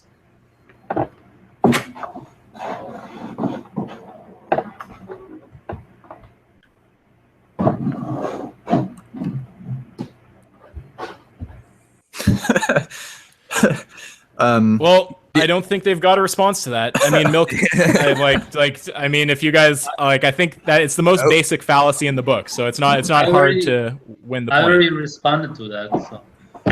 Do you have Milk? Your side of that here? So, Milk, to be clear, are you still saying what's natural is good? Yes. Okay, so wait, you've already said that viruses and bacteria and all this stuff is good. And personally, I'm not even going to debate that. I would just say it's so obviously not good. Everyone knows it. I'll just leave that in the hands of the audience. Well, I'm going to bring up some few, scientific studies about that. Which, I'm not gonna be. I don't have them ready to post in the chat or in my Twitter right now. It's okay. Richard, did you say arsenic occurs naturally? Does arsenic occur naturally? So is arsenic, you think that's good for human health, Milk Jar? What, getting like where is arsenic in nature? Well, it's a mineral. And it exists in nature. So how are you going to get mineral arsenic into your body at a rate that's going to kill you in nature? Wait, we're not talking about that. We're talking about whether this thing is a mineral. We're talking about not, you're trying to make the argument, well, it's not natural for us to eat it, so, therefore it's not good. But the thing is, it exists in nature. It's a naturally occurring thing. So just because something occurs in nature, it doesn't tell you whether it's healthy or not to put into your body. I mean, a human in nature would never just dig up a block of arsenic and chip off a piece and swallow it. Like that. That's absurd. But Milk Jar, arsenic exists in nature. It's a naturally occurring thing. So, I mean, assuming that's true, I don't fucking know about arsenic, but if you're... the way that relates to humans is very good in nature. Okay, but is the thing itself good for humans to ingest? No, it's not good for humans to ingest. No, it's obviously not. It's also not good for humans to ingest, lead. Corn. Lead is natural. Okay. Well, Milk Jar, that's a red herring. You love to move off the point. So lead is natural. Yeah, I mean, I'm sure eating lead is not good. So, I mean, look, Milk Jar, you can try.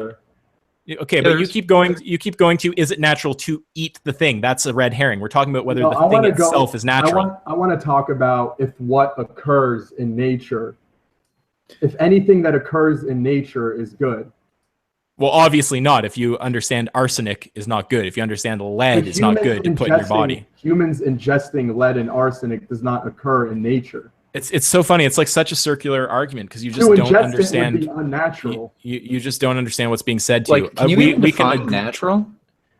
That's a huge confusing topic right there. To me, what's natural is anything that occurred before money existed. That's my personal definition of natural. Okay, so rape is good. Yes. Genocide is good. So what are you? There was no genocide before money. Yeah, there were. Sure, there were. What? Whoa, that's an intense claim. Like that wouldn't have even been that long ago. Like people used the barter system. I mean, I'd also just point out that, like, look, we can get into these kind of debates about whether rape is actually good or bad. But the thing is, so many people understand that that's false, that almost seems just like a waste of time to focus on the debate. If you're going to say rape is ethical, no one's agreeing with your reasoning. I didn't say ethical. I said it's good. And since we're on the point, you're going to okay, well, Milkjar, what's it mean to be good? All right, so the reason rape is good is because, for example, like in nature. Oh shit! So the reason it's good in nature is it forces tribes genes into the next generation. No, it forces tribes to have unity and to work together to basically preserve against, you know, that happening to the people they care about. But is the actual act of rape? We're not talking about the resulting social, codes against rape or institutions preventing rape. We're talking about rape itself, whether the act is ethical. And most sane people would say no, it's probably not ethical to rape. I don't think that's a good thing. Raped someone else in my tribe, I'd say we should kill him. Okay, but so then surely you don't think rape is a good thing. I think if you want to kill people for it, you probably don't think it's a good thing. Milkjar. As part of the fact that it exists, it's like a part of nature's balance. It keeps having to protect from it. It keeps tribes and people strong. Man, I think that you're just not listening when I'm talking, because I literally refute a point and then you just make it again. We're not talking about the resulting social codes or institutions that, prevent against rape, which are good things, specifically because they stop rape from happening. We're talking about rape itself. Is rape a good thing? I think if a tribe becomes so weak that it becomes susceptible to being raped and destroyed, and that it becomes destroyed, I think that's a good thing. So Holocaust was a good thing because the Jews were weak. I mean, I'm talking about pre-society. Yeah, well, I don't understand. I don't agree. Literally a might makes right argument. I don't understand why it matters whether it's right in nature. Like, how would you define a society? Wait. He's going to be confused there. Milkjar, we agree that might makes right in nature. We don't think that might makes right is ethical. Correct, Richard? You're on my page with that? Yeah, totally. Like, for example, you might be afraid of, being killed. Like, let's say, we're living in primitive times and my tribe, has periodic battles with other tribes. And, I might die when I'm 30 because of that. Versus in this society, I don't have to worry about that really unless I get involved in, like gang violence or something like that. Whereas in that society, at certain times, it becomes an everyday reality. So I'm saying, it's good. Like, I'd rather be a primitive person that died at 30 or 25, at the hands of someone else's axe, and living free up until that point, because, I don't have to pay taxes. I don't have to answer to, people telling me what to do. I don't have to avoid poisons everywhere. Okay, I can Milkjar, you're kind of like gish galloping. Sorry, go ahead. Like, what would you consider pre-society? Like, what would you consider pre-society? Anything before money. Well, societies existed before money. It's just that people used the barter system, and people used money because it was just a more efficient way to trade goods. You can call it what you want, but what I'm saying is anything that happened before money is good. Okay, well, so genocides happen before money, so I don't understand how money makes something ethical or unethical. Milkjar, you can't I'm not talking about ethics. I'm talking about for me. This is my personal beliefs we're talking about. Okay. Well, wait. Then I'm gonna ask you to define. Okay, so you're saying so you're saying that you like the world a particular way, but you agree that might not be ethical? I don't care about ethics. Yeah, so I mean, I would say that if you say I don't care about ethics, you've lost the debate on ethics. Yeah, okay, so you're saying doesn't matter that the Holocaust happened? Jews getting massacred, that's fine, I don't care. My debate on ethics... Richard, Jews have money. Yeah, it's true. So they deserve to die. My debate, first of all, my debate on ethics was the thing about the plant consciousness. Like, that's done. We're not even. Yeah, no evidence. That was my answer. Okay, that was my debate in terms of ethics. Now we're past ethics. Now we're talking about, what I believe. Well, now you're talking about what you believe, but the conversation that everyone else was trying to have is whether what's natural is what's good, and we're pointing out. I'm saying that it is good. Okay, so I mean, I personally, this is how I feel. You guys can choose where you want to go in this debate, but once the other side has conceded things like rape is good, murder is good, genocide, it's fine. When someone says those kind of things, they have put themselves in such a fringe minority, ethically speaking, that we can debate you, Milk Jar. We can talk about whether genocide's a good thing. I'm fine with being a fringe minority. Milk Jar, let him finish.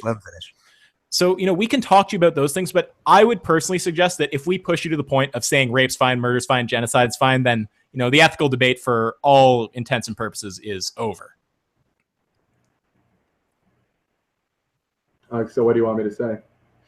Okay, well, I personally don't know. I'm kind of thinking it might be wrap up time, because if honestly, if your position remaining, logically, I don't even think you're trying to remain logically consistent. If your position involves saying rape is fine, murder is fine, I think most people can understand you're wrong. So we can debate whether or not I'm logically consistent, because I believe that I am.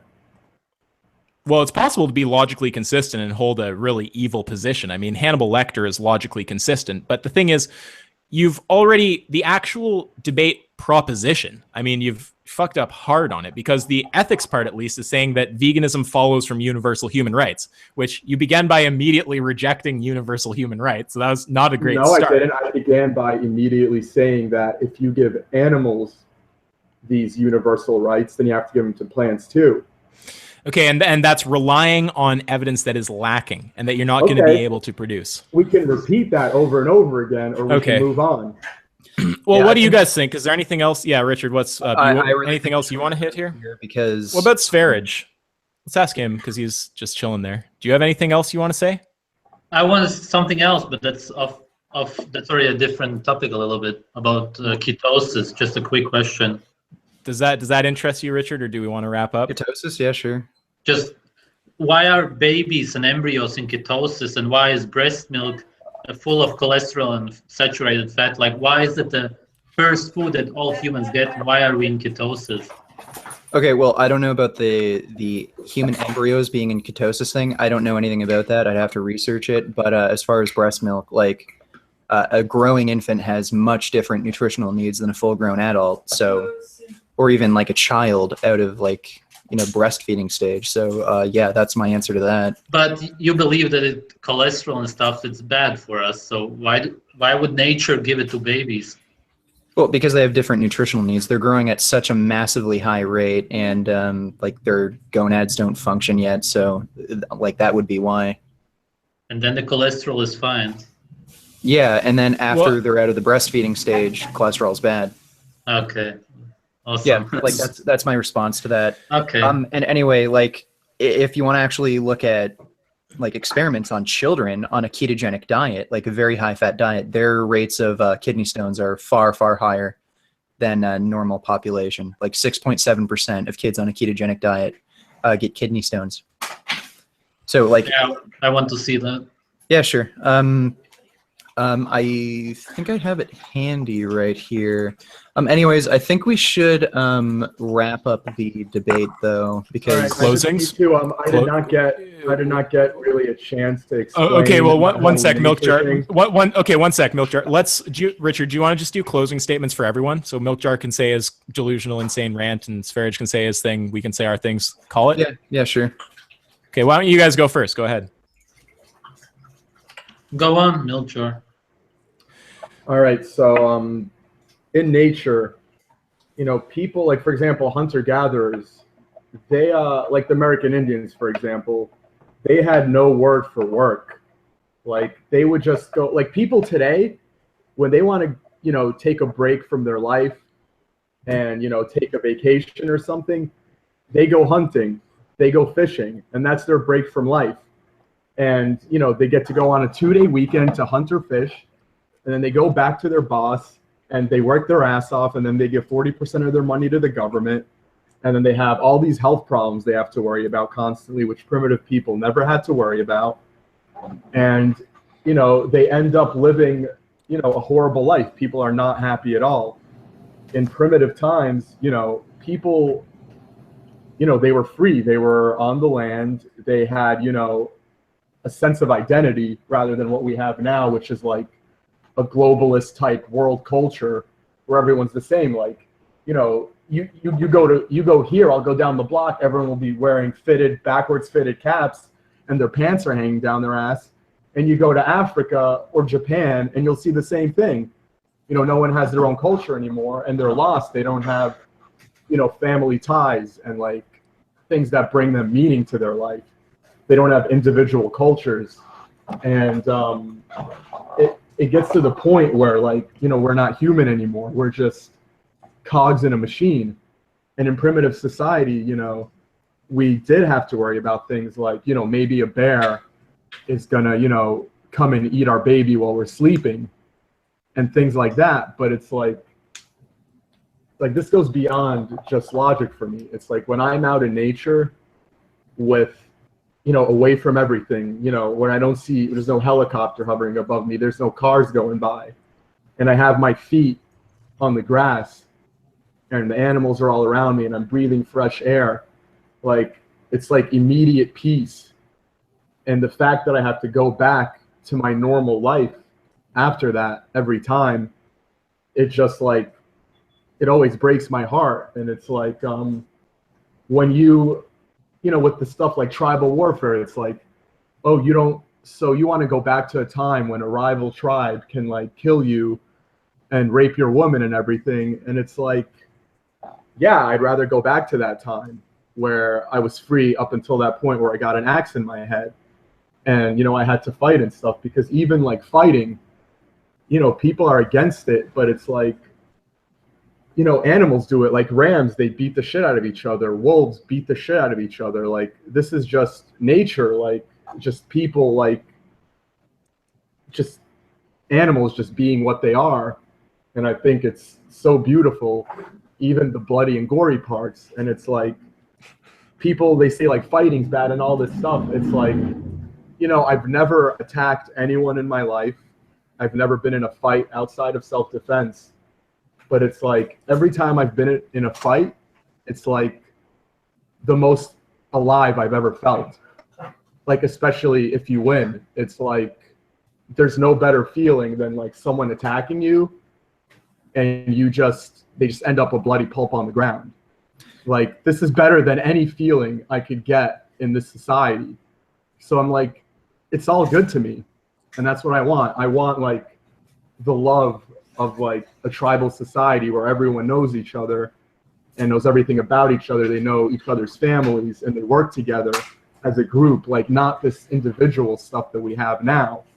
Like, I like, you know, I don't like the individualism. Like right now I'm individualistic because I don't fit in a society, but I'd like to be, you know, in like a primitive state, which, you know, probably will never happen. But, you know, I see how these people live. Like, even today, there's primitive people and there's documentaries about them. And it's like, I'm so jealous of them. You know, I wish I had what they have. And some people, they like progress and science and just like getting to the next thing. Let's get to the moon. Let's get to this. But to me, it just like destroys my soul. Like, if I were to set up an MMA match with you, would you agree to it? if I trained first, yeah. yes. I mean, you want to do that? Maybe down the road. You happy with that statement there, Milkjar? Good close? Yeah. Okay, you want to go, Sv3rige? Sure. If anybody wants to look into this, if you're questioning veganism, then watch my documentary, The NWO Diet, and any questions about raw meat, me and Milkjar will answer it. I've got tons of ex-vegans on my channel who got sick from veganism, and all of them feel amazing from raw meat, and you will feel as happy as you've never felt before. It's amazing. And yeah, nature for the win. That's pretty much it. All right, like I just one more thing. Is it okay if I mirror this video on my channel? If you what do you post it. mean? He just wants to repost it. Oh, Yeah. I'll post a link to your channel. After No, the video. Richard, he wants to re-upload the video, so he Oh, has a version on his yeah, channel. Sure. Yeah, it's Okay. totally fine. You can even monetize it if you want.